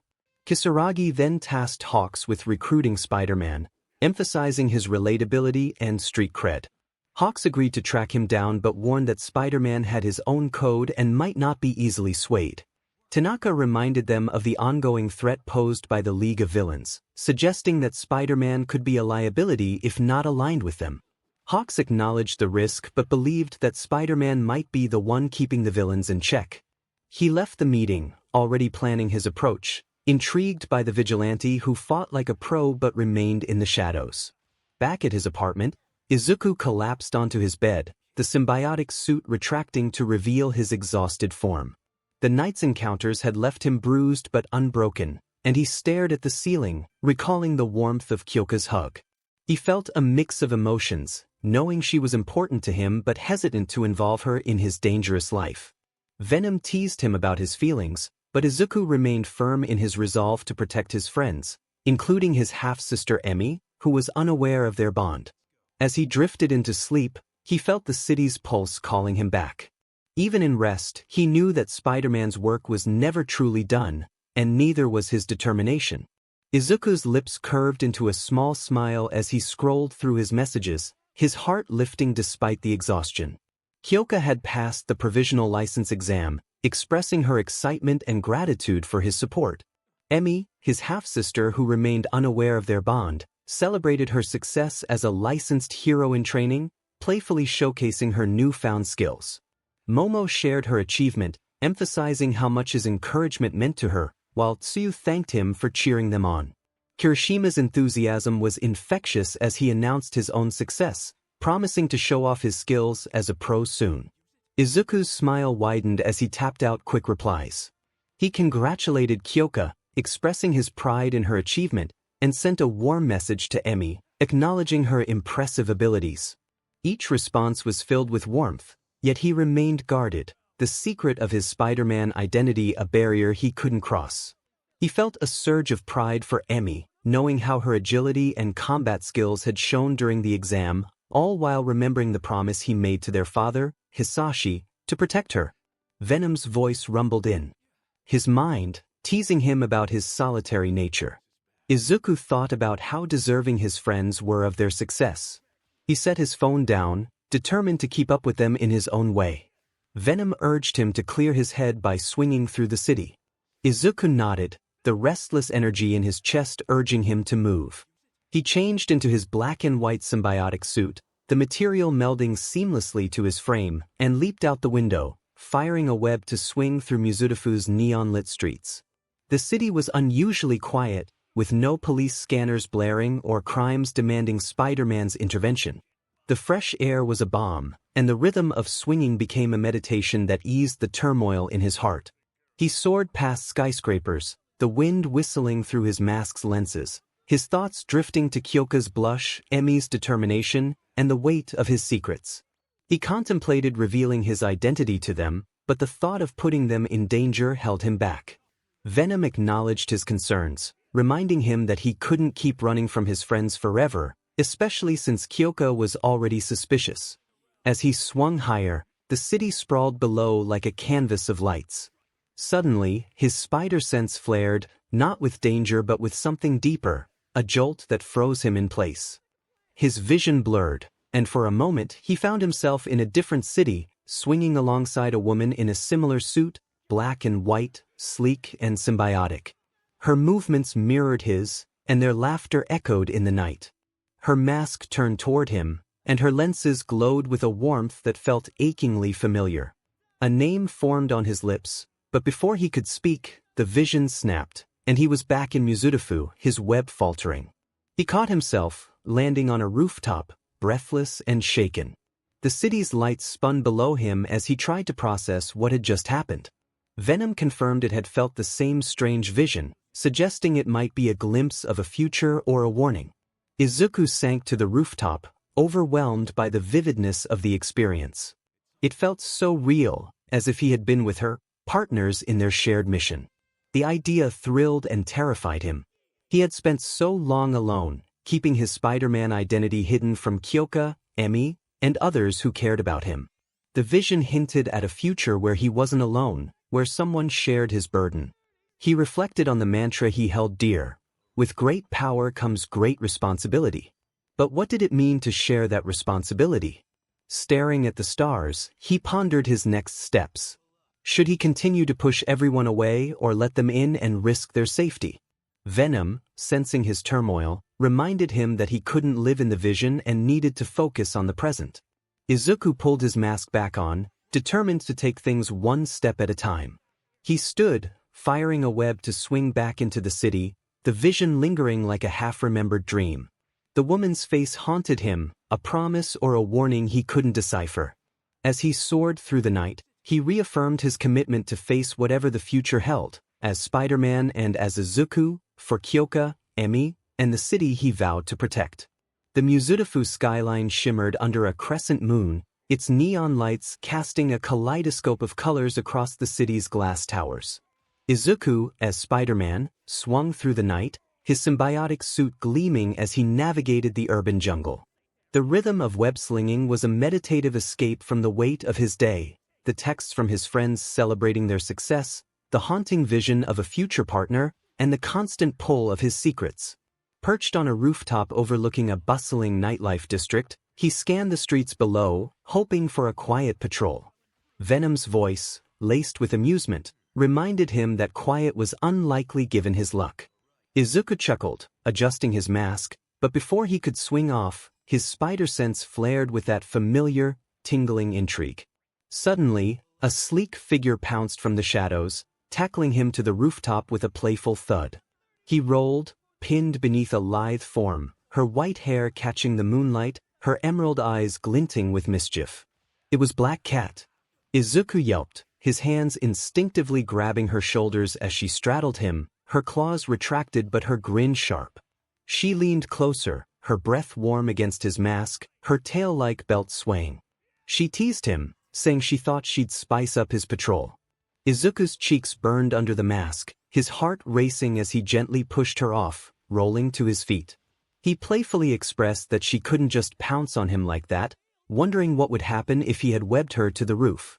She laughed, a melodic sound, standing with a graceful stretch. She playfully challenged him, saying she would love to see him try, betting she would slip right out. With a wink, she stepped closer, her hip brushing his. She added that he was too sweet to trap her unless she asked nicely. Izuku's lenses widened, and he took a step back, his usual caution warring with a newfound urge to match her energy. He remarked that she was trouble, teasing that he was starting to think she liked keeping him on his toes. Venom's voice echoed in his mind, commenting on how he was flirting like a pro and that she had him hooked. Izuku dismissed the thought, but a grin tugged at his lips beneath the mask. He crossed his arms, leaning against a vent, his posture relaxed but deliberate. He inquired about her intentions, noting that she didn't just tackle him for fun, though maybe she did. Black Cat's eyes gleamed, her smirk widening as she caught his flirtatious tone. She revealed she had a tip about another hotspot, an old textile factory packed with valuable goodies. She thought her favorite webhead might want a piece of the action. Izuku tilted his head, narrowing his lenses playfully. He expressed his flattery at being her favorite webhead but reminded her that last time, her tip had led them into trouble. She pouted, her lips exaggeratedly downturned, but her eyes danced with mischief as she insisted there was no catch, just a chance to have fun together.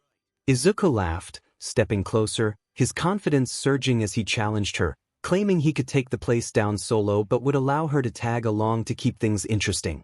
Black Cat's eyebrows shot up, her grin turning wicked as she acknowledged his playful banter. She flicked his mask's lens, her touch light but deliberate, urging him to prowl with her. Izuku's heart raced, the thrill of the flirtation igniting excitement despite his better judgment. He agreed, firing a web to swing off the roof, warning her that if things went south, he would blame her. She leaped after him, her agility matching his as they swung toward the east side, playfully inviting him to blame her all he wanted, but not to cry when she stole the spotlight. The textile factory loomed in a rundown industrial district, its windows boarded, its walls tagged with graffiti. Izuku and Black Cat landed on a nearby water tower, crouching in the shadows.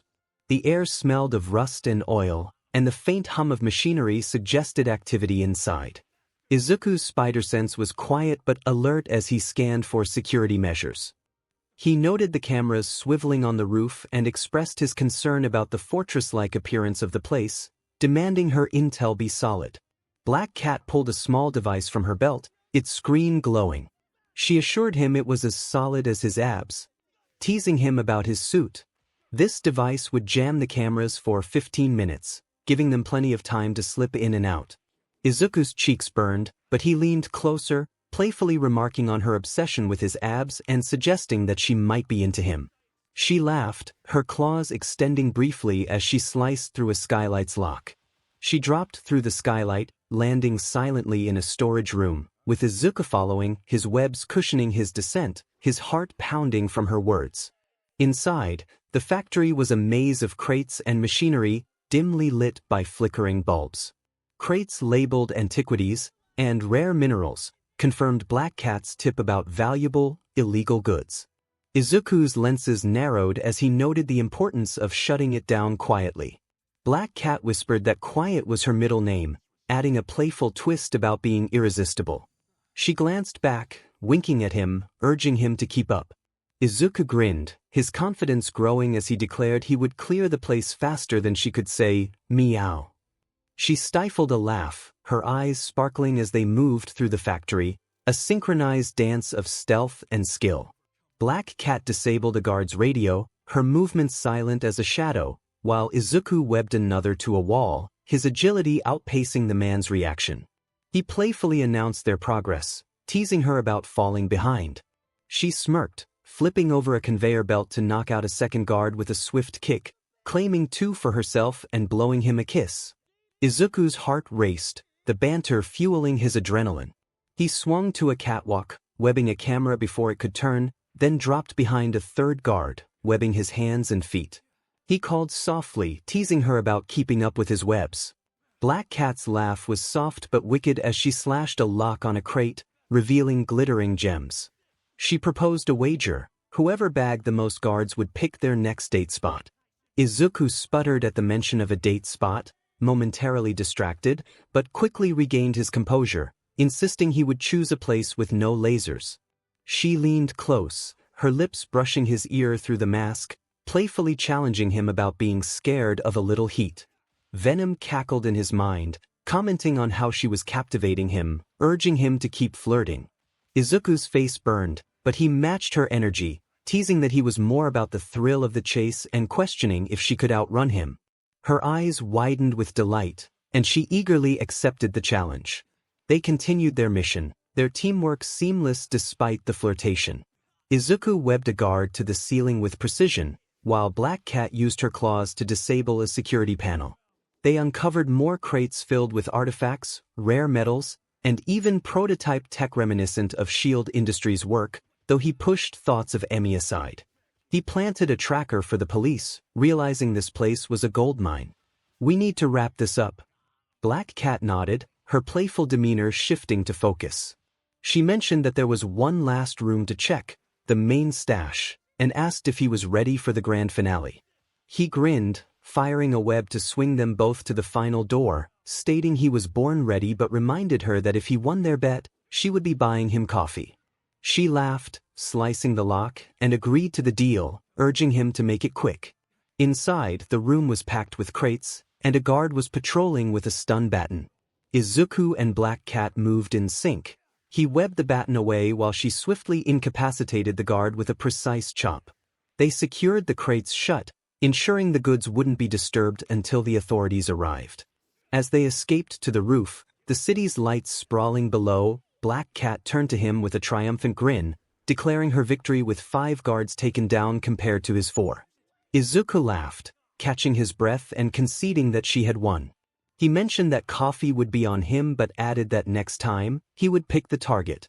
She stepped closer, resting her hand on his chest and suggesting that their next encounter should be a real date. No masks, just the 2 of them. Izuku felt his heart race and teased that maybe he would agree if she could catch him first. He fired a web and swung into the night, her laughter echoing behind him. Venom's voice chimed in, gleefully noting that he was in deep, implying that Black Cat had him wrapped around her claw. Izuku smiled, feeling the city's pulse steadying him. With great power comes great responsibility, he thought, his heart lighter despite the risks. Black Cat's flirtation was a thrill, but Kyoka's face lingered in his mind, reminding him of the connections he couldn't fully embrace, not yet. The pre-dawn stillness of Mizudafu was a canvas of quiet, broken only by the soft thwip of Izuku Midoriya's web shooters as he tested them in his cramped apartment. The clock read 4:17 a.m., the city still asleep, but Izuku was wide awake, his green eyes focused on the prototype device strapped to his wrist. He wasn't wearing the black and white symbiotic suit, just casual clothing. Tonight, he was simply Izuku, the tinkerer, chasing a breakthrough. His desk was a chaos of tools, wires, and crumpled notes, remnants of countless failed attempts to perfect the web shooter inspired by Mei Hatsum's Island design. The memory of his last failure drove him to keep going. He adjusted a valve on the shooter, its sleek design glinting under his desk lamp, and spoke to Venom about the new canister and reinforced nozzle. He aimed at a target on his wall, a faded poster of All Might, and pressed the trigger. A thick, silvery web shot out, hitting the target dead center, its strands glistening with strength. Izuku's eyes widened, a grin spreading across his face as he celebrated his success. He fired again, webbing a chair and pulling it across the room with ease. The strands held firm, and he swung the shooter, testing its range, webbing the ceiling and hanging briefly, his weight supported perfectly. He landed lightly and exclaimed that it was working. Venom's form flickered, its white eyes gleaming as it complimented him. Izuku laughed, unstrapping the shooter to inspect it further, feeling buoyed by the success amidst the weight of his double life. The vision from his last patrol of a female figure swinging beside him in a similar suit still haunted him, but he pushed it aside, reminding himself it was time for school. High buzzed with its usual energy, students streaming through the halls as the morning classes unfolded. Izuku, still riding the high of his web shooter success, navigated his general studies schedule with a lighter heart. The texts from Kyoka, Emi, Momo, and others about their provisional license exam victories replayed in his mind, reminding him of the friends he cherished but kept at arm's length. The hug with Kyoka lingered like a melody he couldn't shake, stirring feelings he wasn't ready to name. At lunch, the cafeteria was a riot of noise, students laughing and swapping stories. Izuku carried his tray, weaving through the crowd, his mind on the web shooter's schematics. He was so distracted that he didn't notice the figure in his path until he collided with her, his tray clattering but not spilling. He apologized, looking up to find 𝗎𝗎𝗎𝗎, a third year from the hero course, staring at him with wide, curious eyes. She reassured him that it was no problem and introduced herself, expressing her excitement to meet him. She noted that he was the smart first year always helping class 1A and asked why he was in general studies despite being so strong. Izuku blinked, caught off guard by her enthusiasm, and explained that he just worked hard, emphasizing that there was no big secret, just normal stuff. 𝗎𝗎𝗎's eyes sparkled as she pressed him for more details, mentioning his help at the summer camp and speculating about whether he was hiding a quirk or a super cool gadget. Izuku laughed, leaning against the table, feeling a playful confidence inspired by his recent flirtation with Black Cat. He admitted that he had no quirk, just determination, and that he had always wanted to help people, regardless of the course he was in. 𝗎𝗎𝗎 gasped, stepping closer, her eyes wide with excitement as she speculated about what he might be building. She asked if he ever slept, impressed by his ability to balance studying and saving people. Izuku's grin widened, her enthusiasm pulling him in as he asked about her own experiences as one of the big three, curious about the pressure she faced. She beamed, twirling a strand of hair, and shared that it was a blast, her energy infectious as they continued to chat. Izuku enjoyed helping people, flying around with his quirk, and asking questions. It was how he learned. He found it easy to talk to Midoriya, who answered everything effortlessly. Most people would get flustered, but he remained calm and collected. Izuku felt a warmth in his chest as he watched her bounce away, waving goodbye, leaving his tray forgotten. In his mind, Venom sighed dramatically, commenting on the growing number of girls interested in Izuku. He felt his face heat up at Venom's teasing, insisting that she was just being friendly. Venom playfully suggested that she was already half in love with him and urged him to choose among the girls who had shown interest. Izuku groaned, sitting alone at a table, his thoughts a jumble. 𝗔𝗂𝘁𝗵𝗲 questions had been harmless, yet they reminded him of his secrets, Spider-Man, Venom, and his web shooters. He wanted to open up, especially to Kyoka, but the risk felt too great. He reminded himself of the mantra, grounding him as he resolved to keep his walls up, even as his heart yearned for more. Meanwhile, in the Class 1A dorms, 𝗵𝗍 sat cross-legged on her bed, her cat-like tail curled around her knees. Her room was a mix of hero posters and corporate files, reflecting her dual life as a hero in training and CEO of S.H.I.E.L.D. Industries. After successfully passing the provisional license exam with her cat-like transformation quirk, she felt the pressure of her father's company looming over her. The board had given her a 3-month trial to prove she could balance both roles, and she was determined to succeed. Her desk was cluttered with files stamped with S.H.I.E.L.D. Industries logo. As she flipped through them, her sharp eyes caught discrepancies, misallocated funds, and over-budget projects. She murmured to herself that she could handle this for her father and herself. Her attention was drawn to a file labeled Project Aegis, and her expression hardened at the name Samuel Abraham, the man who had betrayed David's shield during the I-Island incident. Her instincts kicked in as she opened the file, revealing details of a prototype quirk enhancer that her father had overseen, with Sam listed as a consultant. Recent notes suggested someone at S.H.I.E.L.D. Industries was still in contact with him, raising her suspicions. She marked the file for her next board meeting, knowing this discovery added new stakes to her trial. Determined, she resolved to figure it out, ready to embrace her roles as both hero and CEO. Later, as she prepared for bed, her phone buzzed with a text from Izuku congratulating her again on the exam. She smiled, feeling warmth from his support, and replied with renewed determination. Back in his apartment, Izuku suited up as Spider-Man, feeling a sense of victory with his reliable web shooters. He swung into the night, the city lights reminding him of his purpose. The thoughts of 𝗔𝗂𝘁𝗵𝗲's questions, 𝗵𝗔's determination, and Kyoka's blush fueled him, even as his secrets kept him apart. He repeated his mantra, anchoring himself as he soared through the night, ready for whatever awaited him. The next morning, the hallways of 𝗬𝗏 buzzed with chatter as Izuku made his way toward his general studies classroom, his backpack slung over one shoulder. The success of his web shooters still buzzed in his veins, a quiet triumph that lightened the weight of his double life. Before he reached the classroom door, he was stopped by a familiar voice. Shoutaizawa stood in the hallway, his scarf loose and his tired eyes focused on Izuku. He informed Izuku of a change in plans, directing him to observe Class 1's sparring session against one of the big three, Mirio Togata. Aizawa believed this experience would provide valuable insights into hero training, especially given Izuku's instincts displayed during the sports festival and summer camp. Izuku felt a mix of amusement and unease at Aizawa's insistence on not giving up on the dorm arrangement. As he followed Aizawa, his mind raced with thoughts of seeing Kyoka, 𝗵𝗍, and the others in action, reminding him of the world he had distanced himself from to protect them. The weight of his Spider-Man identity, known only to Venom, pressed heavily on him, especially after envisioning a future partner swinging beside him. He mentally urged Venom to stay sharp, anticipating an interesting day ahead. Training Ground Gamma was a sprawling complex designed for intense hero training. Class 1A stood in their hero costumes, excitement and nerves evident on their faces as they faced Mirio Togata, the number one of 𝗬𝗏. Big 3.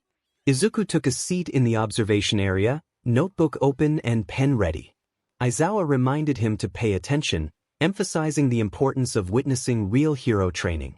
Izuku focused on Class 1A, noting 𝗵𝗄 at the front, her cat-like tail swishing as she rallied her classmates.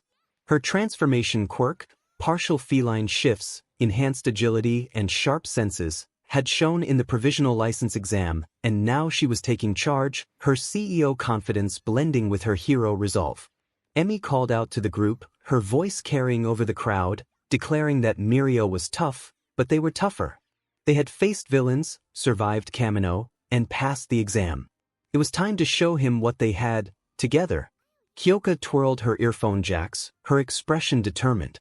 She agreed with Emi, emphasizing that there would be no holding back and that they would hit him as a team. Momo nodded, creating a small shield from her arm and stating that coordination was key. They needed to use their quirks in sync. Kirishima grinned, hardening his fists and exclaiming that they should make it manly. Denki Kaminari, still feeling the weight of his earlier clash with Izuku, sparked faintly but remained quiet, his eyes flicking to Kyoka. Shoto, Tsuyu, and Ida added their own affirmations, the class's morale visibly lifting under Emi's leadership. Mirio clapped, his grin wide, encouraging Class 1A to show him what they had. The spar began, and Izuku leaned forward, his pen moving furiously as he observed. Mirio was a blur, his permeation quirk allowing him to phase through attacks, slipping through the ground and reappearing to land precise hits. Unlike the one-sided thrashing Izuku had heard about in rumors, Class 1A fought back with surprising cohesion. Emi leaped her claws, slashing where Mirio emerged, forcing him to phase again. Kyoka sent sound waves through her jacks, disrupting his timing, while Momo created nets to limit his movement. Kirishima and Shoto combined their quirks, a wall of ice and hardened fists boxing Mirio in. Izuku scribbled notes, his analytical mind breaking down Mirio's patterns. He noted that Mirio phased instinctively but needed to solidify to strike. Emi was timing her attacks to his reappearance, which was smart. Kyoka was using vibrations to keep him off balance. They might not be winning, but they were holding their own. 𝗵𝗄𝗏 plopped down beside him, her blue hair bouncing. She greeted him enthusiastically, commenting on his intense analysis and asking if he had figured out Mirio's secret yet. Izuku started, his pen pausing, and explained that he was just observing Mirio's incredible speed. 𝗵𝗄𝗏 giggled, leaning closer and playfully suggesting that he could take Mirio. She was impressed by his calmness and intelligence. Izuku felt his cheeks warm at her energy and compliment. He replied that he was just paying attention, acknowledging her keen observation of him. 𝗵𝗄𝗏 beamed, her cheeks pink, and introduced Tamaki, a shy boy with dark hair partially hiding his face. Tamaki glanced at Izuku, his voice barely audible as he acknowledged him. Izuku smiled and extended a hand, introducing himself and complimenting Tamaki's quirk, Manifest. Tamaki's eyes widened, and he blushed deeply at the recognition. 𝗵𝗄𝗏 laughed, encouraging Tamaki and stating that Izuku was cool. Izuku chuckled, returning to his notes, but his eyes kept drifting to Kyoka, who was fiercely focused as she coordinated with Emi. The spar ended with Mirio still standing, his energy unshaken, but Class 1A had impressed, their teamwork under Emi's lead making it a closer fight than expected. As the class caught their breath, Mirio turned his grin toward Izuku, who froze under the spotlight. He called out to Izuku, having heard he was quirkless but tough. Mirio invited him to spar, eager to see what he could do. Izuku's heart raced, feeling a mix of excitement and unease. He hesitated, stating he was just there to watch, but Mirio insisted, his enthusiasm infectious. Aizawa's gaze flicked to Izuku, presenting a silent challenge. He encouraged Izuku to show what he was made of. With a sigh, Izuku set his notebook down, stepping onto the training ground as his classmates murmured, Kyoka's eyes wide with concern and Emi's tail flicking with curiosity. Venom's voice cautioned him to be careful, reminding him that he was quirkless.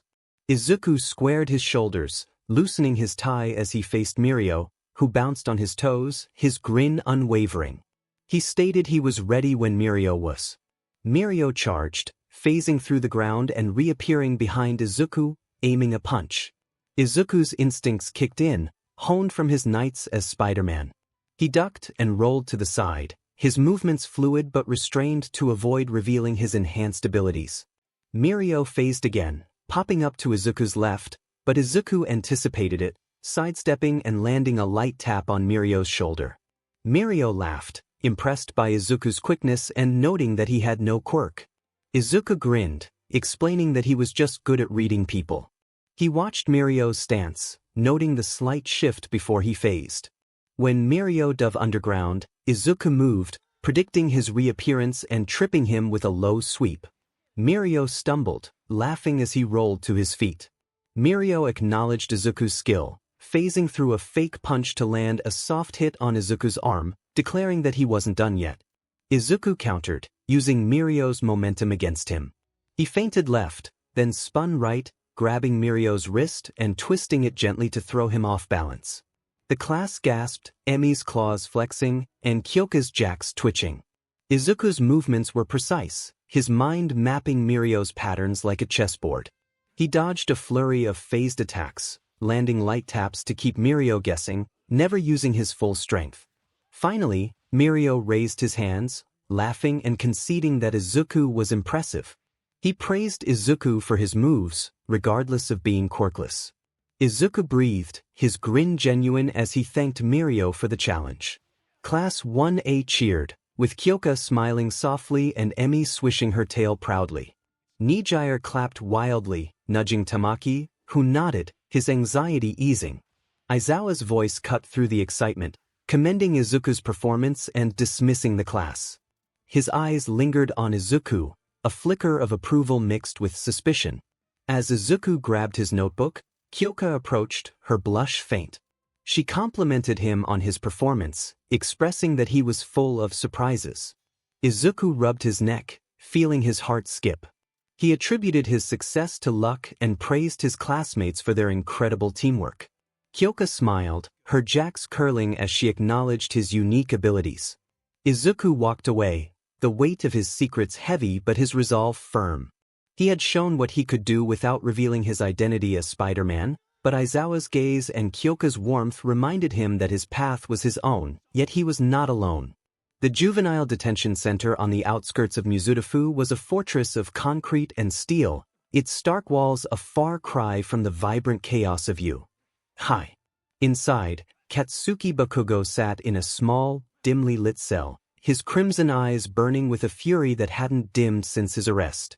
His hero course uniform was gone, replaced by a plain gray jumpsuit, his hands cuffed to a table as he faced a man in a tailored suit, his face shadowed by the fluorescent light.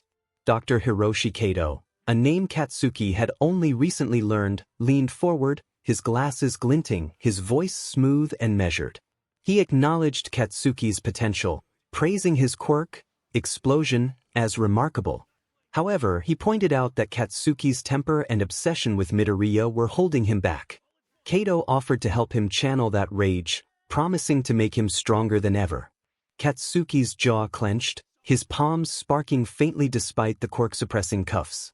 The sting of his parents' disownment echoed in his mind, their final words still haunting him. The sports festival had been a turning point for Katsuki, where Izuku had outshone him despite lacking a quirk. The summer camp had seen Izuku's actions save lives, and the whispers of his heroism, even as a general studies student, only fueled Katsuki's frustration. He muttered to himself, a low growl escaping his lips, questioning why it always seemed to be Izuku who triumphed. Kato, with a faint smile that didn't reach his eyes, spoke of others like Katsuki, those driven and betrayed. He mentioned Sam Abraham, who had also sought justice. Kato had offered Katsuki a way out because he saw potential in him. With his training, Katsuki could surpass Izuku and everyone else. Katsuki's eyes narrowed at the mention of Sam Abraham, recalling a scandal linked to I-Island and Emisora's father. Leaning forward, he confronted Kato, recognizing him as the doctor who had interfered with S.H.I.E.L.D. Industries. He questioned Kato's motives. Kato chuckled, adjusting his glasses as he explained his vision for a better world, one where power wasn't wasted on grudges. He promised to train Katsuki physically and mentally, providing the technology to amplify his quirk. If revenge was what Katsuki sought, Kato would equip him with the means to achieve it. Katsuki's grin turned feral, the sound of his cuffs clinking as he leaned back, eager for the promise of power. He was ready to become unstoppable and take down Izuku. Kato stood, sliding a key across the table to unlock the cuffs. He encouraged Katsuki to not disappoint him, recognizing his worth even if his parents had abandoned him. As the cuffs fell away, Katsuki rubbed his wrists, feeling the familiar itch of his explosions ready to ignite. He followed Kato into the night, a new path forged by his longing for vengeance. In the heart of Mizudafu, Izuku Midoriya's apartment gleamed with an unusual cleanliness, the usual clutter of tools and textbooks neatly organized. The perfected web shooters rested on a shelf, a testament to his early morning triumph. Sitting cross-legged on his couch, he flipped through a photo album filled with Naomi's work, snapshots of Mizudafu's heroes and quiet moments captured with her lens. This album, a gift from her parents after her passing, was both a source of comfort and pain. Izuku traced a photo of himself laughing, caught in a rare moment by Naomi. His green hair was tousled, and his smile unguarded, a version of himself he barely recognized. He murmured softly, recalling how she always saw the best in him. Another photo showed him and Kyoka at the arcade, her playful teasing warming his heart, but guilt followed. Naomi was gone, and he hadn't been able to save her. Venom's voice rumbled gently in his mind, reminding him that Naomi would hate to see him moping. The photos were a testament to his importance in her life, and he still mattered. As he flipped to a candid shot of Class 1A, he felt a pang for his half-sister, unaware of their bond, and for the friends he kept at a distance to protect them. He reflected on his sense of belonging, feeling like an outsider despite being Spider-Man. He lingered on a photo of Naomi, her camera raised, her infectious grin capturing the essence of her spirit. He spoke aloud, acknowledging that she would tell him to stop hiding, but it wasn't that simple. A vision from his last patrol, a woman in a symbiotic suit swinging beside him, flashed in his mind, stirring both hope and fear. He closed the album, setting it aside, his resolve firm yet fragile. Venom reassured him, reminding him that he was doing enough by saving the city and keeping others safe. Izuku nodded, wiping his eyes, and expressed how much he missed Naomi and the feeling of belonging. He decided to patrol that night to clear his head. In the Class 1A dorms, Emi Sora sat at her desk, her room a blend of hero gear and corporate chaos. Files from S.H.I.E.L.D. Industries were stacked high as her 3-month trial as CEO approached a critical point. Her cat-like tail curled around her chair, tapping rhythmically as she finalized a presentation for the board. Her transformation quirk had helped her through the provisional license exam, but leading a company required a different kind of strength. She had honed her observational skills by watching her father navigate boardrooms, but the file on Abraham Sam's still gnawed at her. Pausing, she narrowed her eyes at the Aegis file, Sam's name raising a red flag. His betrayal on I-Island had endangered her and her classmates, making his presence in S.H.I.E.L.D. Industries records suspicious. She marked the file for further investigation, her resolve hardening as she vowed to uncover his intentions. Her phone buzzed, interrupting her thoughts. The caller ID displayed Mirko, the number 5 hero who had mentored Emi after the sports festival. Emi answered, her tail flicking with excitement. Mirko's enthusiastic voice greeted her, acknowledging her success in the license exam and asking how the CEO role was treating her. Emi laughed, leaning back as she explained the challenges of board meetings and managing her responsibilities. Mirko's energy was infectious as she invited Emi for a training session during her visit to Mizudafu, eager to help her keep her skills sharp. Emi's eyes lit up at the invitation, excited for the opportunity to spar with Mirko. Their conversation filled her with warmth, and she felt a sense of pride in her accomplishments. After the call ended, she returned her focus to the files, jotting a note to cross-reference Sam's name with S.H.I.E.L.D. Industries' recent contracts. Her determination burned bright as she resolved to protect her father's legacy. As she worked, her thoughts drifted to Izuku, whose quiet support had been a constant in her life. Unbeknownst to her, he was her half-brother, but his encouragement felt like family. She smiled, affirming her commitment to balance her roles as a hero and CEO. Back in his apartment, Izuku suited up as Spider-Man, the city's lights calling him into the night. The photos had stirred memories, but they also fueled his resolve. He swung through 𝗵𝗲𝗄, the web shooters humming perfectly, the air refreshing his mind. Unaware of Katsuki's release or Kato's plans, he focused on the present, determined to protect the city and the people he loved, Kyoka, Emi, and his friends. The night was his domain, and he faced its challenges head-on, one web at a time. 𝗵𝗲𝗄's morning skyline was a tapestry of pastel pinks and oranges, the city stirring awake as Izuku Midoriya, clad in his black and white symbiotic suit, swung through its towering spires as Spider-Man. 𝐻𝐻𝗫 was closed for a rare maintenance day, but Izuku had pulled a few strings with Principal Nizu, leveraging his academic record to secure a personal day for mental health. The truth was he needed to burn off the restless energy that had built up, Kyoka's lingering hug, Emi's determined texts, the weight of Naomi's photos, and the shadow of Katsuki Bakugo's release from juvenile detention all churned in his mind. Swinging was his release, the city his canvas. Venom's voice teased in his mind, dripping with mock disapproval as Izuku arced over a busy street. Nizu would be furious if he found out Izuku was playing hero instead of studying. Izuku grinned beneath his mask, firing a web to pivot around a skyscraper's edge, explaining that Nizu had given him the pass, saying he needed to let off steam. He was just taking the principal's advice creatively. Venom chuckled, warning that he would get them detention one day. Izuku found it worth the risk as he landed lightly on a rooftop to scan the streets below. His spider sense tingled, pinpointing a commotion in a nearby alley. It was showtime. He dove, spotting two thugs shaking down a street vendor, their knives glinting in the morning light. With a bright voice, he greeted them, webbing their hands to the wall in a single motion. The vendor, a wiry old man, laughed as the thugs struggled, webbed tightly. Spider-Man was a lifesaver, the vendor exclaimed, offering him some takoyaki on the house. Izuku waved, swinging back to the rooftops, promising to stay safe. The vendor's cheers followed him, warming his heart as he moved on, his patrol a whirlwind of action, webbing a purse snatcher to a lamppost, quipping that purses weren't the thief style, drawing laughs from passers-by, stopping a bike thief with a web net, earning applause from a crowd, and redirecting a runaway 𝗕𝗏𝗏 drone before it crashed into a cafe, patrons snapping photos and shouting praise. Venom remarked that 𝗵𝗲𝗄 seemed to have a crush on him, but warned that heroes were circling, with hawks sniffing around last week. Izuku nodded, his lenses narrowing as he swung low, blending into the city's shadows. He was not there to get caught, he was just doing what needed to be done. The praise from civilians, shouts of "Go! Spider-Man!" and kids waving from windows, fueled him, reminding him why he kept his secret. He landed on a construction crane, catching his breath, the morning sun warm on his suit. His phone buzzed in a hidden pocket, startling him. Perched on the crane's edge, he pulled it out to see Emi Sora's name on the screen. He answered, his voice softening as he asked if everything was okay.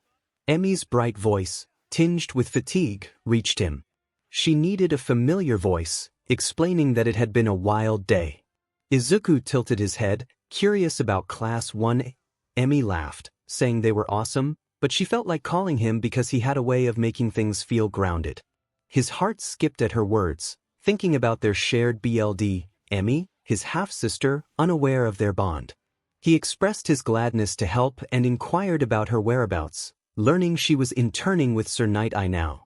Mirio had encouraged her to try out with him, saying she would vibe with Night-Eye's style, and she was learning a lot, heading out on patrol tomorrow. Izuku's lenses widened, a grin spreading beneath his mask as he congratulated her. Patrol was intense, and he asked if she was ready. She confidently declared she was born ready, her excitement infectious.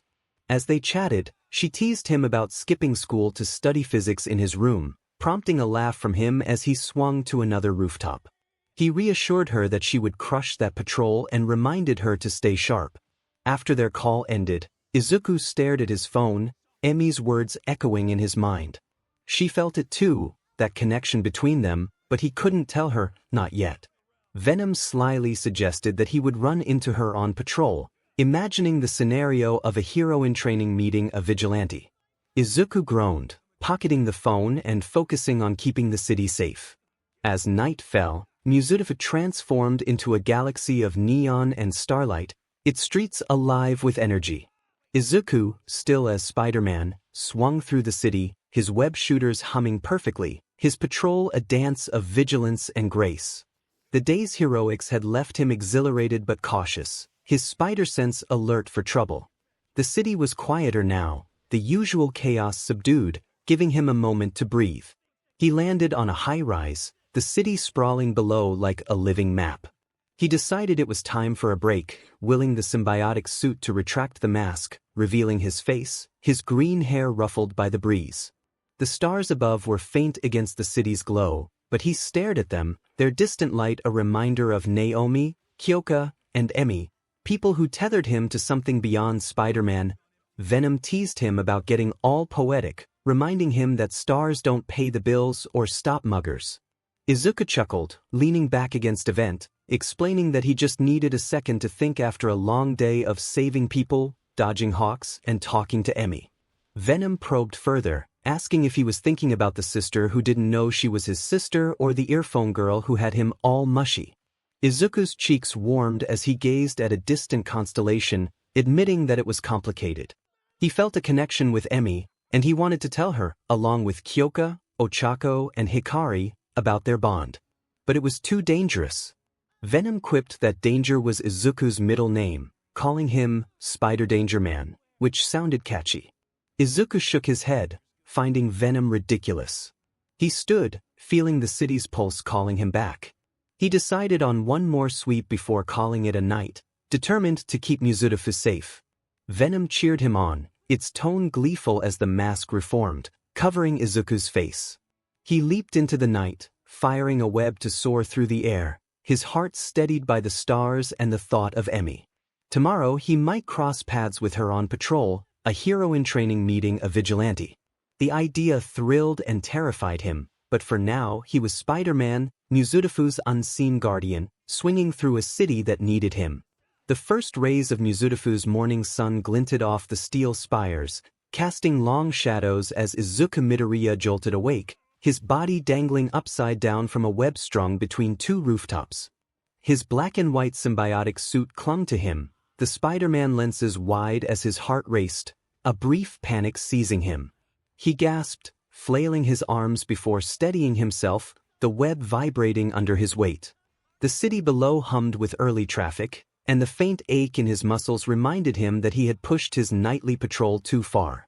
Venom's voice rumbled in his mind, a mix of amusement and exasperation, reminding him that he had wanted to go all night, and it had taken control to keep him from falling. Izuku groaned, rubbing his masked face as he flipped upright, landing on the rooftop with a soft thud. He asked what time it was, and Venom informed him it was 6 a.m., noting that he was lucky it was a no-school day. He had been out webbing muggers and dodging cops until 3, and Venom had let him nap up there, thinking it would be poetic. Izuku muttered that it felt more disorienting than poetic, but he thanked Venom for the save. He glanced at the city, its morning pulse calm but alive. His patrol had been relentless, stopping a carjacker, saving a kid's runaway dog, and even webbing a graffiti artist mid-tag, all while avoiding Hawk's watchful eye. But the exhaustion was worth it. The city felt safer, even if only for a moment. He decided he needed to get grounded and dove off the roof into a narrow alley below. The symbiotic suit rippled as Venom shifted it into civilian clothes, black breeds, black and white sneakers, and a white hoodie. He landed gracefully, his spider sense confirming that no one had seen the transformation. The alley smelled of damp concrete and coffee from a nearby shop, grounding him in the ordinary. Venom growled, insisting that Izuku was hungry after burning so many calories swinging, and urged him to find food, something sweet. Izuku chuckled, adjusting his hoodie, and agreed to grab something. He stepped onto the street, blending into the morning crowd, and spotted a cozy bakery with a sign boasting 𝗵𝗲's best chocolate pastries. The bell chimed as he entered, the warm scent of cocoa and butter enveloping him. The cheerful baker greeted him, offering a selection of pastries, including a new chocolate hazelnut twist that was supposedly to die for. Izuku's stomach rumbled, and Venom vibrated with excitement at the thought of the twist. He ordered 2 and a black coffee. As he paid and took the warm pastries, he stepped outside to stroll through the waking city. The morning was crisp, pedestrians bustling, and he felt a rare lightness. No school, no immediate crises, just a moment to breathe. That's when he saw them, 𝗵𝗄 and Mirio Togata, both in their hero costumes, patrolling the street ahead. 𝗵's cat-like tail swished, her claws retracted but her posture alert, her provisional license gleaming on her belt. Mirio's grin was bright, his permeation quirk making him a formidable partner. Izuku's heart skipped, remembering 𝗵's call about her internship with Sir Night-Eye. She was on patrol today, and he slowed his pace, wanting to see how she was doing. He whispered to Venom to keep an eye on them discreetly. Venom teased him about his lack of subtlety but sharpened his senses, allowing him to blend into the crowd. He followed at a distance, his coffee forgotten, as 𝗵 and Mirio scanned the street, their banter light but professional. Mirio remarked on the rush of the first patrol, praising 𝗵's natural instincts. 𝗵's tail flicked, and she playfully challenged Mirio, claiming she could spot trouble before he could. Izuku smiled, feeling pride for his half-sister, unaware of their bond. He stayed back, munching a pastry, when a small figure darted past, a young girl with white hair and a single horn, her red dress tattered. She bumped into 𝗵, who knelt instantly, her voice soft as she asked if the girl was okay. The girl, 𝐕, shrank back, her eyes wide, and mumbled that she needed to go back. Mirio crouched beside 𝗵, his grin gentle, assuring the girl that she was safe with them. 𝗕 whispered her name, clutching her arms. Before 𝗵 could respond, a man in a plague mask stepped forward, his presence chilling. 𝗓𝗁, known as Overhaul, made Izuku's spider sense explode with warning. This man was bad news, worse than any crook he had faced the night before. 𝗓𝗁 addressed 𝗕, his voice smooth but laced with menace, reminding her that she knew better than to run off. 𝗕's shoulders slumped, her fear palpable, but she nodded and stepped toward him. 𝗵's fist clenched, her tail stiffening, but Mirio placed a hand on her shoulder, his expression tense. He politely inquired if 𝗕 was 𝗓𝗁's daughter. 𝗓𝗁 claimed she was in his care and insisted they leave. 𝗵's claws flexed, her voice low as she expressed concern for 𝗕's well-being. Mirio whispered for her to trust him, suggesting they handle the situation through Night-Eye. 𝗵 bit her lip, her eyes locked on 𝗕 as 𝗓𝗁 led her away, the crowd parting around them. Izuku's heart pounded, his spider sense still screaming. He couldn't let this slide. He ducked into an alley, his hoodie rippling as Venom transformed it back into the Spider-Man suit, the black and white lenses gleaming. He declared to Venom that they were going after them, knowing that 𝗓𝗁 was trouble and 𝗕 was scared. They couldn't wait. Venom eagerly responded, reminding him to be careful, as it sensed a danger even it didn't like. Izuku nodded, firing a web to swing after 𝗓𝗁 and 𝗕, his heart racing with a mix of fear and resolve. 𝗵 and Mirio were bound by protocol, but Spider-Man wasn't. Whatever 𝗓𝗁 was planning, Izuku would stop him, before it was too late. Mizutofu's morning skyline faded into a haze of gray as Izuku Midoriya, as Spider-Man, clung to the underside of a fire escape, his black and white symbiotic suit blending with the alley's shadows. His spider sense still buzzed from the encounter he'd witnessed, 𝗵𝗄 and Mirio Togata facing 𝗓𝗁, the plague-masked Overhaul, and the terrified girl, 𝗕, who had clung to him like a lifeline before returning to his grasp. The image of her trembling, her red dress tattered and her eyes wide with fear, burned in Izuku's mind. He couldn't let her stay with that monster, not when his instincts screamed danger. Izuku whispered to Venom, his lenses narrowed as he tracked 𝗓𝗁's path through the crowded streets below, declaring they were going to do this. Stealth mode was essential. They needed to get 𝗕 out without leaving a trace. Venom's voice rumbled back, sharp but supportive, acknowledging that 𝗓𝗁 was bad news, worse than the average thug, and they needed to be quick and quiet. Izuku nodded, his heart pounding as he swung silently after 𝗓𝗁 and 𝗕, keeping to rooftops and shadows. Chisaki moved with purpose, his Yakuza minions flanking him, their masks glinting in the morning light. Eri's small figure shuffled beside him, her head bowed. Izuku's fists clenched, his resolve hardening. She was just a kid, and no one was going to hurt her on his watch. He waited for the perfect moment, his spider sense guiding him. Chisaki's group paused at a busy intersection, a 𝗕𝗏𝗍𝗧 truck blocking their path. Izuku seized the chance, dropping silently behind a dumpster. He fired a web, thin and precise, to snag a pebble and flick it across the alley, drawing a minion's attention. As the man turned, Izuku darted forward, his movements a blur, and webbed Eri's arm gently, pulling her into the shadows before she could gasp.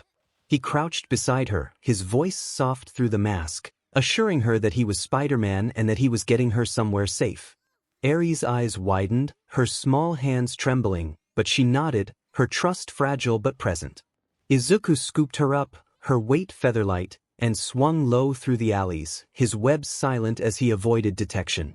Chisaki's shout echoed behind them, but Izuku was already gone, weaving through Mizudafu's underbelly until he reached his apartment building, its unassuming facade a perfect hideout.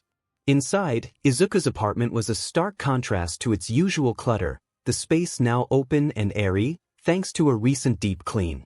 The living room, with its soft gray couch and wooden coffee table, felt almost spacious, sunlight filtering through new curtains.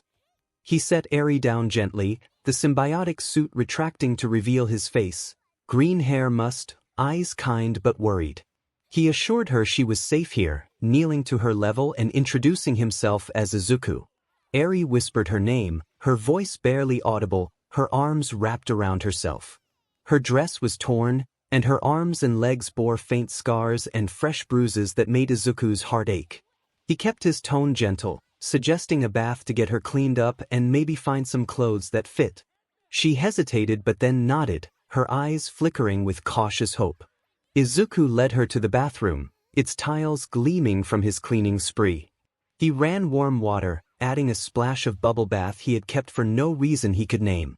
He offered a small smile, saying that bubbles make everything better, and assured her he would be right outside. As Eri bathed, splashing quietly, Izuku rummaged through a box in his closet, unearthing clothes from his childhood, old t-shirts and sweatpants, faded but clean. He muttered to himself about being lucky to be a pack rat as he pulled out a green shirt with a cartoon All Might and a pair of navy briefs.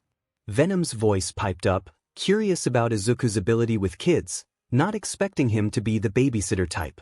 Izuku chuckled softly, folding the clothes and explaining that Eri was scared, and someone had to be there for her. Back in the bathroom, Eri emerged wrapped in a towel, her wet hair clinging to her face. Izuku handed her the clothes, turning away to give her privacy. He mentioned that they were a bit big but would do for now, asking if she felt better. She nodded, stepping out in the oversized All Might shirt, her small frame swimming in it. Eri thanked him, her voice stronger but still shaky, calling him nice. Izuku's chest tightened at her words, feeling a balm to his own doubts.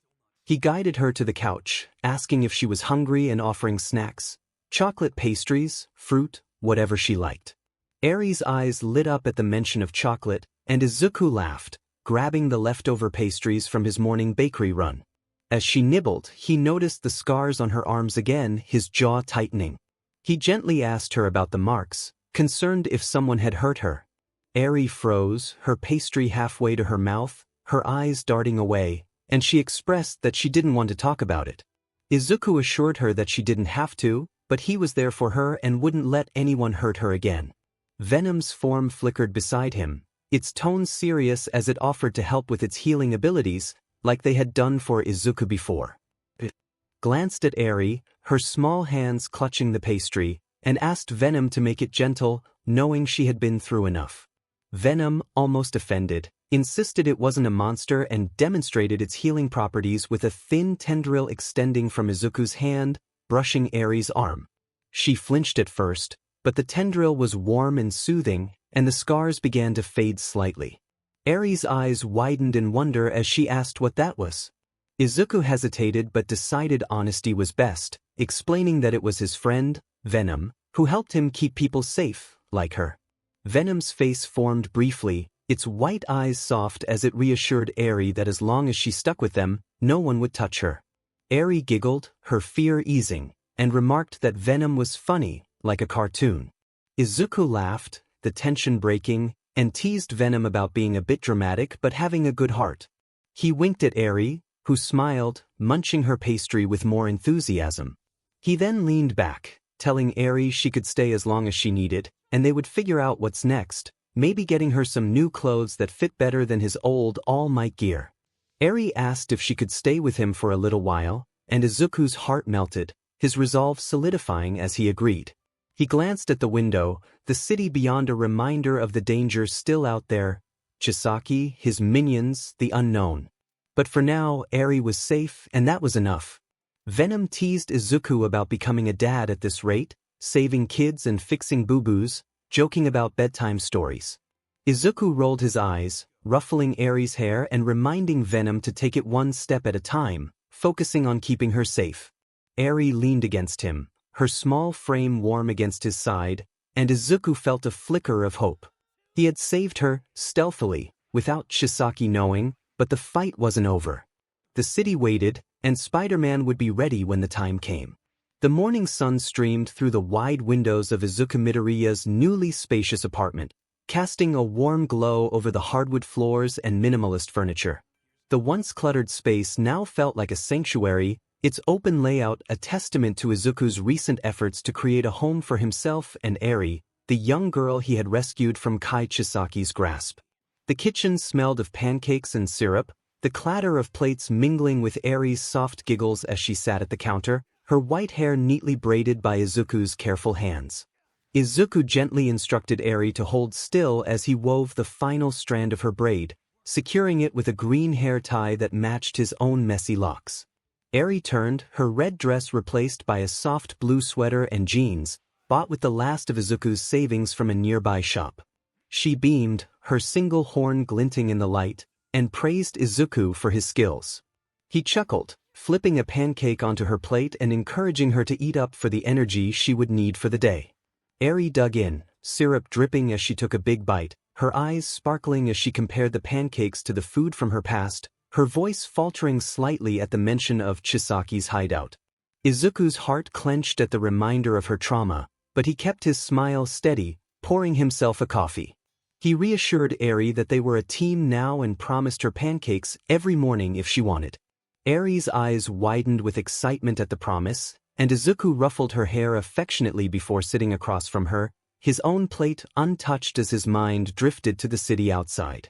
𝐕 was safe, but Chisaki was still out there, and Izuku's Spider-Man duties called.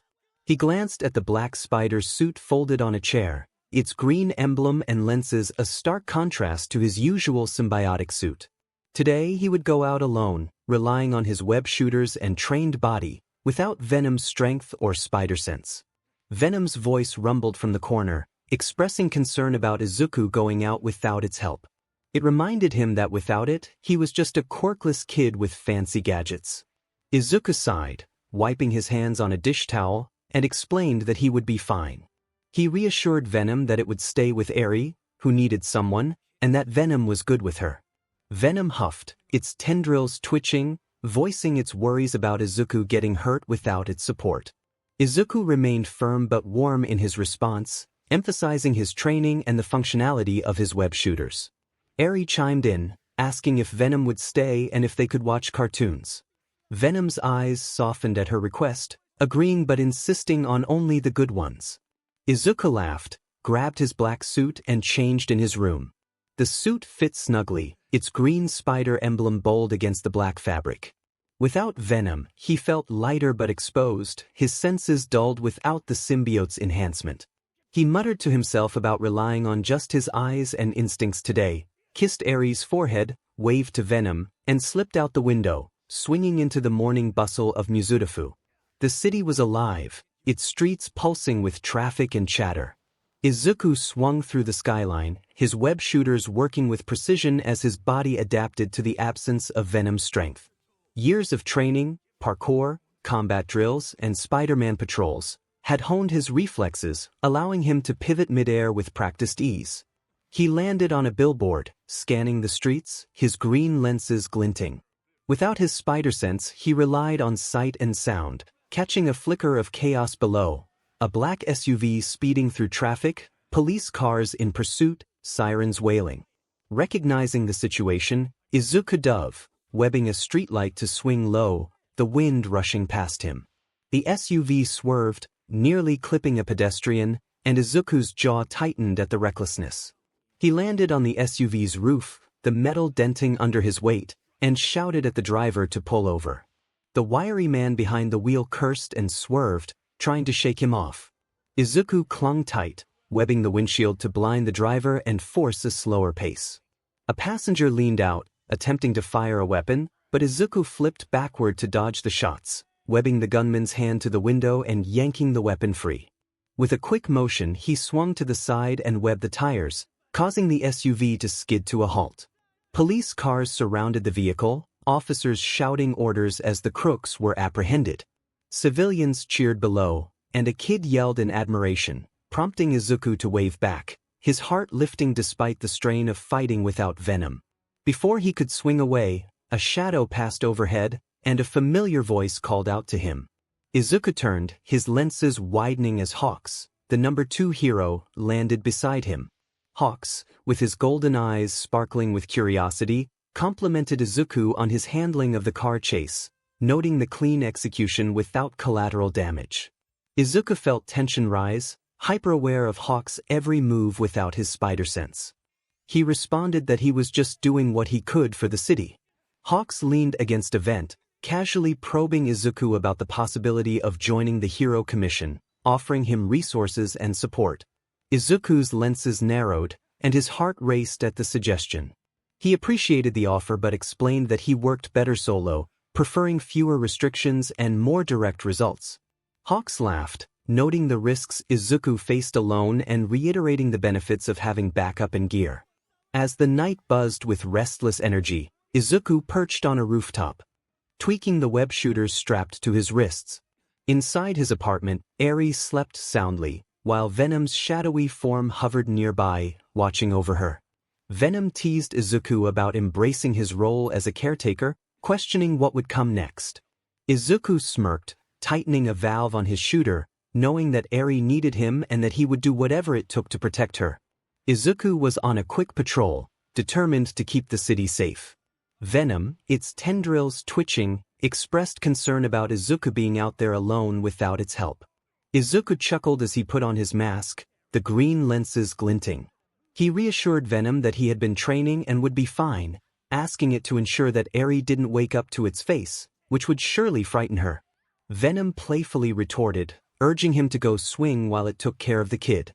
With a leap from the balcony, Izuku soared into the night, relying on his trained body. Years of parkour, combat drills, and Spider-Man antics made him agile, his senses sharp even without Venom's enhancements. The black and green suit felt light and freeing as he swung through Mizudafu's skyline, the cool air rushing against his face. The night was alive with energy, but trouble found him quickly. A tremor shook the ground, followed by a loud crash that rattled windows. Izuku landed on a water tower, narrowing his eyes as he spotted chaos in a warehouse district. 2 colossal figures, villains with gigantification quirks, were battling, their fists colliding with enough force to topple streetlights and crush cars. Civilians screamed and fled as shattered glass littered the pavement. Izuku muttered to himself about the oversized bullies, preparing to intervene. Before he could act, a blast of spiraling energy illuminated the night, slamming into one giant and knocking him down, the impact shaking the ground.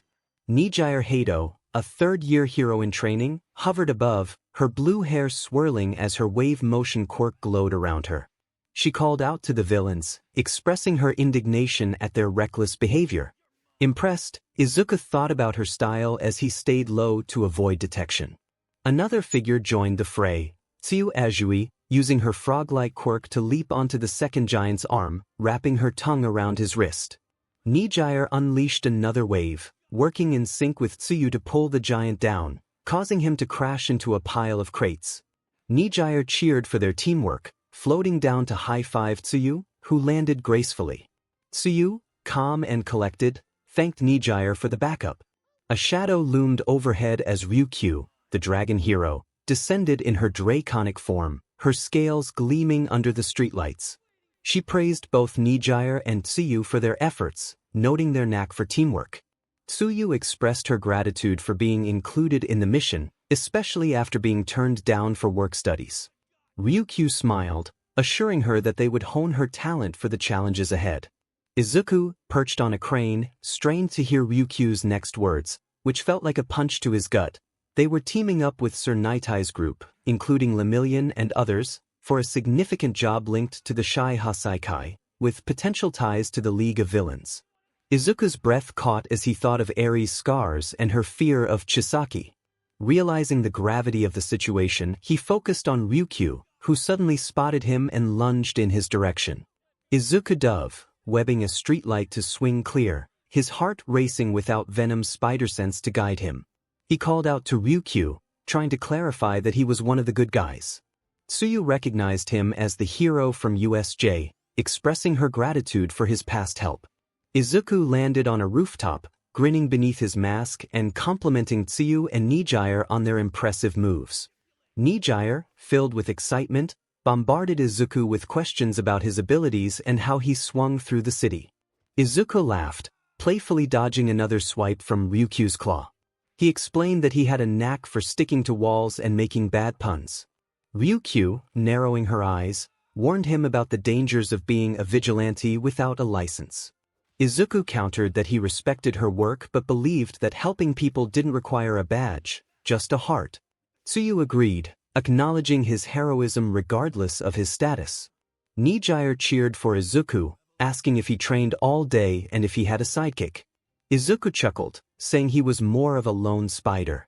𝗕𝗂𝘁, now in her human form, acknowledged his speed but cautioned him about the risks of being a vigilante.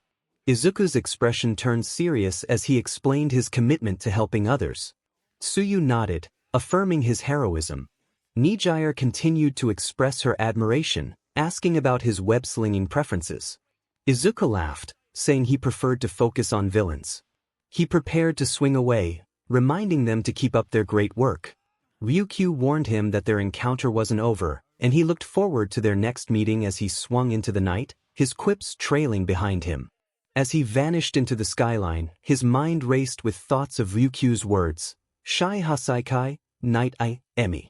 He realized they were going after 𝗔𝗂𝘁, and while he had Eri safe, the situation was more complex than he had anticipated.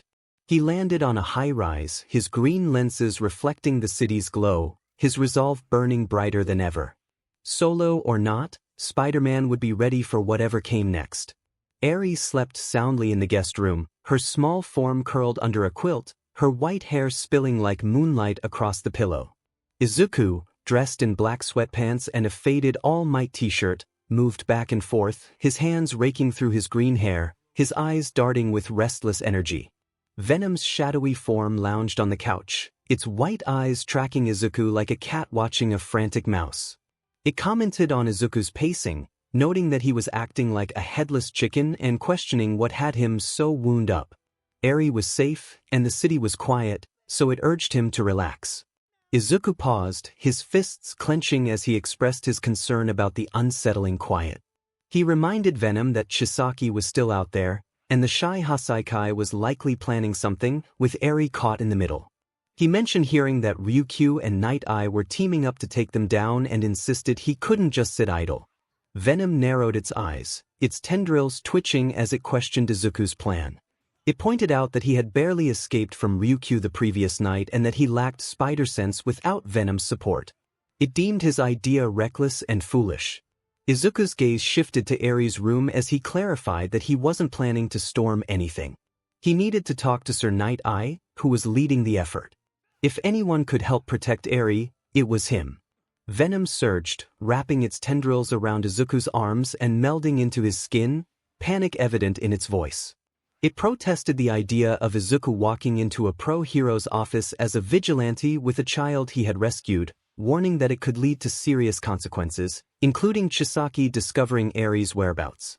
Izuku's eyes burned with determination as he asserted that Eri was more important than his own freedom. He believed the Yakuza would find her if he didn't act and insisted that Night Eye was the key to their safety. Venom groaned, a mix of frustration and reluctant admiration in its tone, acknowledging Izuku's martyr-like tendencies but agreeing to support him, albeit with a warning that if things went wrong, it would remind him of this moment. Izuku nodded, softening his tone as he instructed Venom to suit up. He glanced back at Eri's room, his heart aching at her peaceful smile, and whispered a good night to her, kissing her forehead gently. She stirred slightly, a faint smile curving her lips, and Izuku's resolve solidified. He stepped onto the balcony, Venom's tendrils flowing over him, forming the black and white symbiotic Spider-Man suit, its lenses glowing softly in the dark. With a steady voice, Izuku prepared to find Night Eye, and Venom muttered about his hero complex but propelled him forward, swinging through Muzutafu's neon-lit night toward the agency. The agency's sleek building loomed in the business district, its glass facade reflecting the city's glow. Inside, Sir Night Eye was at his desk, scanning files on the 𝗕𝗁𝗂𝐁𝗵𝗏, his mind racing with strategies for the upcoming meeting. The room was orderly, filled with hero reports and All Might memorabilia, a testament to his past as the symbol of peace's sidekick. A soft knock on the window broke his focus, and he turned to see Spider-Man perched outside, waving awkwardly. Night Eye's brow furrowed, a mix of curiosity and caution as he rose to open the window. Spider-Man pointed upward, indicating a longing for a rooftop conversation. Night Eye nodded, grabbing his coat and heading to the roof, his steps measured but alert. The rooftop was a flat expanse of concrete, the city sprawling below like a glittering sea. Izuku stood at the edge, his symbiotic suit rippling in the breeze, keeping his distance to avoid Night Eye's foresight quirk. He expressed his gratitude for the meeting, acknowledging the unconventional nature of their encounter. Night Eye crossed his arms, his expression stern yet intrigued. He reminded Izuku that as a vigilante, he should be calling the police instead, questioning the purpose of his visit. Izuku's lenses narrowed as he shared his concerns about the 𝗕𝗁𝗂𝐁𝗵𝗏 and 𝐒𝐫𝗁𝐁, emphasizing that they were after a girl named Eri, who was safe with him. He vowed to protect her at all costs. Night Eye's eyes widened in surprise, his composure faltering as he processed the information. Izuku interrupted him, insisting that how he had rescued Eri didn't matter. She was scared and hurt, but safe, and he needed to know what Night Eye was planning. If the Yakuza were coming for her, he wanted to be involved. Venom's voice hissed in Izuku's mind, warning him that he was revealing too much and that Night Eye could lock him up and take Eri away. However, Izuku remained resolute, trusting Night Eye's past with all might and his genuine care for people. Night Eye studied him, recognizing his boldness and guarded nature. He noted that Izuku was smart to keep his distance, as his quirk would reveal the future if he got closer. Izuku acknowledged his preference for keeping secrets and inquired about the plan regarding the 𝗕𝗁𝗂𝐁𝗵𝗏. Night Eye sighed, adjusting his glasses as he explained that they were organizing a raid in a few days, involving multiple agencies, including Ryukyu, Fat Gum, and himself. He warned that it was high risk, as Chisaki was dangerous and the 𝗕𝗁𝗂𝐁𝗵𝗏's reach was extensive. With Eri in the picture, things had become more complicated. Izuku's fists clenched as he expressed his frustration, recounting Eri's fear and the scars left by Chisaki. He insisted on helping with the raid, asserting that he was not just a vigilante but capable of making a difference. Venom growled in protest, expressing concern that Izuku was putting himself in danger and that Eri needed him alive, not risking everything alongside professional heroes. Izuku's jaw tightened as he reaffirmed his commitment to Eri's safety. Night Eye's expression softened, recognizing the determination in Izuku. He noted the similarities between Izuku and someone he once knew, stubborn, selfless, and always rushing in. He agreed to let Izuku attend the meeting in 3 days, acknowledging that while he couldn't guarantee Izuku's safety, he had earned a place at the table if Eri was safe. Izuku felt a surge of hope as he confirmed his attendance, asking for the time and location. Night Eye instructed him to be at an old warehouse in the East District at noon, warning him not to be late and to expect a cold reception due to his vigilante status. Izuku stepped back, his lenses glinting as he expressed his gratitude. Night-Eye's lips twitched with a hint of amusement as he acknowledged Izuku's guts and urged him to leave before he changed his mind. With a grin, Izuku couldn't resist a light-hearted comment about not receiving a hug from the friendly neighborhood vigilante, joking that he would settle for a smile, as All Might would approve. Night-Eye chuckled, a genuine sound that softened his demeanor and encouraged Izuku to get going. As Izuku fired a web and swung into the night, his heart raced with a mix of fear and empowerment.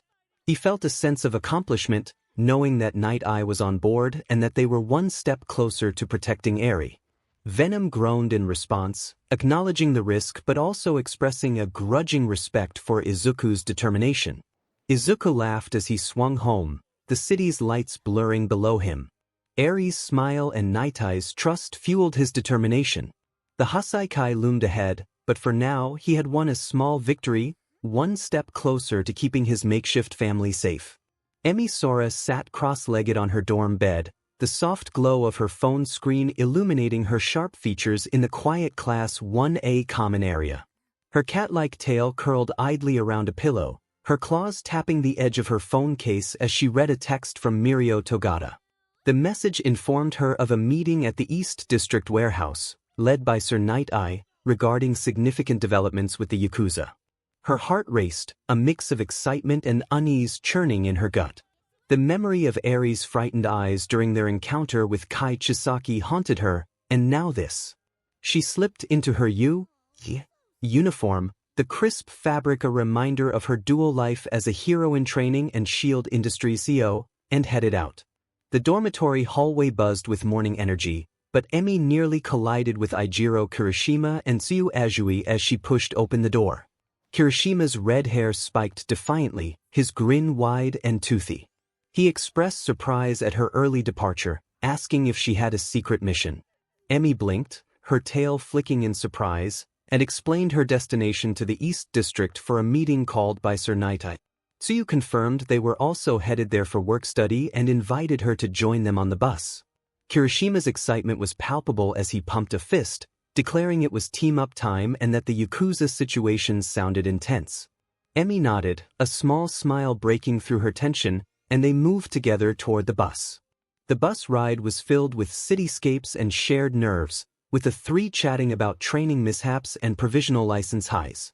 Kirishima boasted about his recent drill, Tsuyu shared a calm anecdote about her latest patrol, and Emi vented about balancing board meetings with hero work. As they stepped off at the warehouse district, the air thickened with purpose, the old brick buildings looming like silent guardians. 𝗵𝗄𝗃𝗏 waved from the entrance, his blonde hair catching the sun, and greeted them with an infectious grin. 𝗵𝗄𝗃𝗏 bounced beside him, her blue hair swirling like a wave, excitedly welcoming more friends. Tamaki Amajiki hovered in the background, offering a shy wave, his cheeks flushing as he mumbled a greeting. Inside the dimly lit warehouse, the group froze at the sight of the assembly, Shota Aizawa's stern gaze from a corner, Ryukyu in her poised human form, Fat Gum munching a rice ball with booming curiosity, and Sir Night-Eye at the head table, files stacked before him. Pro-heroes milled about, Rock-Lock fiddling with his chains, others whispering strategies. Emi whispered to Kirishima, acknowledging the significance of the gathering. Night-Eye cleared his throat, his voice cutting through the murmurs, and informed everyone they were there to dismantle the Shy Hassaikai threat, emphasizing the importance of coordination. He paused to address a hiccup regarding Eri, stating that she was safe. Emi shot to her feet, her claws extending instinctively, demanding to know what he meant. Mirio stood too, his grin fading to shock as he echoed her concern. Night-Eye's gaze lifted to the rafters, and the room gasped as they spotted a figure clinging to a beam. Izuku Midoriya, without Venom, dropped gracefully, landing dramatically and announcing his arrival. Rock-Lock's chains rattled as he accused Izuku of being vigilante-some, but Night-Eye intervened, asserting that Izuku was the reason Eri was safe. Rock-Lock expressed skepticism, but Fat Gum's surprise at the revelation added to the tension. Ryukyu's curiosity was piqued, and Emi's heart pounded with a mix of relief and intrigue at this masked savior. Kirishima expressed admiration for Izuku's bravery, while Tsuyu noted his impeccable timing. Fat Gum declared his support, but warned that any mistakes would be on Izuku. Ryukyu challenged him to prove his worth in the upcoming raid. As tensions simmered, Izuku reflected on his recent experiences, recalling moments with Venom and Eri.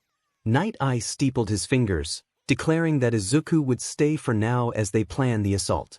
The room buzzed with energy, suspicion from Rocklock, wonder from 𝗎𝗎𝗓, quiet resolve from Tamaki, and Emi's fierce gratitude. Izuku stood tall, the weight of Eri's safety fueling him, as alliances began to form in the shadows of danger. The end of the Hasaikai loomed, and Spider-Man was at the heart of it.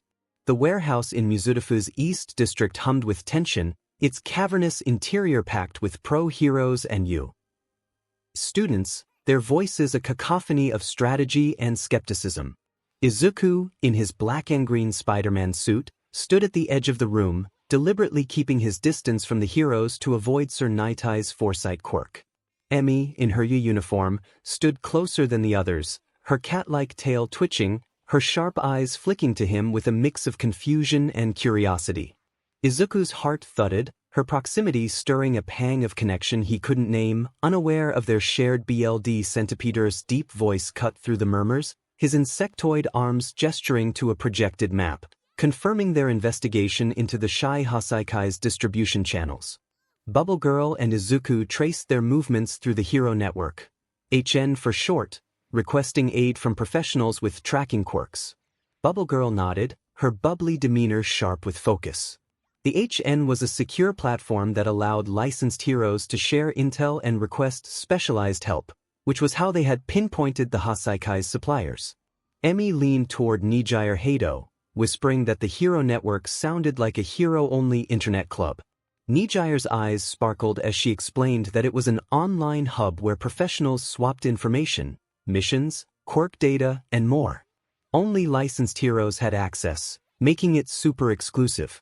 A grizzled hero, his face lined with scars, scoffed from the center of the table, questioning why kids and a vigilante were present. He emphasized the seriousness of the situation involving the Yakuza and drags, warning that they would be dragged down when things got messy. Izuku shrugged, his lenses glinting with a playful edge, claiming that Messy was his middle name and assuring the hero he would keep up, even offering to provide a tissue if things got too dark. The hero's face reddened, his scowl deepening, but Fat Gum's booming laugh broke the tension as he defended his interns, Kirishima and Amajiki, calling them tough as nails. Night Eye adjusted his glasses, his voice calm yet commanding as he stated that the students were there for their insight and that Spider-Man had proven his worth. The Hasaikai was suspected of trafficking illegal substances, specifically quirk-destroying drags. Fat Gum leaned forward, his massive frame dwarfing the table as he recounted an encounter with a thug who had shot Tamaki with something unusual, a bullet that interfered with his quirk. He had never seen anything like it. Mirio turned to Tamaki, concern etching his face as he asked if he was okay. Tamaki fidgeted, his voice soft as he reassured them that he was fine and demonstrated his quirk by manifesting a cow hoof, which impressed everyone in the room. Aizawa's tired eyes narrowed as he explained that this situation was different from his erasure quirk, which halted the quirk factor, the biological spark behind abilities. The damage was temporary, and whatever had hit Amajiki had attacked the factor itself, but he had recovered naturally. Fat Gum nodded, his tone grim as he confirmed that hospital scans had shown the bullet had damaged Tamaki's quirk factor, but it healed. The thug had clammed up, and the gun was destroyed, leaving only bits of the bullet behind. Thanks to Ijiro's quick thinking, they had managed to retrieve an intact one. Kirishima's eyes widened, his cheeks flushing as he downplayed his actions, while Tsuyu praised him for protecting Tamaki like a pro. 𝗎𝗎𝗓 clapped, her grin infectious as she called him the manliest shield ever, and Emi's tail swished as she expressed her pride in him. Izuku remained silent, his heart sinking as Fat Gum continued, revealing that the bullet contained human BLD and cells, not just chemicals, but DNA. The room stilled and the students paled. Emi's claws flexed, her voice trembling as she processed the implication of human cells. Ryukyu's eyes darkened as she analyzed the situation, noting that a quirk-destroying ability was embedded in the bullet's DNA, making it targeted and precise. 𝗏𝗏 frowned, crossing his arms and demanding to know the 𝗂𝗓𝗏 link, suggesting they were throwing darts blind. 𝗓𝗏's voice sharpened as he explained that they had traced the bullet's distributor to exchanges with 𝗂𝗓𝗏 intermediaries. There was no direct evidence of sales, but the connection was there. Ryukyu added that her team, including Hado and Azui, had broken up a villain brawl the other night, with Spider-Man's assistance. She glanced at Izuku, her expression neutral, and apologized for the chase. Izuku waved a hand, lightening the mood by stating that there were no hard feelings and that dodging claws kept him spry. A hero in the back snorted, urging Night Eye to tie this to Chisaki or risk it being just noise. Night Eye's gaze hardened as he explained that Chisaki's quirk, Overhaul, allowed him to disassemble and reassemble matter, meaning he could break down a quirk's biological components and weaponize them. The bullets and his ability aligned too closely to be a coincidence. Emi and Mirio froze, sweat beading on their foreheads as Emi's voice cracked, recalling that Eri had been with him. Mirio clenched his fists, expressing gratitude that Izuku had managed to help her. Izuku's lenses softened, his heart aching as he reassured them that Eri was safe, and that was what mattered. Night Eye turned to Izuku, probing for information about Eri, who had no BRH certificate or records. Izuku sighed, his voice raw with emotion as he described her love for cartoons and her longing to learn everything: math, animals, and more. She was just a kid trying to be normal, and he was determined to give her that, no matter the cost. A hero in a trench coat leaned forward, sharply questioning Izuku's notion of normalcy in a superhuman world, suggesting he was playing house. Aizawa's eyes flicked to the hero, his tone dry as he defended Izuku's actions, stating that he was doing what they couldn't. Night Eye nodded, clarifying that the bullet used on Amajiki was a prototype, causing temporary damage but not permanent. While there was no proof that Chisaki was selling them, they couldn't afford to wait for more evidence. Fat Gum slammed a fist on the table, expressing disgust at the idea of human cells being involved and insisting they needed to shut this creep down immediately. 𝗏𝗏 jabbed a finger at Emi and Mirio, criticizing them for not grabbing Eri when they had the chance and allowing a vigilante to do so instead. Izuku's lenses narrowed, his voice sharp with restrained anger as he defended Emi and Mirio, stating that rules had held them back while he acted to ensure Eri's safety. Emi stood, her tail stiff and her voice fierce as she asserted that they had tried to help and were committed to taking Chisaki down. Mirio nodded, his grin resolute as he declared they wouldn't sit this out because they owed it to Eri. Ryukyu tilted her head, calmly stating that the vigilante's actions had complicated matters and that Chisaki was now on alert. She turned to Night Eye, asking for the next move. Night Eye's gaze locked onto Izuku, instructing him to patrol at night and report anything he spotted regarding Chisaki or his men. He tossed a burner phone to Izuku, who caught it midair, amused by the idea of a hero hotline. Night Eye's lips twitched as he explained they would search known 𝗂𝗓𝗏 locations, having picked heroes familiar with each area to maximize efficiency. Fat Gum growled, expressing frustration at wasting time while Chisaki had the opportunity to strengthen his forces. Aizawa's voice cut through the tension, steady as he reminded them that rushing in blind would give the 𝗂𝗓𝗏 the advantage. He referenced Stain's arrest, which had inadvertently boosted the League's reputation, emphasizing that they couldn't afford a repeat. 𝗏𝗏 scoffed, claiming they were arguing in circles. Izuku's frustration boiled over as he leaped, webbing to the ceiling and dropping onto the table with a resounding thud, demanding attention. He asked Night Eye about his quirk, foresight, and whether he could see the outcome of their situation. Night Eye's eyes widened before softening, his voice solemn as he explained the limitations of his quirk, which allowed him to see one person's future frame by frame for 1 hour daily, requiring a 24-hour recharge. However, it wasn't fortune-telling, and he couldn't change what he saw. Izuku scratched his chin, irritated as he questioned why Night Eye wouldn't use his ability to their advantage.